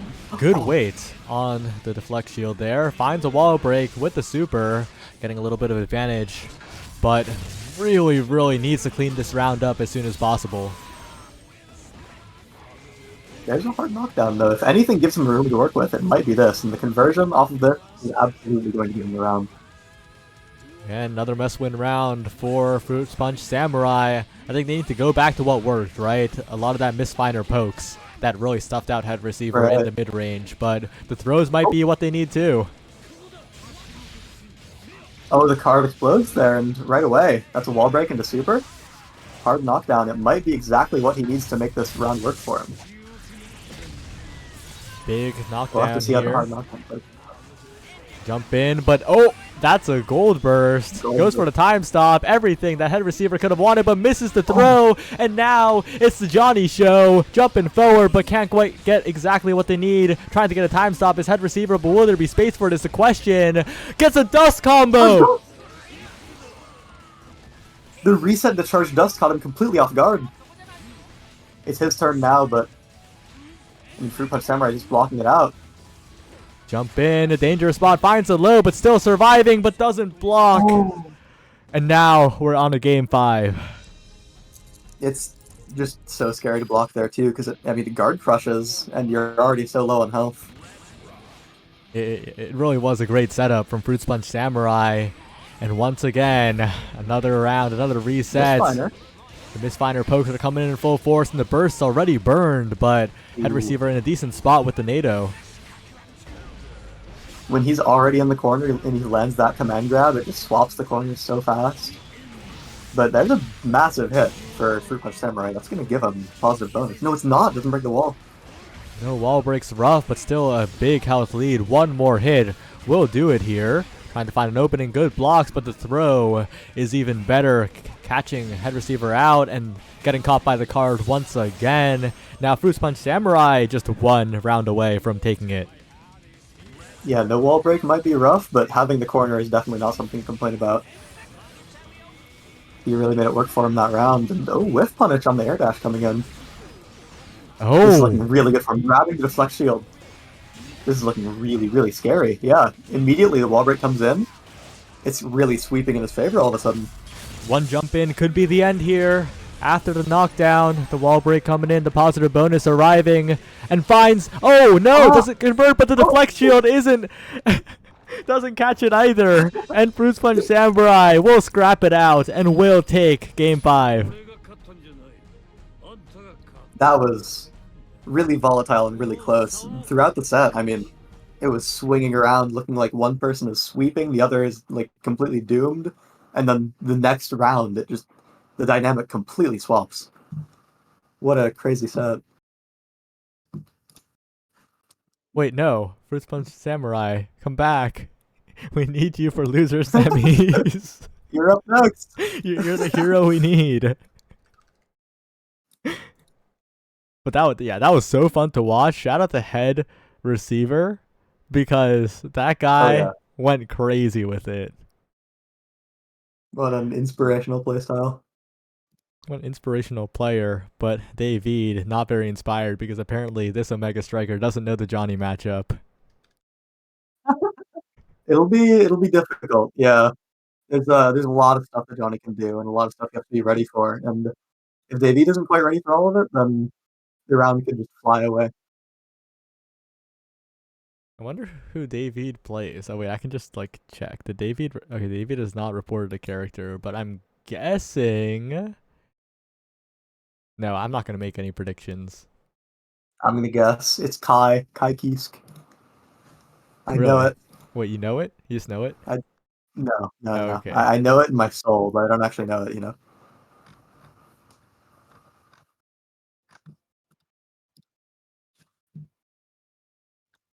Well, loser semis coming up. Fruits Punch Samurai.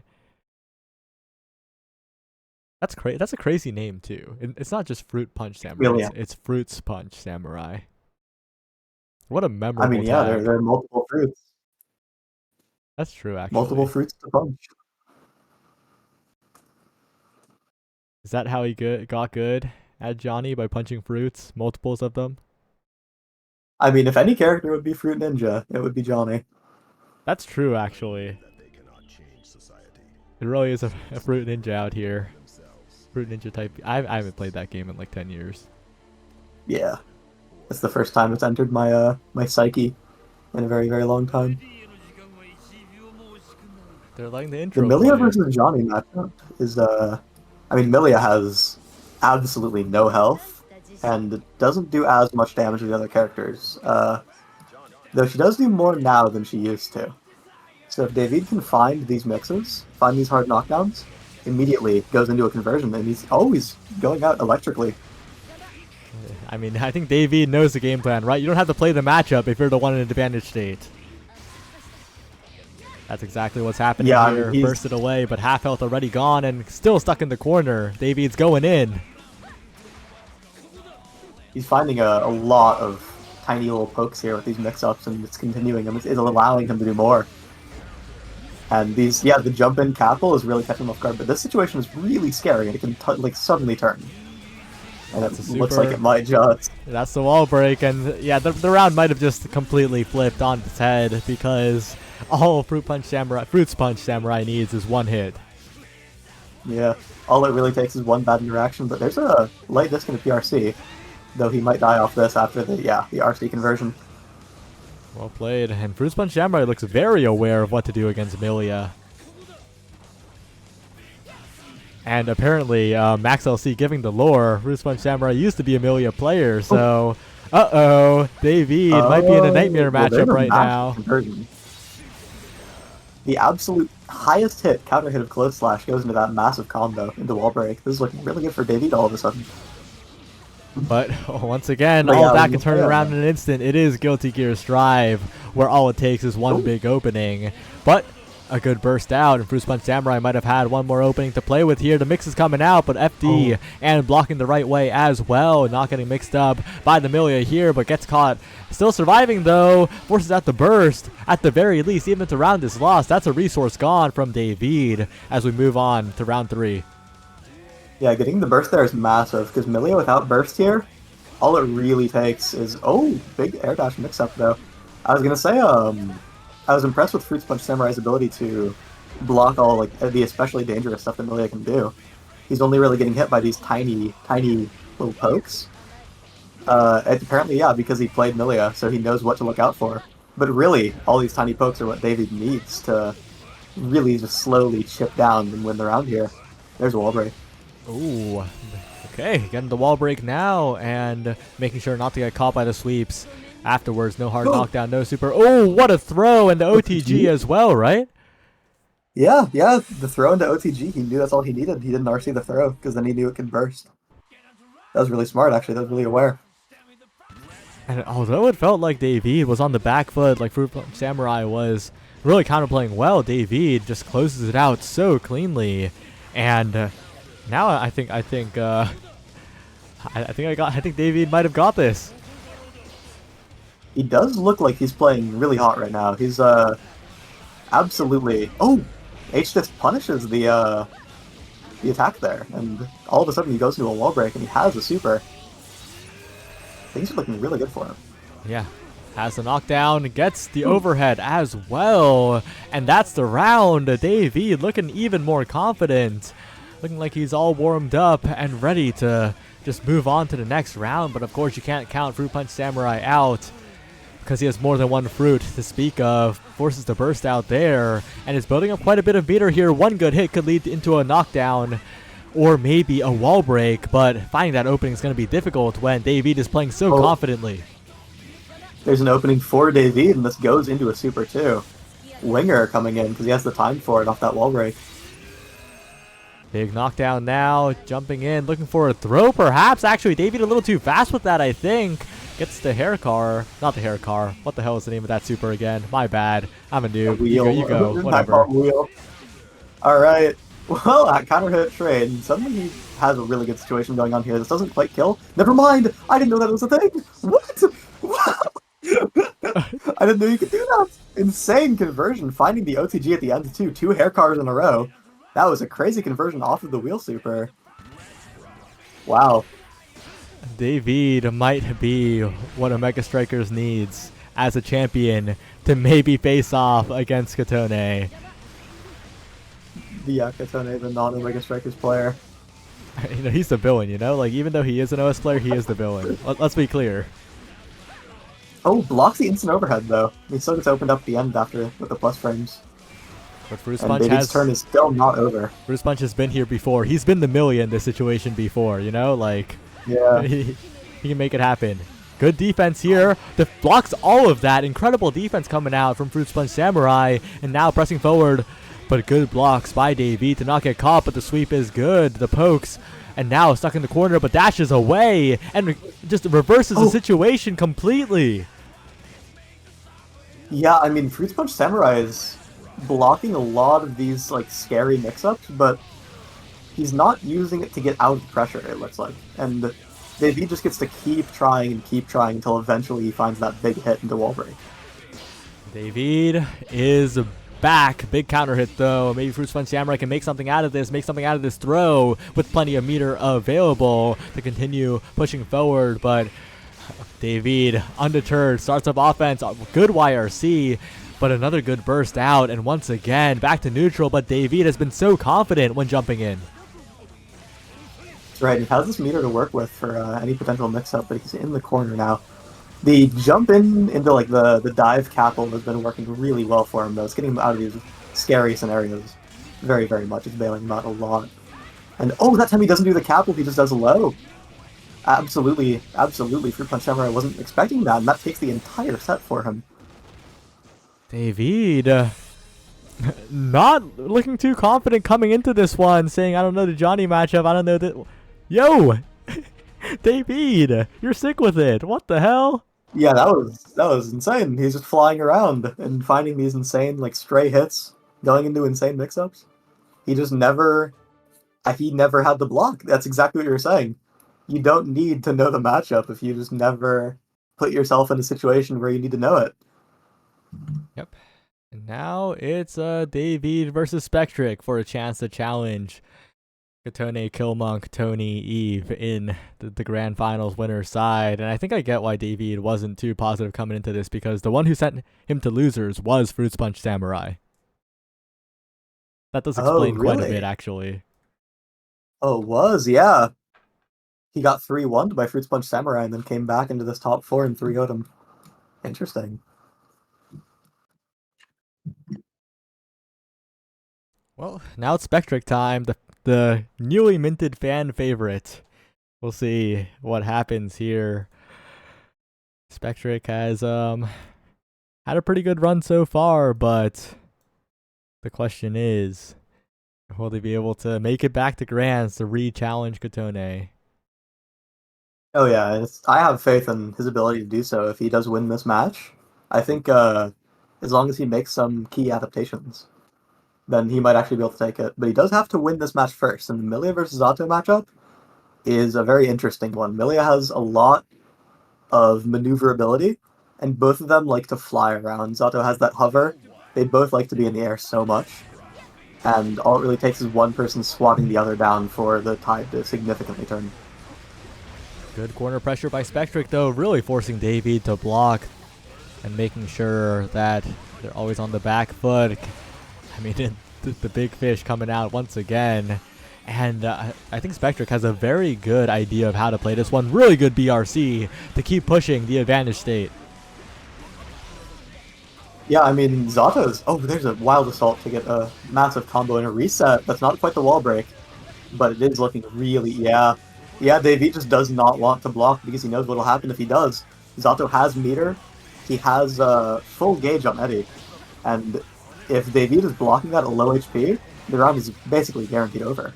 David, though, the one on offense this time. They might be blowing each other up right now because there's a wall break so quickly into the round, and David, you know, is going to go right back in, get started again, pushing Spectric to the corner, catching the jump out, and wall breaking again. That's the round already. The sweep and the conversion, massive damage coming out, ending the round immediately. Wow. Very short time frame. And he finds this instant round here. The burst is already gone. Oh, the capel. Really good pokes by Spectric, but David, undeterred, continues on. Finds, once again, an opening. Finds a wall break, this time with the super. The knockdown's going to be really tough for Spectric. Wait, Spectric took that round so convincingly, but all of a sudden David's looking like he's going to win the whole game. I don't know what happened. He just suddenly swung the tempo just immediately, and he's just flying around. He's soaring. David continuing to press forward, needs to be careful, and is defensively aware enough. A really good throw by Spectric, command throw by Spectric, sending David out of there and continuing to push into the corner here, but needs to be careful. Does get the overhead with the tap dust, trying to close out this round, but doesn't quite have it. Oh, that's it. That's a wall break, yeah, wow. Tap dust into RC was really strong there, and it looked like it almost took the entire round if it wall splatted there, but it just didn't quite, and then David was able to find that a conversion to wall super. Quick burst out from the counter hit from David, who is going in, getting the throw as well, into the mix-up, finds the overhead, and carries once again to the corner. David looking so efficient with it, going for a little bit of extra credit, doesn't quite get the wall break, but turning into a really tough corner situation as well. But wow, Spectric gets out of there. Ooh. Yeah, very, very impressive from Spectric. That could have been really bad. Does that? Yeah, that's a blocked super, but it's +4 and beats the snipe from out of the sky. Spectric did a really good job blocking that, and the tap dust is going to convert to a wall break here. Oh, when he mashes? Oh no! Both players missed a wall break in this round. Maybe the super will do it if David presses a button, but blocks it instead. FDs it even, and now David's running in, finds a counter hit, and this should be the round. And David, wow, okay, well, David just gets it done. This is looking really close every round. I mean, Spectric almost had it so many times, but Zato couldn't quite finish off the kill there on the wall splat. Even if he did break the wall, it wouldn't kill, but a tap dust into the frog there. Zato's bread and butter on offense.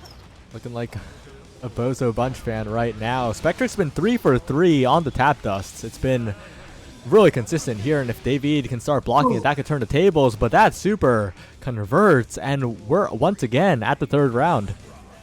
It catches the hair car, yeah, immediately. Very few touches there from Spectric. And tap dust is coming, and this time it's blocked. No one lands tap dust on David 4 times in a row. Not this guy, no. He might block more to come, but I mean, the command thrower comes in for Spectric. He has meter. This could look scary. Yeah, corner to corner on the block string, YRC comes out, and he's not entirely out. Good anti-air. David low, but not out of it by any means. We've seen David win these before. Corner carry, wall break, and suddenly this is a scary round. But there's a super. If David pressed air car. Okay. No, he's blocking, but doesn't mean it's his turn. Scary the situation. jump away is lucky. He's looking awfully low. He doesn't want to take any risky decisions here because he knows that, that conversion might be it, but the mash out is safe. Deflector shield, but the low pokes to do it, and Spectric will get the second game. It's 1-1 now. Wow. This is super, super neck and neck.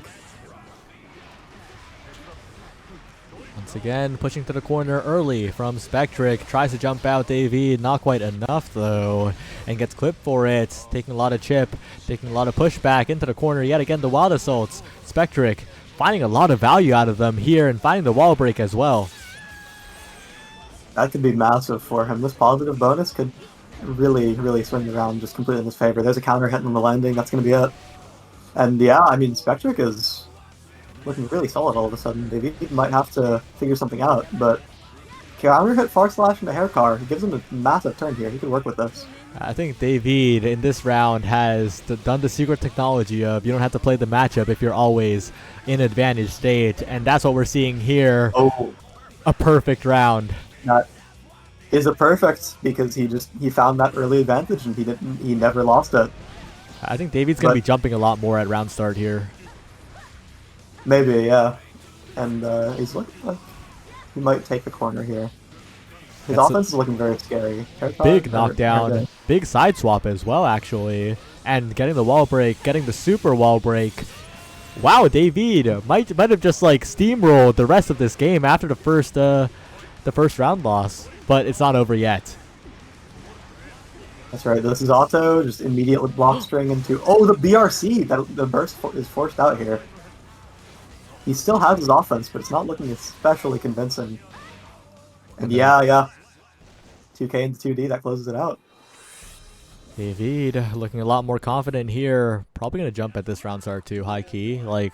Because a lot of it is really Spectric. Wow, just dashes back. Okay, but in general, I think David very wary of the buttons Spectric is going to press and doesn't want to be forced to block right at round start. So he's going to try to jump. He's going to try to dash back. Didn't quite work out this time though, as Spectric super coming out and catching, finding a wall break as well. That's so much damage into hard knockdown, and the command grab on the wake up immediately. That's going to close out the game or the round here. Perfect. Let's see what David does in the round start to try and avoid this fade. Goes for an aggressive move here and forced to block now. Spectric looking good, finding the tap dust, but can't quite get the full combo. Yeah, both players are just obliterating each other on their own offense here. It's looking like the only way to win this game for both sides is to just not be the one blocking. But it's so hard if you can find these scenarios. Yeah, Zato just sniping it away. And that is going to be the game for Spectric. It's a game 5 all of a sudden. Guilty Gear Strive. The pace is insane. I swear we were on game 2 like a second ago, and now we're in game 5. Oh no, Davey getting hit by another tap dust there though. A little bit unfortunate on the blocks. That means Spectre can be the one playing offense. Finds the command throw as well. So much damage. RC for good measure. Corner carry. Wall break. RC to get the wall break off of it. Yeah, this is I mean, he might take the round. He's looking like he got the corner here. He has meter, and he has the conversion off of that frog. He's really getting a lot of value out of these corner scenarios where he just tap dusts, and David just isn't able to react to it in time. Oh, run up 6p. One more round left for Spectric to move on to get a rematch in Grands against Eve, Katone, Killmonk, Tony. I'd stop saying that. But once again, carrying to the wall, and this time, David, oh, good FD to not get caught by the sword, but caught on the dash across, and David's getting chipped so hard here, taking so much damage and trying to escape, but maybe with the RC, maybe we'll find something, but a burst out, and that hope might be lost here, but a good air dash means that David stays on the offense. This might be exactly what he needs now. He's getting this combo, he's going to find another hard knockdown, and this is exactly where Millie wants to be. Oh! She's finding, so many mix-ups No! that can be it with the RC. Okay. Oh, it drops! Oh! Drops it, but picks it up scary again. left, right. Yeah, final round. It could go anywhere. Really could, and But this is the Burst. first- Burst gonna come up Heavy in the disc. middle of this round. That's right, but it looks like the wall is going to be already broken before he gets to use it. He only has maybe 2 hits left in him. A lot of meter here. Positive bonus. Oh! RC's blocked! Spectric so aggressive with it. So much damage, but doesn't cash out with meter here. We're trying to catch mashing here. So desperate. BRC passed, but still gets counter hit. Oh! Does it again! Oh, Spectric! Oh my god, he just does it again! He just Wow. does it again. What a set. Oh my god. There's no way he does it. He does it again. David finding the BRC on that first super, but wasn't able to get the punish on it, and that's what got him in that situation. What a very volatile set from both players. I mean, they were swinging, to say the least. I was so surprised the BRC wasn't enough when the counter hit came through. I was flabbergasted. Yeah, I thought that was it. And then But, I then it mean- wasn't it, and then the super appeared again. Yeah. It's a testament to how ready Spectric was for that scenario, though, the BRC, because he was pressing his own buttons to beat David there, and that got him available and ready for that next situation.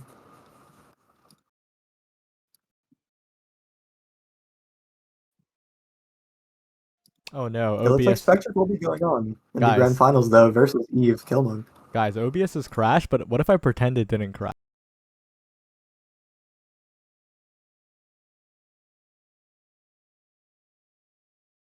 Guys, nothing bad happened. We are so back. The stream didn't crash or anything. Crazy temporary power outage. Nothing we could have done, actually. Yeah, that was totally Twitch's fault. From Twitch. But yeah, if you don't know, we do a whole bunch of tournaments. This Brickbat guy thought of a whole web fishing format by himself, and apparently it was extremely successful both times he ran it, which included today. I think we got web fishing brackets in this. We have not 3 but 4 games going on. Web fishing even in the background, but the format is. If anyone thought there could be a web fishing bracket going on, it's not me. Okay, but if you're not in North America and you want to join web fishing, you could just tell us. You don't need to lie about your location. You could just tell us, you know? Yeah, you can join web fishing.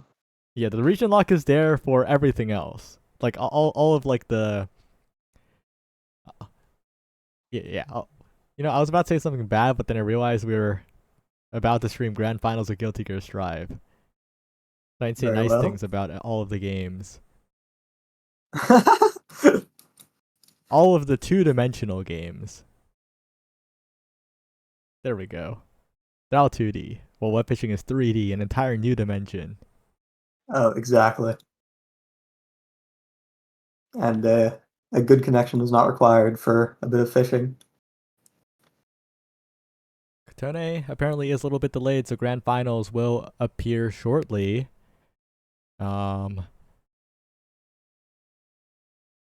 Okay, so guys, if you're still here, I'm gonna do the secret hack, okay? We lost a ton of concurrent viewers due to the stream crash, but if you play an ad, all the inactive viewers come back. I'm gonna press the 1-minute ad button. Is that how it works? Last time it worked. I'm gonna press it. Wow. All right. You pay for our crashes. But will it work this time is the question.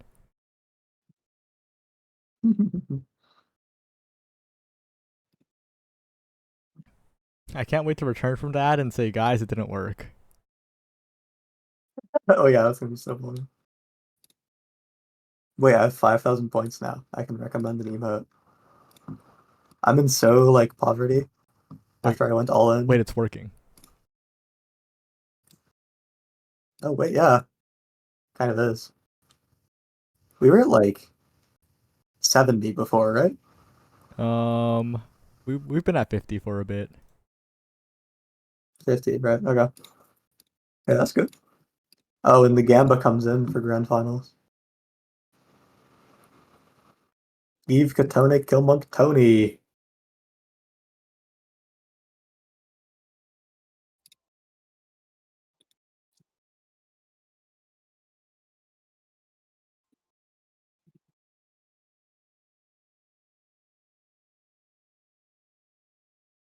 Guys, it didn't work. The ad strategy failed us. I know what it did work for though. Yay!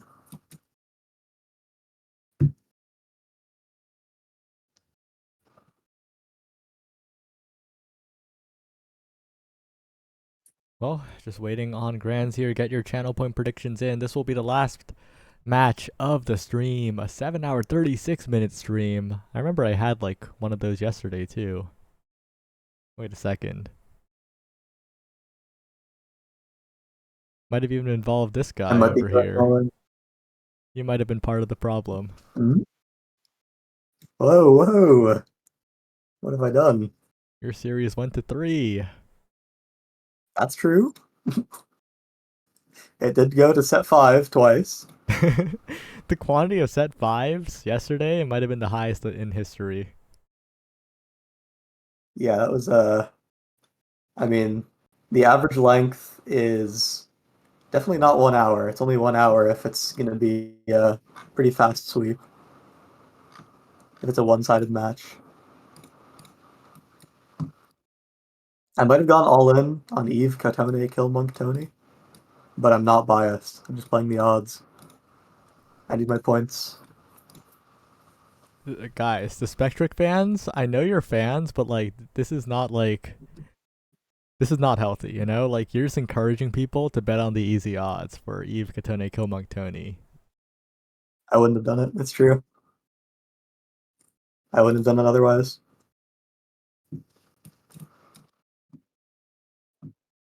You never know though. Spectric was looking very like on fire during that set, so that might be the momentum he needs to take this. It was like an eternity ago when this stream started, where PPL was trying to wake up and then Hamster Quest was on his third PC trying to get the game to work and then it crashed. And now we're here at the end of 3 different fighting game brackets. It's almost over. We're almost done. Of course.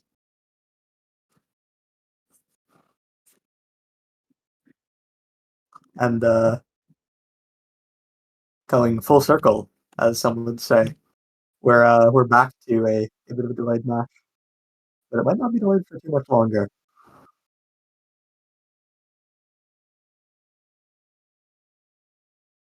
Actually, I think the basis on which I said that was misinformed, so he might be delayed for longer.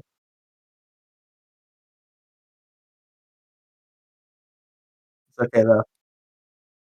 It gives people more time to sort out their bets, to determine Okay, it looks like room is who they should broken. root for.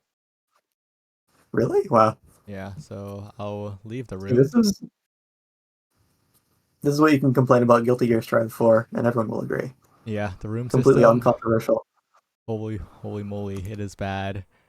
Yo, the granblue versus room system. Holy bis. I haven't had a problem with it once. I think.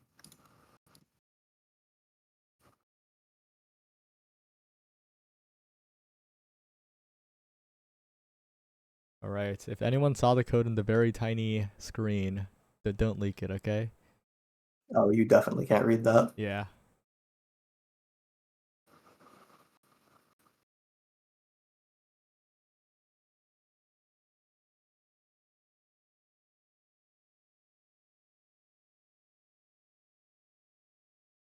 Grand finals coming up. Big channel point prediction inbound. The odds are still looking quite good. This is the chance. This is the chance for the Bestie Brawl onlys to get an early lead on the economy, you know what I mean? That's true. But if you really want to get a lead in the best economy, you know, you gotta watch everything. You gotta get the grind on. You gotta bet on Bozo Bunch in the North That's American true. Strikers League. That's also true. Easiest way to get millions, a bazillion points. However, what I've noticed is that every time I have like a high amount of channel points somewhere, it's whenever I'm just not betting ever. Which Being might responsible say a lot about might build say a up lot about savings. the system itself. Right, grand finals. Spectric already kind of rushing down here. I think recognizes that you need to keep Tony in the corner, or else bad things happen. Ooh. Yeah, he's really pushing for these early leads because, I mean, that's especially how he played that last set. He finds those early advantages and grab into wall break almost forces out a burst from Eve. Yeah. That was really, really aggressively played from Spectric. That's what you need, but Eve turning it all the way back around with one counter hit, pushing to the corner, but a good throw again. Spectric's been on point with pressing that button here. Yeah, that wake up grab is looking super good in his favor. This is going to send Katone right down, and yeah, right after the punish on him. Right. Got a good counter hit from Spectric to start off this one with the corner carry, looking for the wall break. That was incredibly quick. But again, the no hard knockdown means that Katone is going to be pressing a button, but actually gets counter hit again into the corner. Spectric is looking alive. Max distance close slash goes into a wall break, and this is his turn already. This is a massive amount of damage. Okay, doesn't quite go for a super into wall breaks, but Katone is looking really low. And it's hard to make a comeback here. The fish right away off of the sword super, extending that block string, and Katone wasn't quite ready for it. Eve on the back foot so early now. Incredibly clean game from Spectric here. This is a very convincing start for someone who lost a set to Katone just earlier. This is a proof, if anything, that he's made those necessary adaptations to win the whole series. But, I mean, Katone is swinging right back, finding a really good early lead. The back throw is... Oh, super going to take that entirely. Yeah, and maybe Eve just needed one to warm up a little bit, because apparently this guy's been playing Marvel Rivals while waiting. Oh, perhaps. Perhaps, and I think the muscle memory might be a little bit contradictory between those two games, right? So after the warm-up, looking quite good here, just overwhelming Spectric, who is trying to find some corner carry, but it's so difficult when Eve is perfectly backdashing a lot of the pressure. Ooh.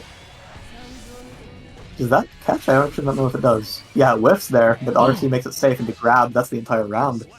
Wow, incredibly clean. And it's 1-1 already. Very, very fast pace again, as you would expect. But especially when Baiken is involved, you live and die by the rushdown. And so far, for the past game at least, and for what little there has been of this game, it has been all Tony. Yeah, big example of what you're saying. That was just the run-up grab, sets up the tether, and sets up Tony's offense here. I mean, all of that started by just Zato was at full screen, and Gatone just decided, I'm going to run up, I'm going to grab this guy, and that decided the round.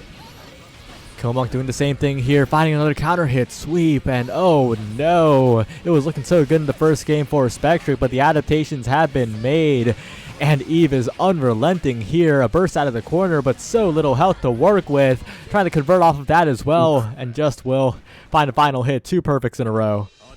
Already we're at match point. That was 2 really, really fast games from Eve. After a convincing game 1 from Spectric, and just the jump in Yozansen. You know, I'm weird for it, but jump in Yozansen just makes me think of Gran from Granblue Fantasy versus Rising. I'm not quite sure.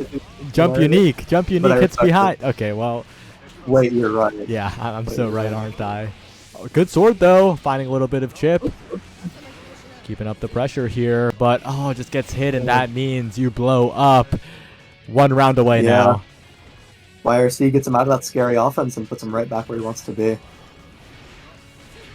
1 round away. That's going to do it, if anything will. This massive offense coming in. The back throw again, though. Spectric is really good at finding these. Forces out the burst from Eve. Oh, good command throw here. Trying to find a little bit more here, but doesn't have the meter to RC it. And now the super blocked, but... He doesn't have meter to make this one safe. That's going to be a big punish. Oh, but not too big of a punish, though, unfortunately, and a good FD limits the damage. Eddie gone as well. Tony hit Eddie, and now Spectric is a bit defenseless at the moment. That should be it, but a good poke out, but still gets counter hit, and that is curtains. Big mash coming in at the end there, but he wasn't quite able to find a conversion off of it, so yeah, Eve was able to find a hit right after, and that hit was good enough to find enough damage to win the entire set, and the tournament. That grand finals is like 5 minutes long. What's up with that? You know, maybe Guilty Gear Strive is good after all. Oh man. Wait, Brickbat just swayed the odds! Yo! That was like 50-50 one, I bet. Here comes Brickbat with 200,000 on Katone. What? Yeah, but shout out to Spectric, though. Like, apparently has never been on stream before, and popped off. Like... There were some clips there. Like, take the clips home with you, because stuff like that first game in this grand finals and a lot of other stuff as well, like the close 5-game set versus David, like, holy moly, what a performance from Spectric. And also the aforementioned David, what a performance there as well. I mean, everyone was so cool, and head receiver was the coolest. Never forget head receiver. No, but if that was Spectric's first time playing on stream, that's very impressive, actually. Because, I mean, it can be nerve-wracking, especially, like, in a 1v1 game when everyone's eyes are on either you or your opponent. It can be very, very nerve-wracking to play on stream, and Spectric handled it very well, it looks like. Well, anything you want to say before we end here? I do want to end before the stream hits 8 hours. I'm done with that lifestyle. Well, I think all I have to say is it was fun to show up and commentate. I think Guilty Gear Strive is actually quite a fun game to watch. And I hope that everyone else watching agrees. Well, on that note, goodbye, everyone. Enter next week. And see ya. Bestie Brawl 2 will be even better. It will be significantly better now that we did one. Yeah, and enter granblue. Because you can enter both granblue and Strive. What if you did both? You can. Because they're so far away, you can finish granblue and then enter Strive. Yep. Okay, goodbye.